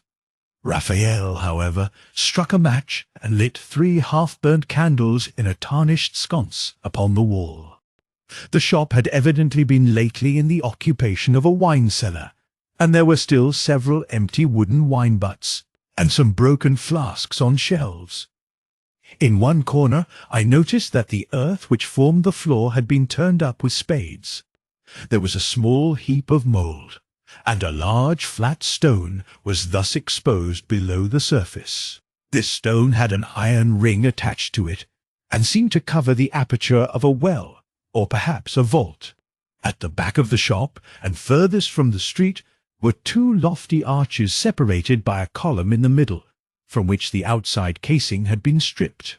To these arches John pointed and said, "That is a part of the arcade which once ran down the whole length of the hall. Only these 2 arches are now left, and the fine marbles which doubtless coated the outside of this dividing pillar have been stripped off. On a summer's night, about 100 years ago, dancing was going on in this hall. There were a dozen couples dancing a wild step, such as is never seen now. The tune that the musicians were playing in the gallery above was taken from the Areopagita, suite of Graziani. Gaskell has often told me that when he played it, the music brought with it to his mind a sense of some impending catastrophe, which culminated at the end of the first movement of the Gagliarda. It was just at that moment, Sophie, that an Englishman who was dancing here was stabbed in the back and foully murdered." I had scarcely heard all that John had said, and had certainly not been able to take in its import. But without waiting to hear if I should say anything, he moved across to the uncovered stone with the ring in it. Exerting a strength which I should have believed entirely impossible in his weak condition, he applied to the stone a lever which lay ready at hand. Raphael at the same time seized the ring, and so they were able between them to move the covering to one side sufficiently to allow access to a small staircase which thus appeared to view. The stair was a winding one, and once led no doubt to some vaults below the ground floor. Raphael descended first, taking in his hand the sconce of 3 candles, which he held above his head so as to fling a light down the steps. John went next, and then I followed, trying to support my brother, if possible, with my hand. The stairs were very dry, and on the walls there was none of the damp or mould which fancy usually associates with a subterraneous vault. I do not know what it was I expected to see, but I had an uneasy feeling that I was on the brink of some evil and distressing discovery. After we had descended about 20 steps, we could see the entry to some vault or underground room, and it was just at the foot of the stairs that I saw something lying, as the light from the candles fell on it from above. At first I thought it was a heap of dust or refuse, but on looking closer it seemed rather a bundle of rags. As my eyes penetrated the gloom, I saw there was about it some tattered cloth of a faded green tint, and almost at the same minute I seemed to trace under the clothes the lines or dimensions of a human figure. For a moment I imagined it was some poor man lying face downwards and bent up against the wall. The idea of a man or of a dead body being there shocked me violently, and I cried to my brother, "Tell me, what is it?" At that instant The light from Raphael's candles fell in a somewhat different direction. It lighted up the white bowl of a human skull, and I saw that what I had taken for a man's form was instead that of a clothed skeleton. I turned faint and sick for an instant, and should have fallen had it not been for John, who put his arm about me and sustained me with an unexpected strength. "God help us!" I exclaimed. "Let us go. I cannot bear this. There are foul vapours here. Let us get back to the outer air." He took me by the arm, and pointing at the huddled heap, said, "Do you know whose bones those are? That is Adrian Temple. After it was all over, they flung his body down the steps, dressed in the clothes he wore." At that name, uttered in so ill-omened a place, I felt a fresh access of terror. It seemed as though the soul of that wicked man must be still hovering over his unburied remains, and boding evil to us all. A chill crept over me. The light, the walls, my brother, and Raphael all swam round, and I sank swooning on the stairs. When I returned fully to my senses, we were in the landau again, making our way back to the Villa de Angelis. Chapter 15. The next morning my health and strength were entirely restored to me, but my brother, on the contrary, seemed weak and exhausted from his efforts of the previous night. Our return journey to the Villa de Angelis had passed in complete silence. I had been too much perturbed to question him on the many points relating to the strange events as to which I was still completely in the dark, and he, on his side, had shown no desire to afford me any further information. When I saw him the next morning, he exhibited signs of great weakness, and in response to an effort on my part to obtain some explanation of the discovery of Adrian Temple's body, avoided an immediate reply, promising to tell me all he knew after our return to Worth Maltravers.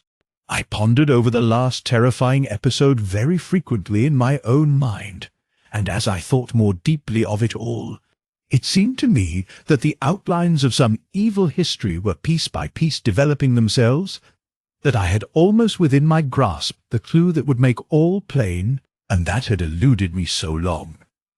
In that dim story, Adrian Temple, the music of the Gagliarda, my brother's fatal passion for the violin, all seemed to have some mysterious connection, and to have conspired in working John's mental and physical ruin. Even the Stradivarius violin bore a part in the tragedy, becoming, as it were, an actively malignant spirit, though I could not explain how, and was yet entirely unaware of the manner in which it had come into my brother's possession. I found that John was still resolved on an immediate return to England. His weakness, it is true, led me to entertain doubts as to how he would support so long a journey, but at the same time I did not feel justified in using any strong efforts to dissuade him from his purpose. I reflected that the more wholesome air and associations of England would certainly reinvigorate both body and mind, and that any extra strain brought about by the journey would soon be repaired by the comforts and watchful care with which we could surround him at Worth Maltravers. So the first week in October saw us once more with our faces set towards England. A very comfortable swinging bed or hammock had been arranged for John in the travelling carriage, and we determined to avoid fatigue as much as possible by dividing our journey into very short stages.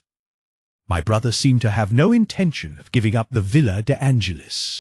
It was left complete with its luxurious furniture, and with all his servants under the care of an Italian maggiordomo. I felt that as John's state of health forbade his entertaining any hope of an immediate return thither, it would have been much better to close entirely his Italian house. But his great weakness made it impossible for him to undertake the effort such a course would involve, and even if my own ignorance of the Italian tongue had not stood in the way, I was far too eager to get my invalid back to Worth to feel inclined to import any further delay, while I should myself adjust matters which were after all comparatively trifling, as Parnham was now ready to discharge his usual duties of valet, and as my brother seemed quite content that he should do so, Raphael was of course to be left behind. The boy had quite won my heart by his sweet manners, combined with his evident affection to his master, and in making him understand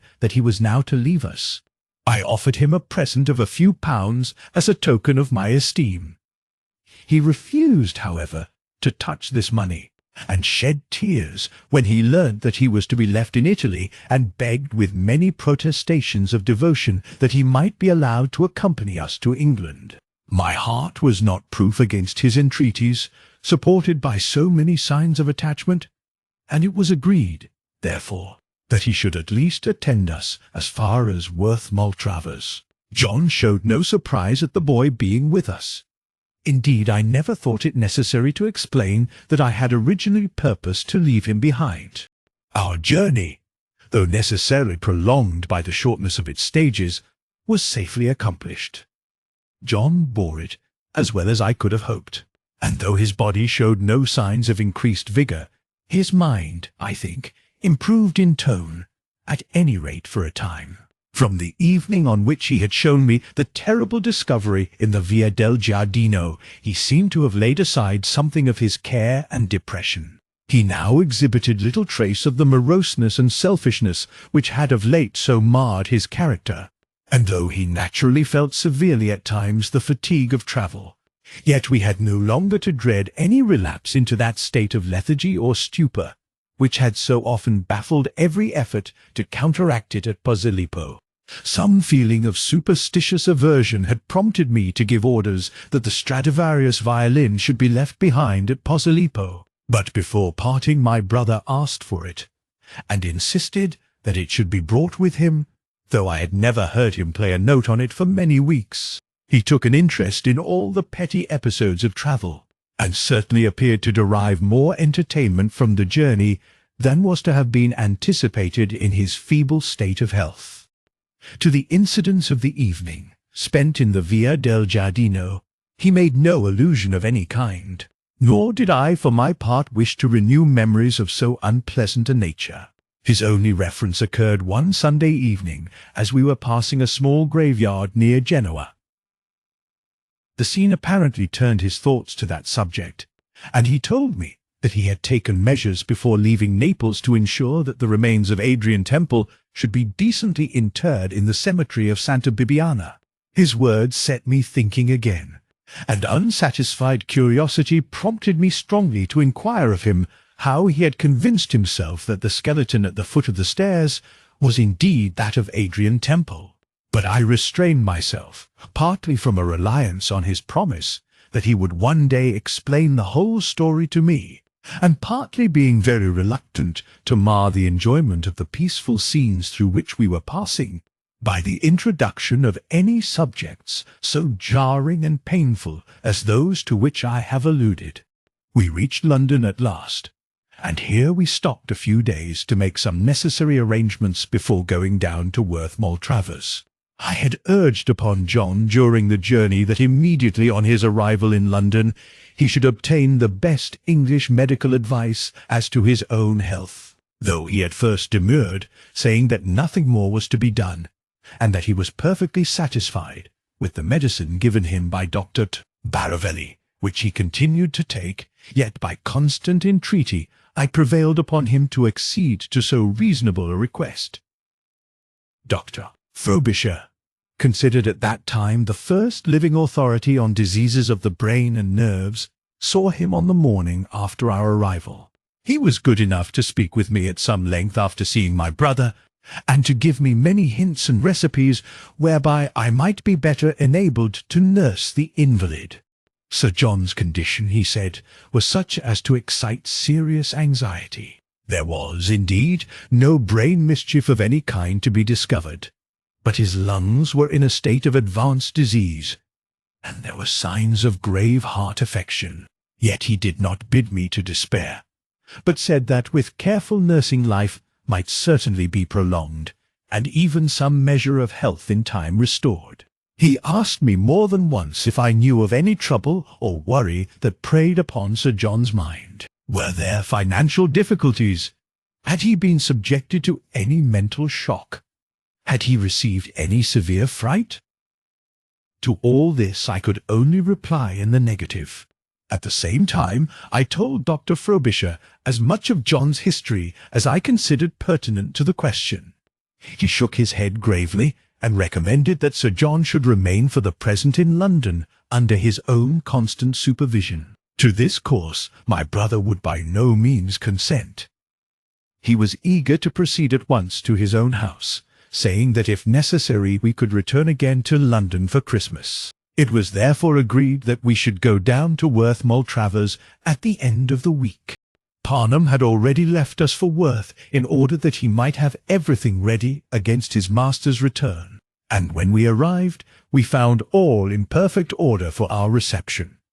A small morning room next to the library, with a pleasant south aspect and opening onto the terrace, had been prepared for my brother's use, so that he might avoid the fatigue of mounting stairs, which Dr. Frobisher considered very prejudicial in his present condition.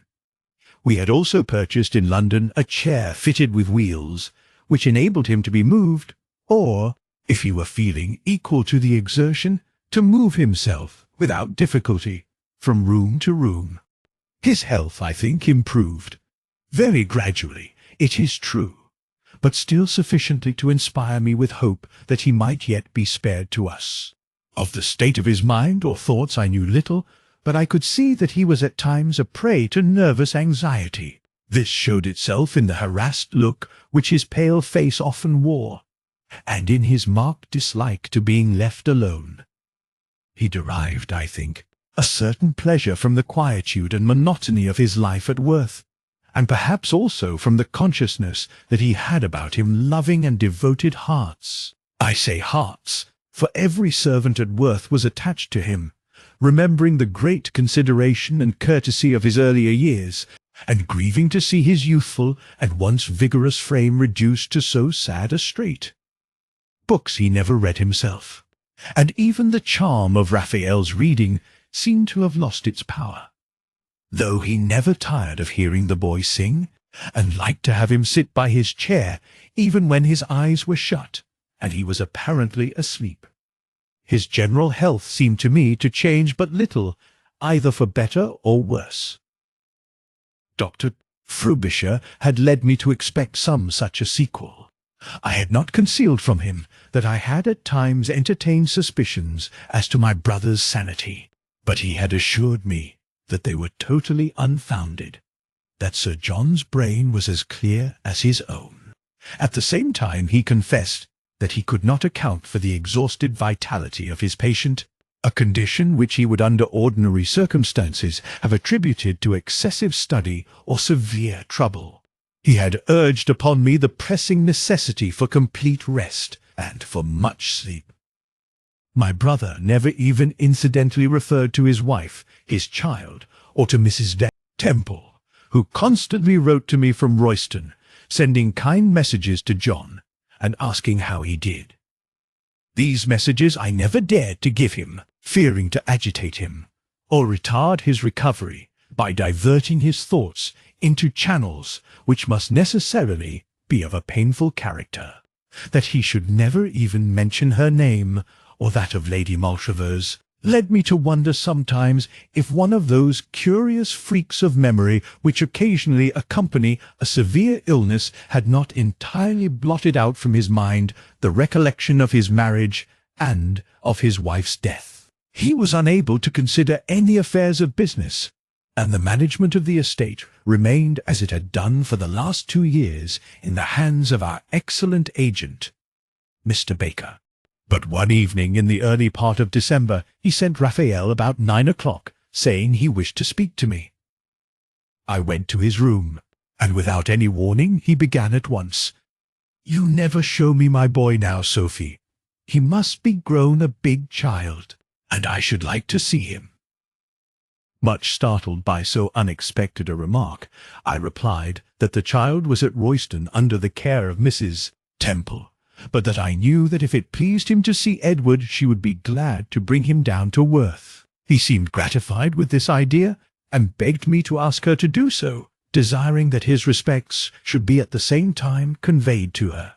I almost ventured at that moment to recall his lost wife to his thoughts by saying that his child resembled her strongly. For your likeness at that time, and even now, my dear Edward, to your poor mother was very marked. But my courage failed me, and his talk soon reverted to an earlier period, comparing the mildness of the month to that of the first winter which he spent at Eton. His thoughts, however, must, I fancy, have returned for a moment to the days when he first met your mother, for he suddenly asked, "Where is Gaskell? Why does he never come to see me?" This brought quite a new idea to my mind. I fancied it might do my brother much good to have by him so sensible and true a friend as I knew Mr. Gaskell to be. The latter's address had fortunately not slipped from my memory, and I put all scruples aside and wrote by the next mail to him, setting forth my brother's sad condition, saying that I had heard John mention his name, and begging him on my own account to be so good as to help us, if possible, and come to us in this hour of trial. Though he was so far off as Westmoreland, Mr. Gaskell's generosity brought him at once to our aid, and within a week he was installed at Worth Maltravers, sleeping in the library, where we had arranged a bed at his own desire, so that he might be near his sick friend. His presence was of the utmost assistance to us all.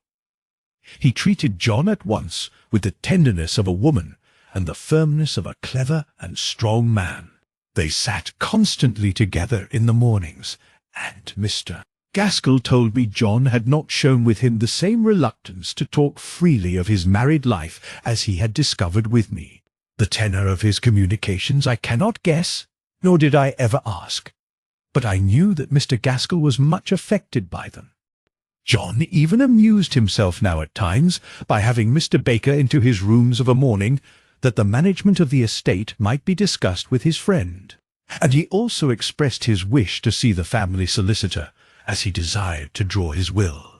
Thinking that any diversion of this nature could not but be beneficial to him, we sent to Dorchester for our solicitor, Mr. Jeffreys, who, together with his clerk, spent 3 nights at Worth, and drew up a testament for my brother. So time went on, and the year was drawing to a close. It was Christmas Eve, and I had gone to bed shortly after 12 o'clock, having an hour earlier bid good night to John and Mr. Gaskell. The long habit of watching with, or being in charge of an invalid at night, had made my ears extraordinarily quick to apprehend even the slightest murmur. It must have been, I think, near 3 in the morning, when I found myself awake and conscious of some unusual sound.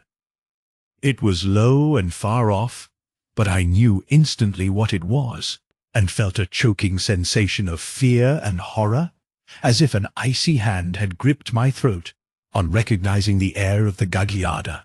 It was being played on the violin, and a long way off, but I knew that tune too well to permit of my having any doubt on the subject. Any trouble or fear becomes, as you will some day learn, my dear nephew, immensely intensified and exaggerated at night. It is so, I suppose, because our nerves are in an excited condition, and our brain not sufficiently awake to give a due account of our foolish imaginations. I have myself many times lain awake wrestling in thought with difficulties which in the hours of darkness seemed insurmountable, but with the dawn resolved themselves into merely trivial inconveniences. So on this night, as I sat up in bed looking into the dark, with the sound of that melody in my ears, it seemed as if something too terrible for words had happened, as though the evil spirit, which we had hoped was exorcised, had returned with others 7-fold more wicked than himself, and taken up his abode again with my lost brother.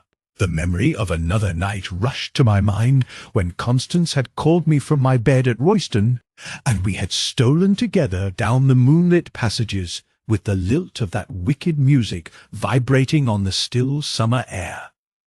Poor Constance! She was in her grave now, yet her troubles at least were over.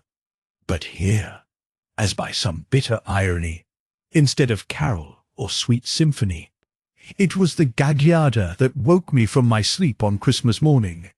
I flung my dressing gown about me and hurried through the corridor and down the stairs which led to the lower story and my brother's room. As I opened my bedroom door, the violin ceased suddenly in the middle of a bar.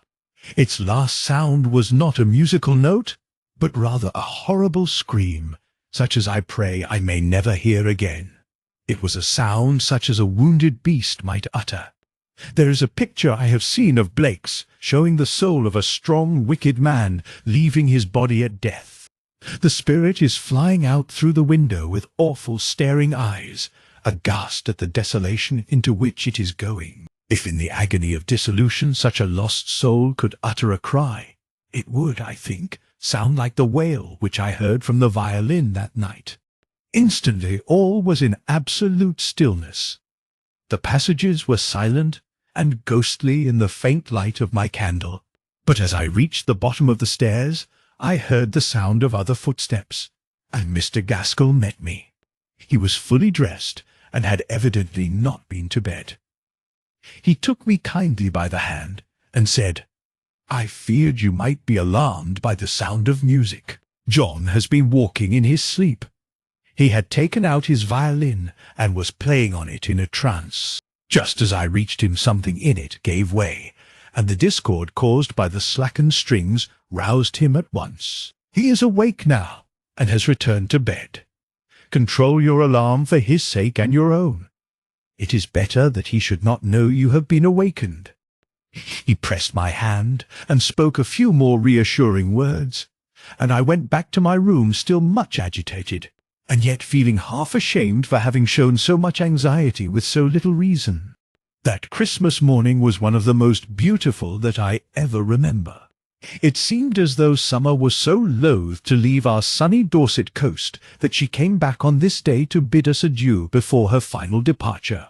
I had risen early, and had partaken of the sacrament at our little church.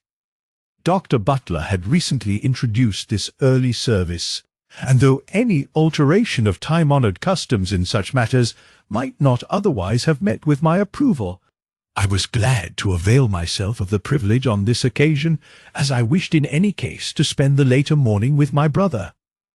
The singular beauty of the early hours, and the tranquilizing effect of the solemn service brought back serenity to my mind, and effectually banished from it all memories of the preceding night.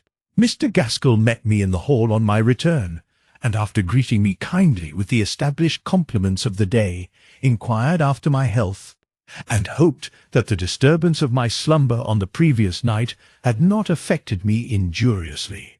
He had good news for me. John seemed decidedly better, was already dressed, and desired, as it was Christmas morning, that we would take our breakfast with him in his room. To this, as you may imagine, I readily assented. Our breakfast party passed off with much content, and even with some quiet humour, John sitting in his easy chair at the head of the table, and wishing us the compliments of the season. I found laid in my place a letter from Mrs. Temple greeting us all, for she knew Mr. Gaskell was at Worth, and saying that she hoped to bring little Edward to us at the new year. My brother seemed much pleased at the prospect of seeing his son, and though perhaps it was only imagination, I fancied he was particularly gratified that Mrs. Temple herself was to pay us a visit. She had not been to Worth since the death of Lady Maltravers. Before we had finished breakfast, the sun beat on the panes with an unusual strength and brightness. His rays cheered us all, and it was so warm that John first opened the windows, and then wheeled his chair on to the walk outside. Mr. Gaskell brought him a hat and mufflers, and we sat with him on the terrace basking in the sun. The sea was still and glassy as a mirror, and the channel lay stretched before us like a floor of moving gold. A rose or two still hung against the house, and the sun's rays reflected from the red sandstone gave us a December morning more mild and genial than many June days that I have known in the north. We sat for some minutes without speaking, immersed in our own reflections and in the exquisite beauty of the scene. The stillness was broken by the bells of the parish church ringing for the morning service. There were 2 of them, and their sound, familiar to us from childhood, seemed like the voices of old friends. John looked at me and said with a sigh, "I should like to go to church. It is long since I was there. You and I have always been on Christmas mornings, Sophie, and Constance would have wished it had she been with us." His words, so unexpected and tender, filled my eyes with tears. Not tears of grief, but of deep thankfulness to see my loved one turning once more to the old ways. It was the first time I had heard him speak of Constance, and that sweet name, with the infinite pathos of her death, and of the spectacle of my brother's weakness, so overcame me that I could not speak. I only pressed his hand and nodded. Mr. Gaskell, who had turned away for a minute, said he thought John would take no harm in attending the morning service, provided the church were warm. On this point I could reassure him, having found it properly heated even in the early morning. Mr. Gaskell was to push John's chair, and I ran off to put on my cloak, with my heart full of profound thankfulness for the signs of returning grace so mercifully vouchsafed to our dear sufferer on this happy day. I was ready dressed, and had just entered the library when Mr. Gaskell stepped hurriedly through the window from the terrace. "John has fainted," he said. "Run for some smelling salts and call Parnham." There was a scene of hurried alarm, giving place ere long to terrified despair. Parnham mounted a horse and set off at a wild gallop to Swanage to fetch Dr. Bruton. But an hour before he returned, we knew the worst. My brother was beyond the aid of the physician. His wrecked life had reached a sudden term. I have now, dear Edward, completed the brief narrative of some of the facts attending the latter years of your father's life. The motive which has induced me to commit them to writing has been a double one. I am anxious to give effect as far as may be to the desire expressed most strongly to Mr. Gaskell by your father, that you should be put in possession of these facts on your coming of age. And for my own part, I think it better that you should thus hear the plain truth from me, lest you should be at the mercy of haphazard reports, which might at any time reach you from ignorant or interested sources. Some of the circumstances were so remarkable that it is scarcely possible to suppose that they were not known, and most probably frequently discussed, in so large an establishment as that of Worth Maltravers.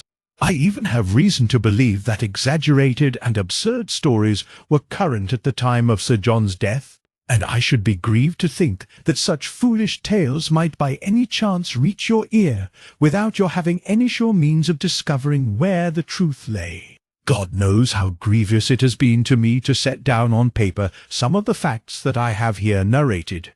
You, as a dutiful son, will reverence the name even of a father whom you never knew.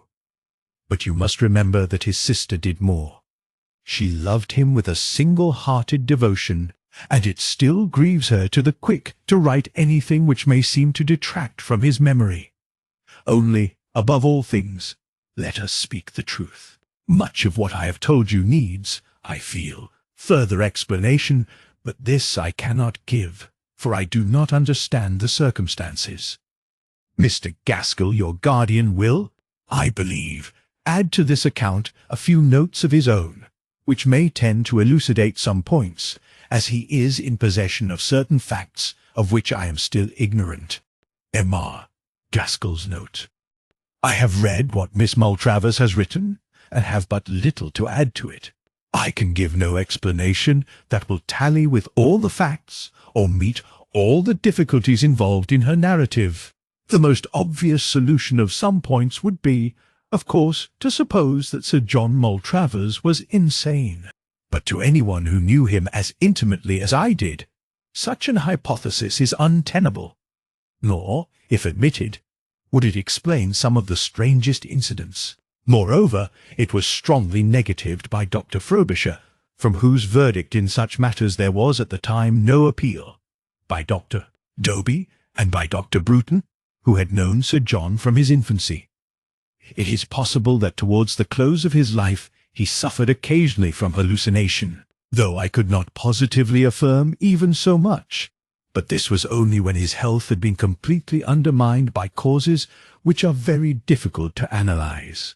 When I first knew him at Oxford, he was a strong man physically as well as mentally, open-hearted, and of a merry and genial temperament.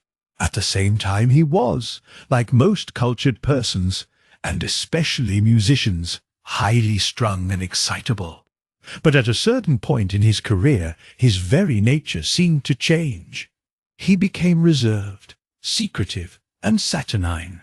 On this moral metamorphosis followed an equally startling physical change. His robust health began to fail him, and although there was no definite malady which doctors could combat, he went gradually from bad to worse until the end came.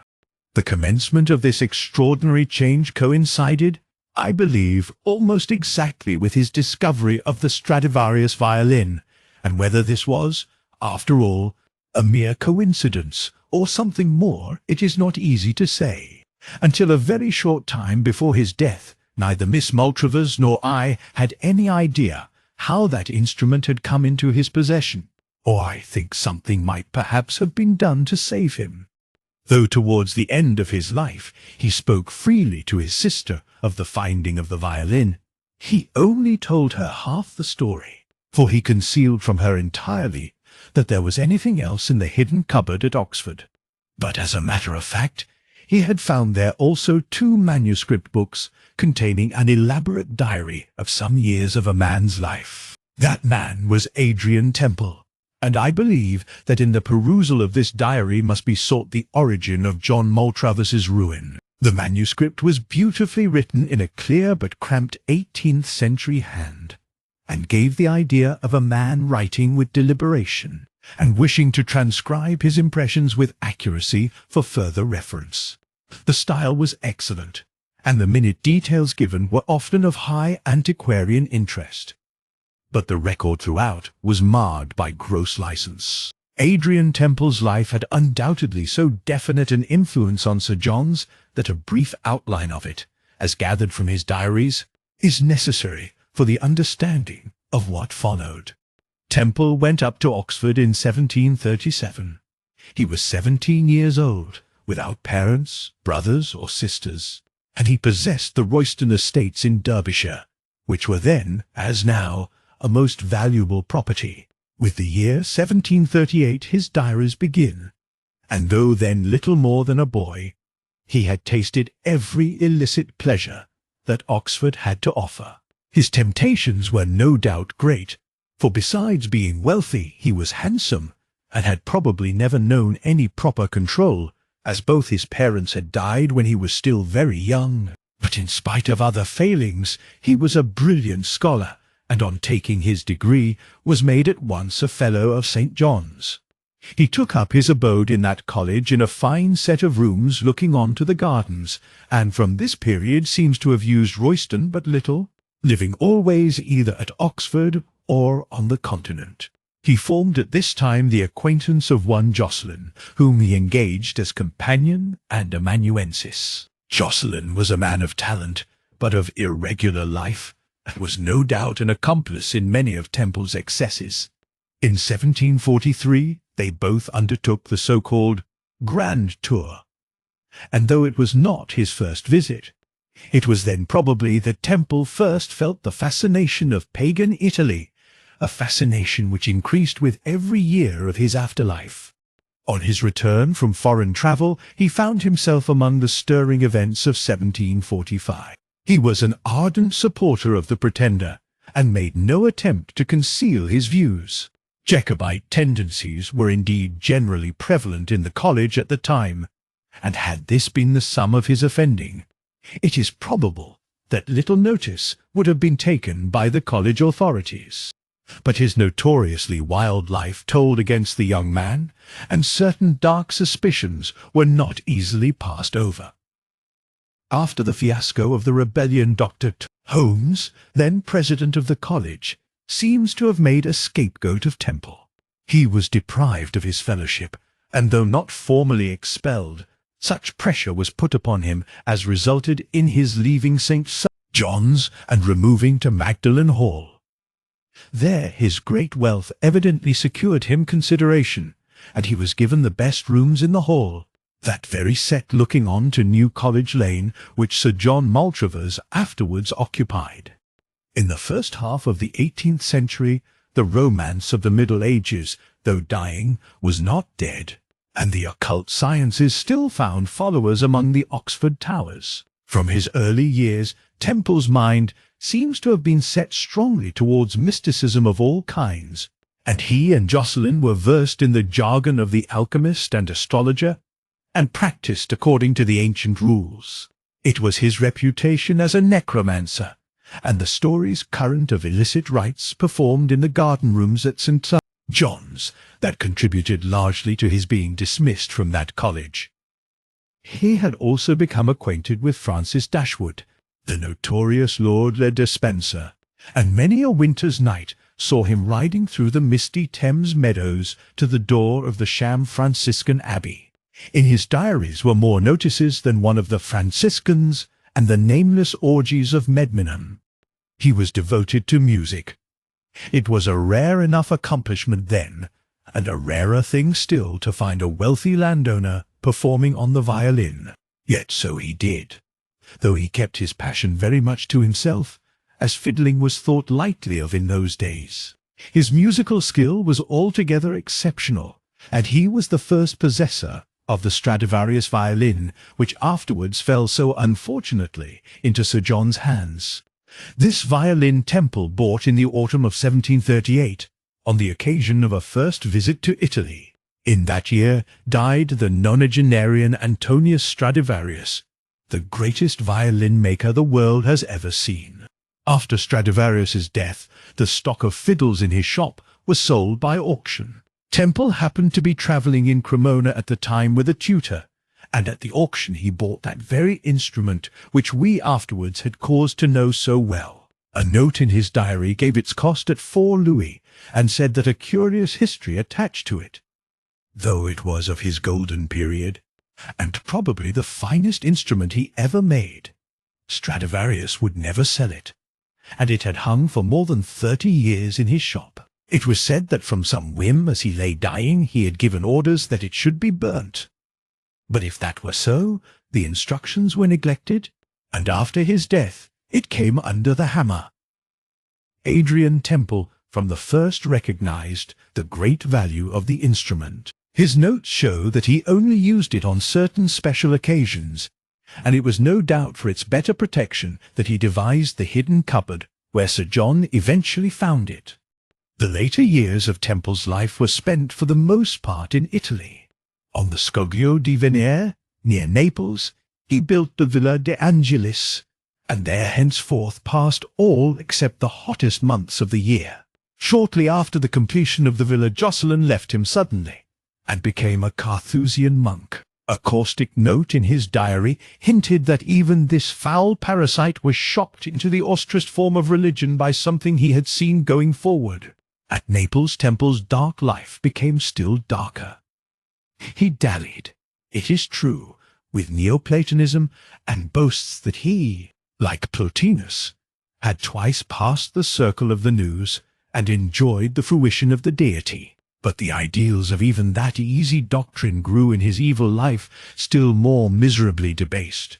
More than once in the manuscript he made mention by name of the Gagliarda of Graziani as having been played at pagan mysteries which these enthusiasts revived at Naples, and the air had evidently impressed itself deeply on his memory. The last entry in his diary is made on the 16th of December, 1752. He was then in Oxford for a few days, but shortly afterwards returned to Naples. The accident of his having just completed a second volume induced him, no doubt, to leave it behind him in the secret cupboard. It is probable that he commenced a third, but if so, it was never found. In reading the manuscript, I was struck with the author's clear and easy style, and found the interest of the narrative increase rather than diminish. At the same time, its study was inexpressibly painful to me. Nothing could have supported me in my determination to thoroughly master it but the conviction that if I was to be of any real assistance to my poor friend Maltravers, I must know as far as possible every circumstance connected with his malady. As it was, I felt myself breathing an atmosphere of moral contagion during the perusal of the manuscript, and certain passages have since returned at times to haunt me in spite of all efforts to dislodge them from my memory. When I came to Worth at Miss Maltravers' urgent invitation, I found my friend Sir John terribly altered. It was not only that he was ill and physically weak, but he had entirely lost the manner of youth, which, though indefinable, is yet so appreciable, and draws so sharp a distinction between the first period of life and middle age. But the most striking feature of his illness was the extraordinary pallor of his complexion, which made his face resemble a subtle counterfeit of white wax rather than that of a living man.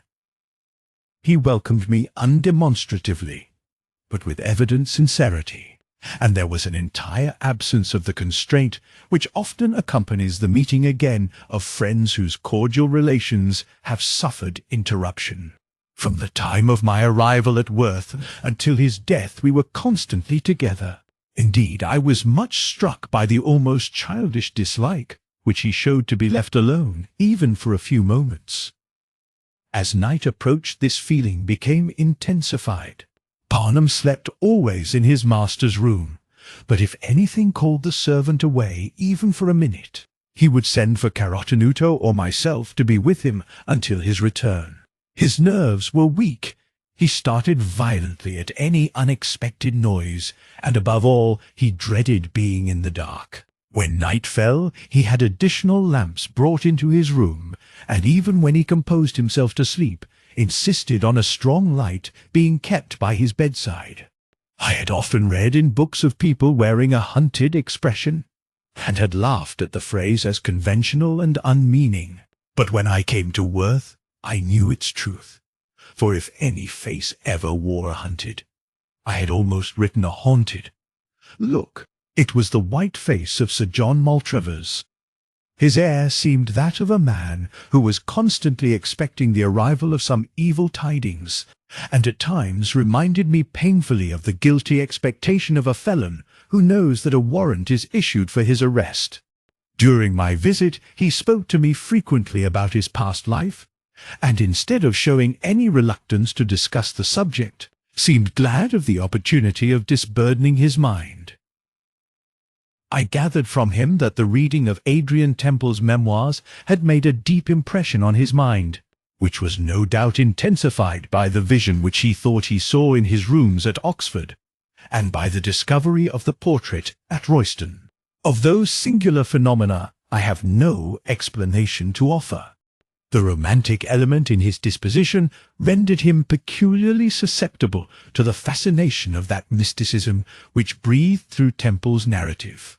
He told me that almost from the first time he read it, he was filled with a longing to visit the places and to revive the strange life of which it spoke. This inclination he kept at first in check, but by degrees it gathered strength enough to master him. There is no doubt in my mind that the music of the Gagliarda of Graziani helped materially in this process of mental degradation.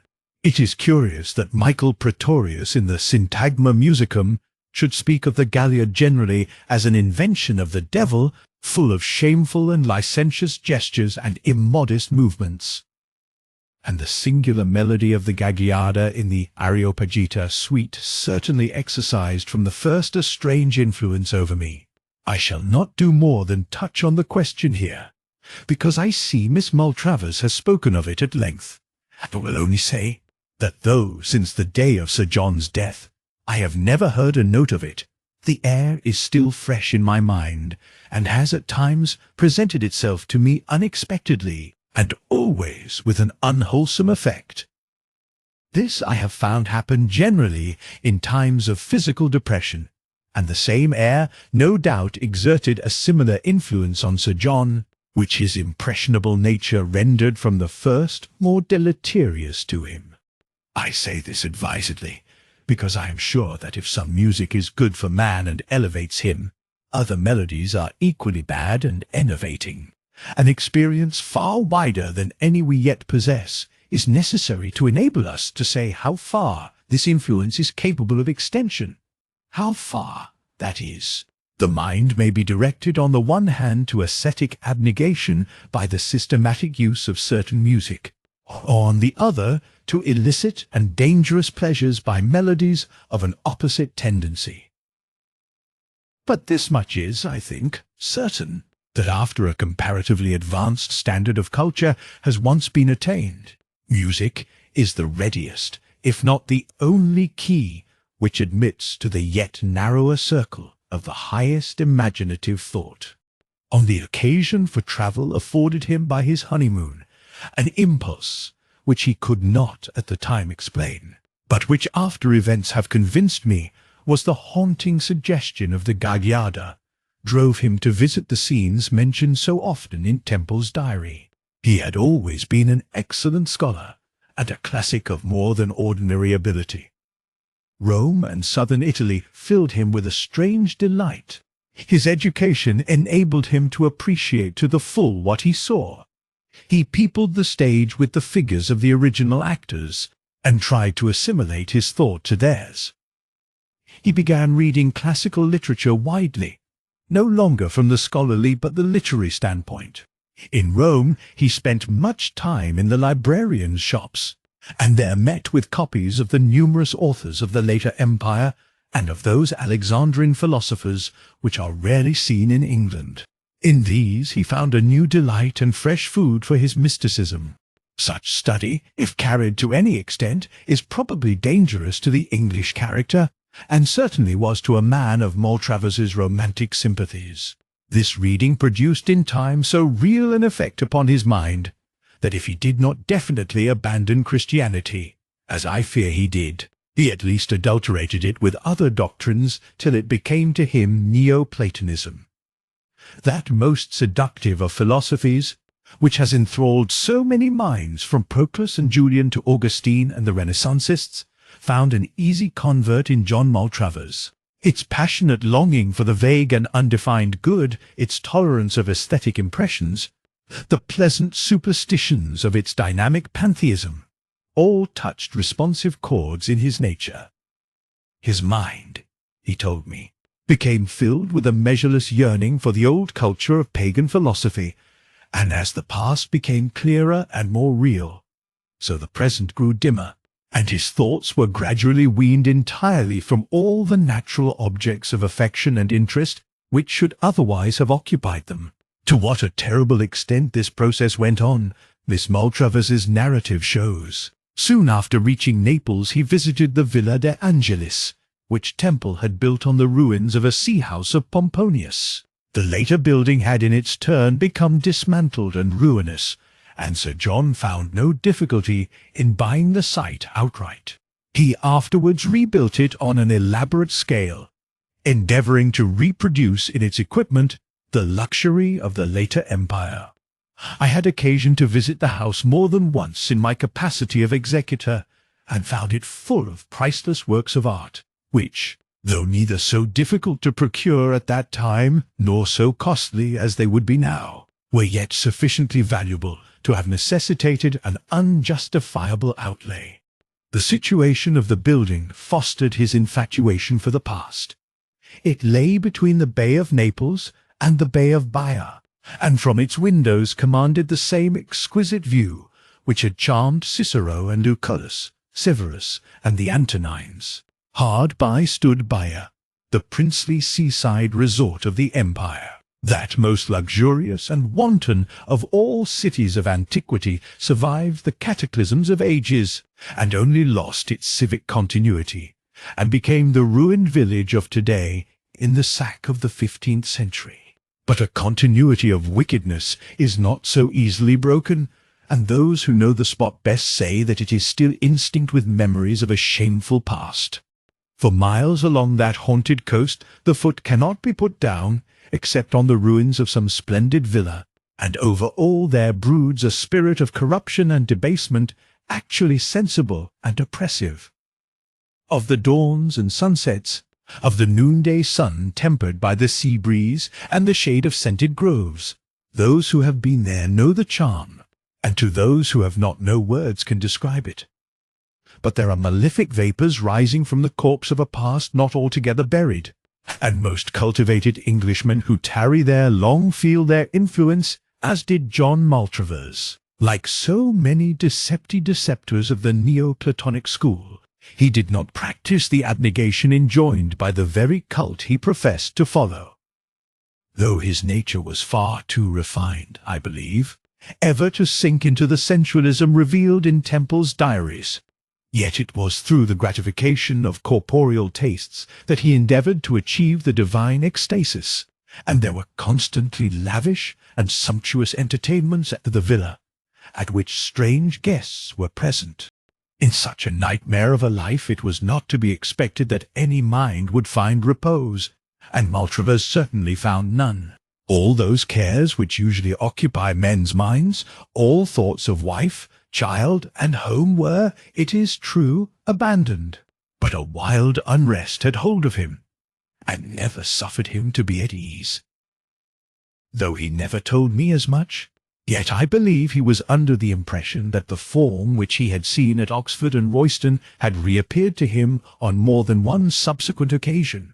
It must have been, I fancy, with a vague hope of laying this spectre that he now set himself with eagerness to discover where or how Temple had died. He remembered that Royston tradition said he had succumbed at Naples in the plague of 1752, but an idea seized him that this was not the case. Indeed, I half suspect his fancy unconsciously pictured that evil man as still alive. The methods by which he eventually discovered the skeleton, or learnt the episodes which preceded Temple's death, I do not know. He promised to tell me some day at length, but a sudden death prevented his ever doing so.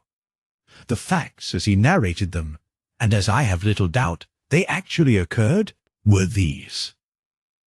Adrian Temple, after Jocelyn's departure, had made a confidant of one Palamede de Machiavelli, a scion of a splendid Parthenopean family of that name.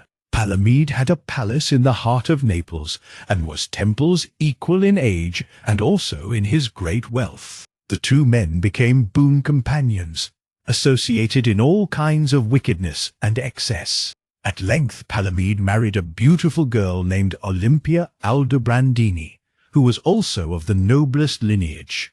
But the intimacy between him and Temple was not interrupted. About a year subsequent to this marriage, dancing was going on after a splendid banquet in the great hall of the Palazzo de Machiavelli. Adrian, who was a favoured guest, called to the musicians in the gallery to play the Areopagita suite, and danced it with Olympia, the wife of his host. The Gagliarda was reached, but never finished, for near the end of the second movement, Palamede from behind drove a stiletto into his friend's heart. He had found out that day that Adrian had not spared even Olympia's honour. I have endeavoured to condense into a connected story the facts learnt piecemeal from Sir John in conversation.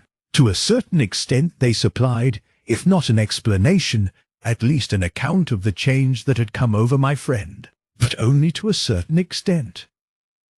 There the explanation broke down, and I was left baffled. I could imagine that a life of unwholesome surroundings and disordered studies might in time produce such a loss of mental tone as would lead in turn to moral achalasia, sensual excess, and physical ruin. But in Sir John's case, the cause was not adequate.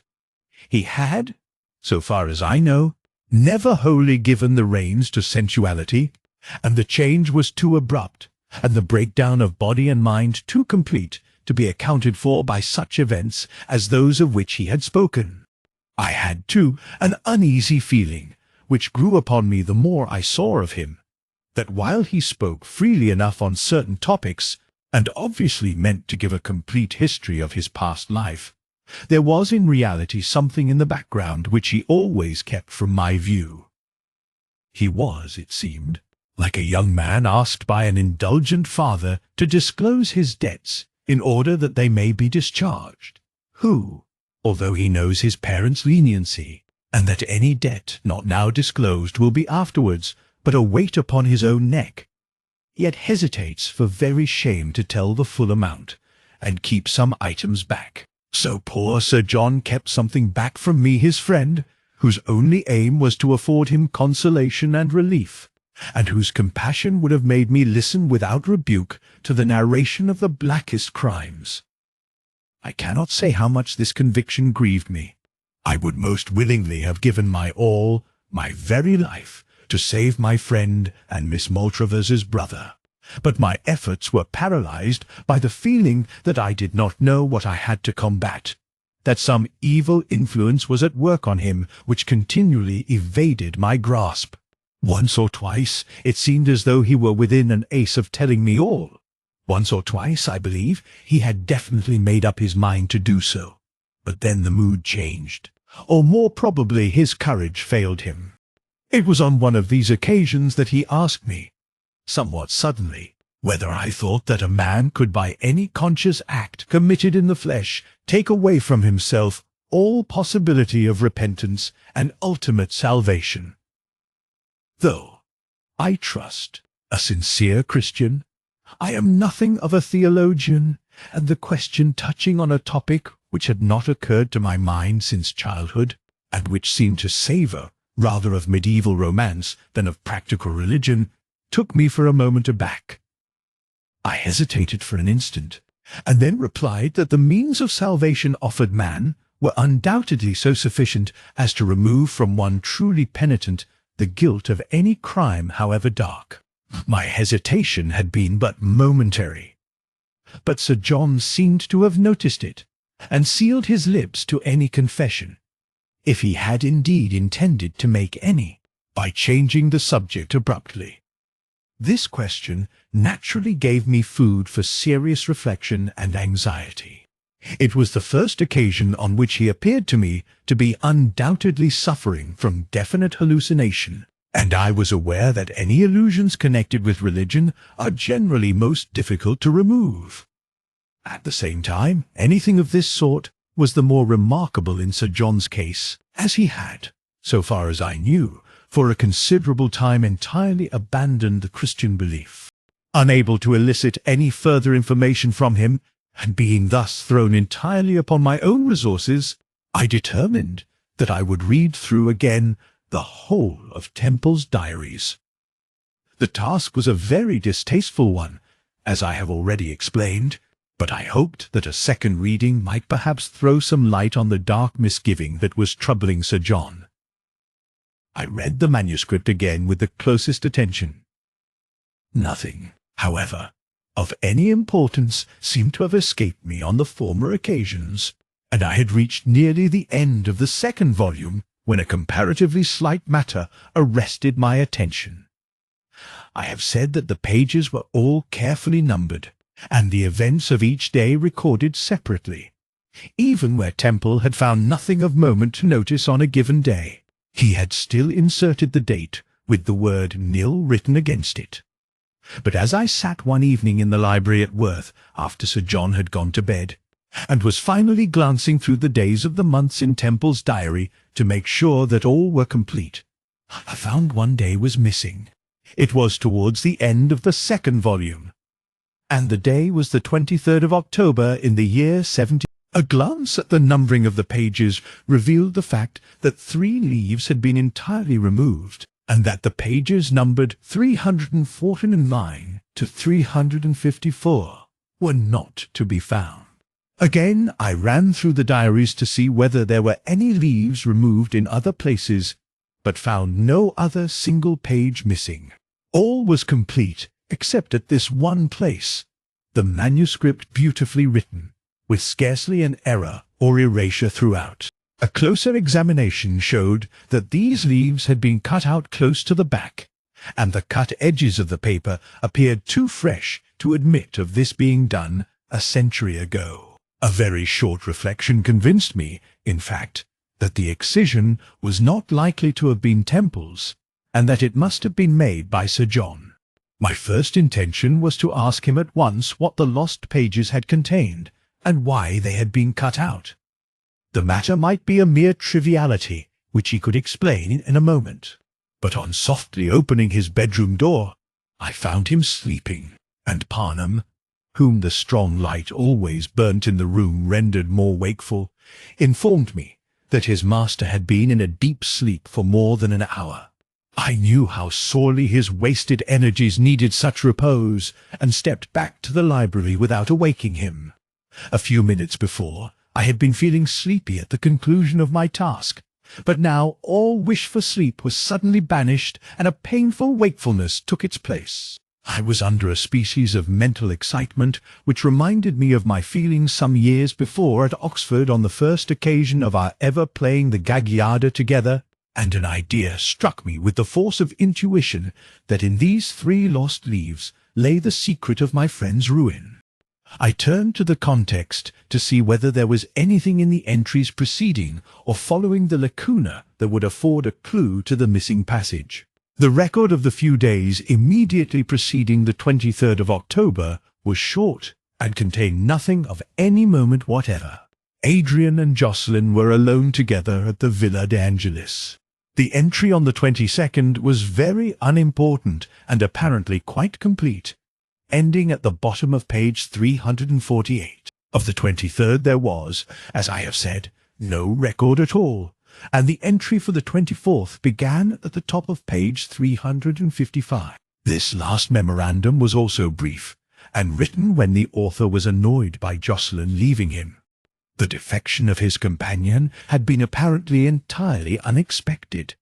There was at least no previous hint of any such intention. Temple wrote that Jocelyn had left the Villa de Angelis that day, and taken up his abode with the Carthusians of San Martino. No reason for such an extraordinary change was given, but there was a hint that Jocelyn had professed himself shocked at something that had happened. The entry concluded with a few bitter remarks. "So farewell to my holy anchoret, and if I cannot speed him with a leprosy, as one Elisha did his servant, yet at least he went out from my presence with a face as white as snow." I had read this sentence more than once before without its attracting other than a passing attention. The curious expression that Jocelyn had gone out from his presence with a face as white as snow had hitherto seemed to me to mean nothing more than that the 2 men had parted in violent anger, and that Temple had abused or bullied his companion. But as I sat alone that night in the library, the words seemed to assume an entirely new force, and a strange suspicion began to creep over me. I have said that one of the most remarkable features of Sir John's illness was his deadly pallor. Though I had now spent some time at Worth, and had been daily struck by this lack of colour, I had never before remembered in this connection that a strange paleness had also been an attribute of Adrian Temple, and was indeed very clearly marked in the picture painted of him by Battoni. In Sir John's account, moreover, of the vision which he thought he had seen in his rooms at Oxford, he had always spoken of the white and waxen face of his spectral visitant. The family tradition of Royston said that Temple had lost his colour in some deadly magical experiment, and a conviction now flashed upon me that Jocelyn's face, as white as snow, could refer only to this same unnatural pallor, and that he too had been smitten with it, as with the mark of the beast. In a drawer of my dispatch box, I kept by me all the letters which the late Lady Maltravers had written home during her ill-fated honeymoon. Miss Maltravers had placed them in my hands in order that I might be acquainted with every fact that could at all elucidate the progress of Sir John's malady. I remembered that in one of these letters mention was made of a sharp attack of fever in Naples, and of her noticing in him for the first time this singular pallor. I found the letter again without difficulty, and read it with a new light. Every line breathed of surprise and alarm. Lady Maltravers feared that her husband was very seriously ill. On the Wednesday, 2 days before she wrote, he had suffered all day from a strange restlessness, which had increased after they had retired in the evening. He could not sleep, and had dressed again, saying he would walk a little in the night air to compose himself. He had not returned till near 6 in the morning, and then seemed so exhausted that he had since been confined to his bed. He was terribly pale, and the doctors feared he had been attacked by some strange fever. The date of the letter was the 25th of October, fixing the night of the 23rd as the time of Sir John's first attack. The coincidence of the date with that of the day missing in Temple's diary was significant, but it was not needed now to convince me that Sir John's ruin was due to something that occurred on that fatal night at Naples. The question that Dr. Frobisher had asked Miss Maltravers when he was first called to see her brother in London returned to my memory with an overwhelming force. Had Sir John been subjected to any mental shock? Had he received any severe fright? I knew now that the question should have been answered in the affirmative, for I felt as certain as if Sir John had told me himself that he had received a violent shock, probably some terrible fright, on the night of the 23rd of October. What the nature of that shock could have been my imagination was powerless to conceive. Only I knew that whatever Sir John had done or seen, Adrian Temple and Jocelyn had done or seen also a century before, and at the same place. That horror which had blanched the face of all three men for life had fallen perhaps with a less overwhelming force on Temple's seasoned wickedness, but had driven the worthless Jocelyn to the cloister, and was driving Sir John to the grave. These thoughts, as they passed through my mind, filled me with a vague alarm. The lateness of the hour, the stillness and the subdued light, made the library in which I sat seem so vast and lonely that I began to feel the same dread of being alone that I had observed so often in my friend, though only a door separated me from his bedroom, and I could hear his deep and regular breathing. I felt as though I must go in and waken him or Parnham to keep me company and save me from my own reflections. By a strong effort I restrained myself, and sat down to think the matter over and endeavour to frame some hypothesis that might explain the mystery. But it was all to no purpose. I merely wearied myself without being able to arrive at even a plausible conjecture, except that it seemed as though the strange coincidence of date might point to some ghastly charm or incantation which could only be carried out on one certain night of the year. It must have been near morning when, quite exhausted, I fell into an uneasy slumber in the armchair where I sat. My sleep, however brief, was peopled with a succession of fantastic visions, in which I continually saw Sir John, not ill and wasted as now, but vigorous and handsome, as I had known him at Oxford, standing beside a glowing brazier and reciting words I could not understand, while another man with a sneering white face sat in a corner playing the air of the Gagliarda on a violin. Parnham woke me in my chair at 7 o'clock. His master, he said, was still sleeping easily. I had made up my mind that as soon as he awoke I would inquire of Sir John as to the pages missing from the diary. But though my expectation and excitement were at a high pitch, I was forced to restrain my curiosity, for Sir John's slumber continued late into the day. Dr. Bruton called in the morning and said that this sleep was what the patient's condition most required, and was a distinctly favourable symptom. He was on no account to be disturbed. Sir John did not leave his bed, but continued dozing all day till the evening. When at last he shook off his drowsiness, the hour was already so late that, in spite of my anxiety, I hesitated to talk with him about the diaries, lest I should unduly excite him before the night. As the evening advanced he became very uneasy, and rose more than once from his bed. This restlessness, following on the repose of the day, ought perhaps to have made me anxious, for I have since observed that when death is very near an apprehensive unrest often sets in both with men and animals. It seems as if they dreaded to resign themselves to sleep, lest as they slumber the last enemy should seize them unawares. They try to fling off the bedclothes. They sometimes must leave their beds and walk. So it was with poor John Maltravers on his last Christmas Eve. I had sat with him grieving for his disquiet until he seemed to grow more tranquil, and at length fell asleep. I was sleeping that night in his room instead of Parnham, and tired with sitting up through the previous night, I flung myself, dressed as I was, upon the bed. I had scarcely dozed off, I think, before the sound of his violin awoke me. I found he had risen from his bed, had taken his favourite instrument, and was playing in his sleep. The air was the Gagliarda of the Areopagita suite, which I had not heard since we had played it last together at Oxford, and it brought back with it a crowd of far-off memories and infinite regrets. I cursed the sleepiness which had overcome me at my watchman's post, and allowed Sir John to play once more that melody which had always been fraught with such evil for him. And I was about to wake him gently when he was startled from sleep by a strange accident. As I walked towards him, the violin seemed entirely to collapse in his hands, and, as a matter of fact, the belly then gave way and broke under the strain of the strings. As the strings slackened, the last note became an unearthly discord.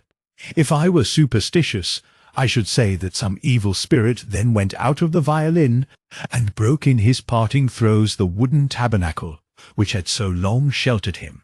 It was the last time the instrument was ever used, and that hideous chord was the last that Maltravers ever played. I had feared that the shock of waking thus suddenly from sleep would have a very prejudicial effect upon the sleepwalker, but this seemed not to be the case. I persuaded him to go back at once to bed, and in a few minutes he fell asleep again. In the morning he seemed for the first time distinctly better. There was indeed something of his old self in his manner. It seemed as though the breaking of the violin had been an actual relief to him, and I believe that on that Christmas morning his better instincts woke, and that his old religious training and the associations of his boyhood then made their last appeal. I was pleased at such a change, however temporary it might prove. He wished to go to church, and I determined that again I would subdue my curiosity and defer the questions I was burning to put till after our return from the morning service. Miss Maltravers had gone indoors to make some preparation. Sir John was in his wheelchair on the terrace, and I was sitting by him in the sun. For a few moments he appeared immersed in silent thought, and then bent over towards me till his head was close to mine, and said, "Dear William, there is something I must tell you. I feel I cannot even go to church till I have told you all." His manner shocked me beyond expression. I knew that he was going to tell me the secret of the lost pages, but instead of wishing any longer to have my curiosity satisfied, I felt a horrible dread of what he might say next. He took my hand in his and held it tightly, as a man who was about to undergo severe physical pain and sought the consolation of a friend's support. Then he went on, "You will be shocked at what I am going to tell you, but listen, and do not give me up. You must stand by me and comfort me and help me to turn again."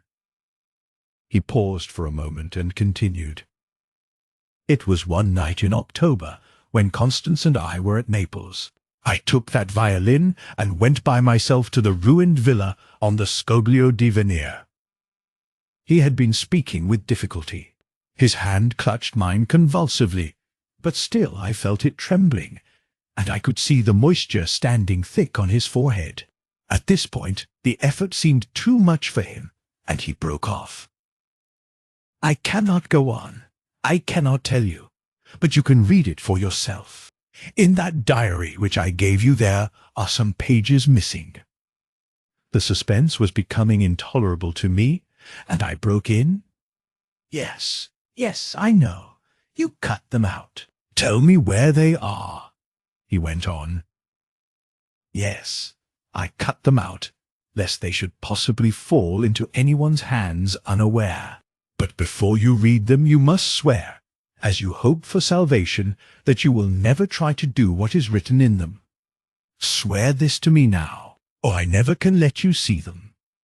My eagerness was too great to stop now to discuss trifles, and to humour him I swore as desired.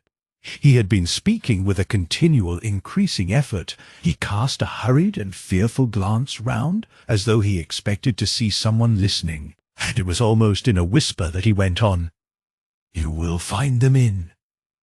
His agitation had become most painful to watch, and as he spoke, the last words a convulsion passed over his face, and speech failing him, he sank back on his pillow. A strange fear took hold of me. For a moment I thought there were others on the terrace beside myself, and turned round expecting to see Miss Maltravers returned. But we were still alone. I even fancied that just as Sir John spoke his last words, I felt something brush swiftly by me.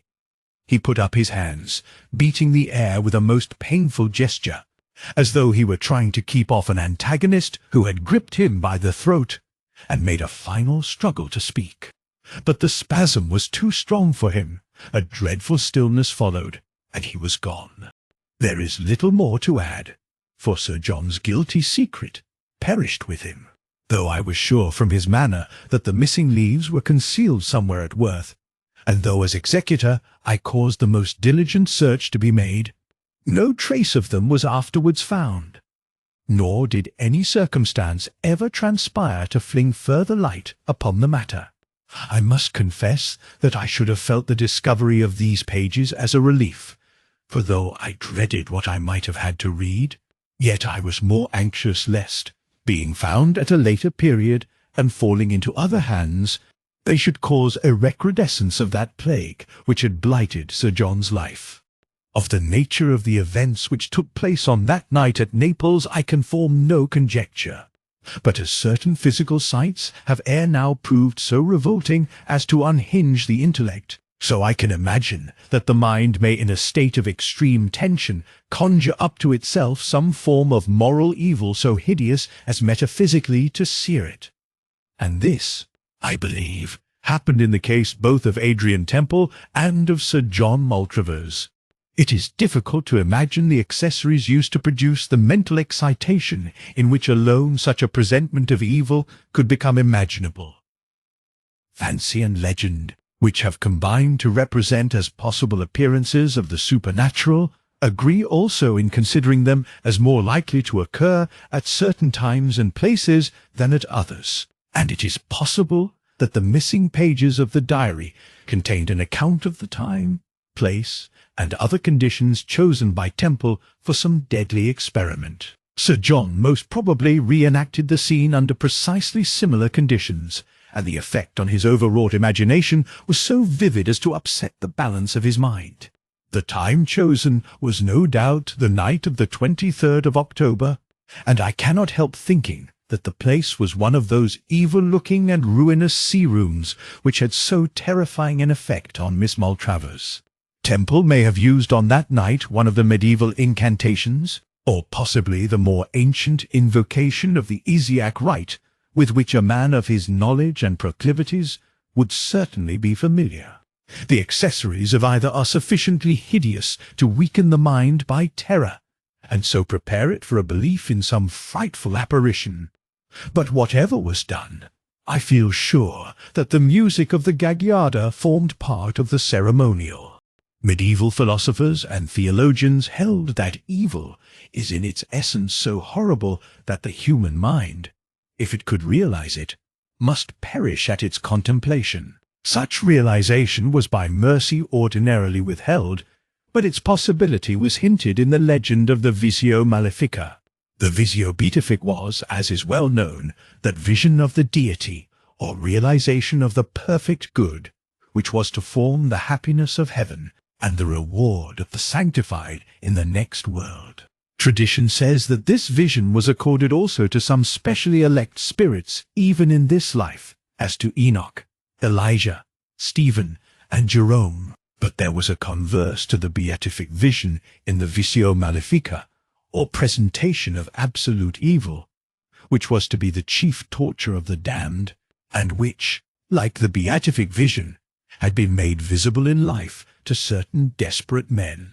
It visited Esau, as was said, when he found no place for repentance, and Judas, whom it drove to suicide. Cain saw it when he murdered his brother, and legend relates that in his case, and in that of others, it left a physical brand to be borne by the body to the grave. It was supposed that the malefic vision, besides being thus spontaneously presented to typically abandoned men, had actually been purposely called up by some few great adepts, and used by them to blast their enemies. But to do so was considered equivalent to a conscious surrender to the powers of evil, as the vision once seen took away all hope of final salvation. Adrian Temple would undoubtedly be cognizant of this legend, and the lost experiment may have been an attempt to call up the malefic vision. It is but a vague conjecture at the best, for the tree of the knowledge of evil bears many sorts of poisonous fruit, and no one can give full account of the extravagances of a wayward fancy. Conjointly with Miss Sophia, Sir John appointed me his executor and guardian of his only son. 2 months later, we had lit a great fire in the library at Worth. In it, after the servants were gone to bed, we burnt the book containing the Areopagita of Graziani and the Stradivarius fiddle. The diaries of Temple I had already destroyed, and wished that I could as easily blot out their foul and debasing memories from my mind. I shall probably be blamed by those who would exalt art at the expense of everything else for burning a unique violin. This reproach I am content to bear, though I am not unreasonably superstitious, and have no sympathy for that potential pantheism to which Sir John Maltravers surrendered his intellect. Yet I felt so great an aversion to this violin that I would neither suffer it to remain at Worth, nor pass into other hands. Miss Sophia was entirely at one with me on this point. It was the same feeling which restrains any except fools or braggarts from wishing to sleep in haunted rooms, or to live in houses polluted with the memory of a revolting crime. No sane mind believes in foolish apparitions, but fancy may at times bewitch the best of us. So the Stradivarius was burnt. It was, after all, perhaps not so serious a matter, for, as I have said, the bass bar had given way. There had always been a question whether it was strong enough to resist the strain of modern stringing. Experience showed at last that it was not. With the failure of the bass bar, the belly collapsed, and the wood broke across the grain in so extraordinary a manner as to put the fiddle beyond repair, except as a curiosity. Its loss, therefore, is not to be so much regretted. Sir Edward has been brought up to think more of a cricket bat than of a violin bow, but if he wishes at any time to buy a Stradivarius, the fortunes of Worth and Royston, nursed through 2 long minorities, will certainly justify his doing so. Miss Sophia and I stood by and watched the holocaust. My heart misgave me for a moment when I saw the mellow red varnish blistering off the back, but I put my regret resolutely aside. As the bright flames jumped up and lapped it round, they flung a red glow on the scroll. It was wonderfully wrought, and differed, as I think Miss Maltravers has already said, from any known example of Stradivarius. As we watched it, the scroll took form, and we saw what we had never seen before, that it was cut so that the deep lines in a certain light showed as the profile of a man. It was a wizened little paganish face, with sharp-cut features and a bald head. As I looked at it, I knew at once, and a cameo has since confirmed the fact, that it was a head of porphyry. Thus the second label found in the violin was explained, and Sir John's view confirmed, that Stradivarius had made the instrument for some Neoplatonist enthusiast who had dedicated it to his master Porphyrius. A year after Sir John's death, I went with Miss Maltravers to Worth Church to see a plain slab of slate which we had placed over her brother's grave. We stood in bright sunlight in the Maltravers chapel, with the monuments of that splendid family about us. Among them were the altar tomb of Sir Esmoun, and the effigies of more than one crusader. As I looked on their knightly forms, with their heads resting on their tilting helms, their faces set firm, and their hands joined in prayer, I could not help envying them that full and unwavering faith for which they had fought and died. It seemed to stand out in such sharp contrast with our latter-day sciolism, and half-believed creeds, and to be flung into higher relief by the dark shadow of John Maltravers's ruined life. At our feet was the great brass of one Sir Roger de Maltravers. I pointed out the end of the inscription to my companion. Si vivis animae, atqv anima vives omnivum fidelivum defunctorvem, atqv nostris anima bvvm ex hac lvce transiverims, propertiet devs. Though no Catholic, I could not refuse to add a sincere amen. Miss Sophia, who is not ignorant of Latin, read the inscription after me. Ex hac lux, she said, as though speaking to herself, out of this light. Alas, alas, for some the light is darkness. Thank you for listening to The Lost Stradivarius by John Meade Falkner. If you enjoyed this mysterious classic, please like, subscribe, and turn on notifications for more timeless stories of mystery, suspense, and the supernatural. Until next time, keep listening, keep wondering, and never trust what the past leaves behind.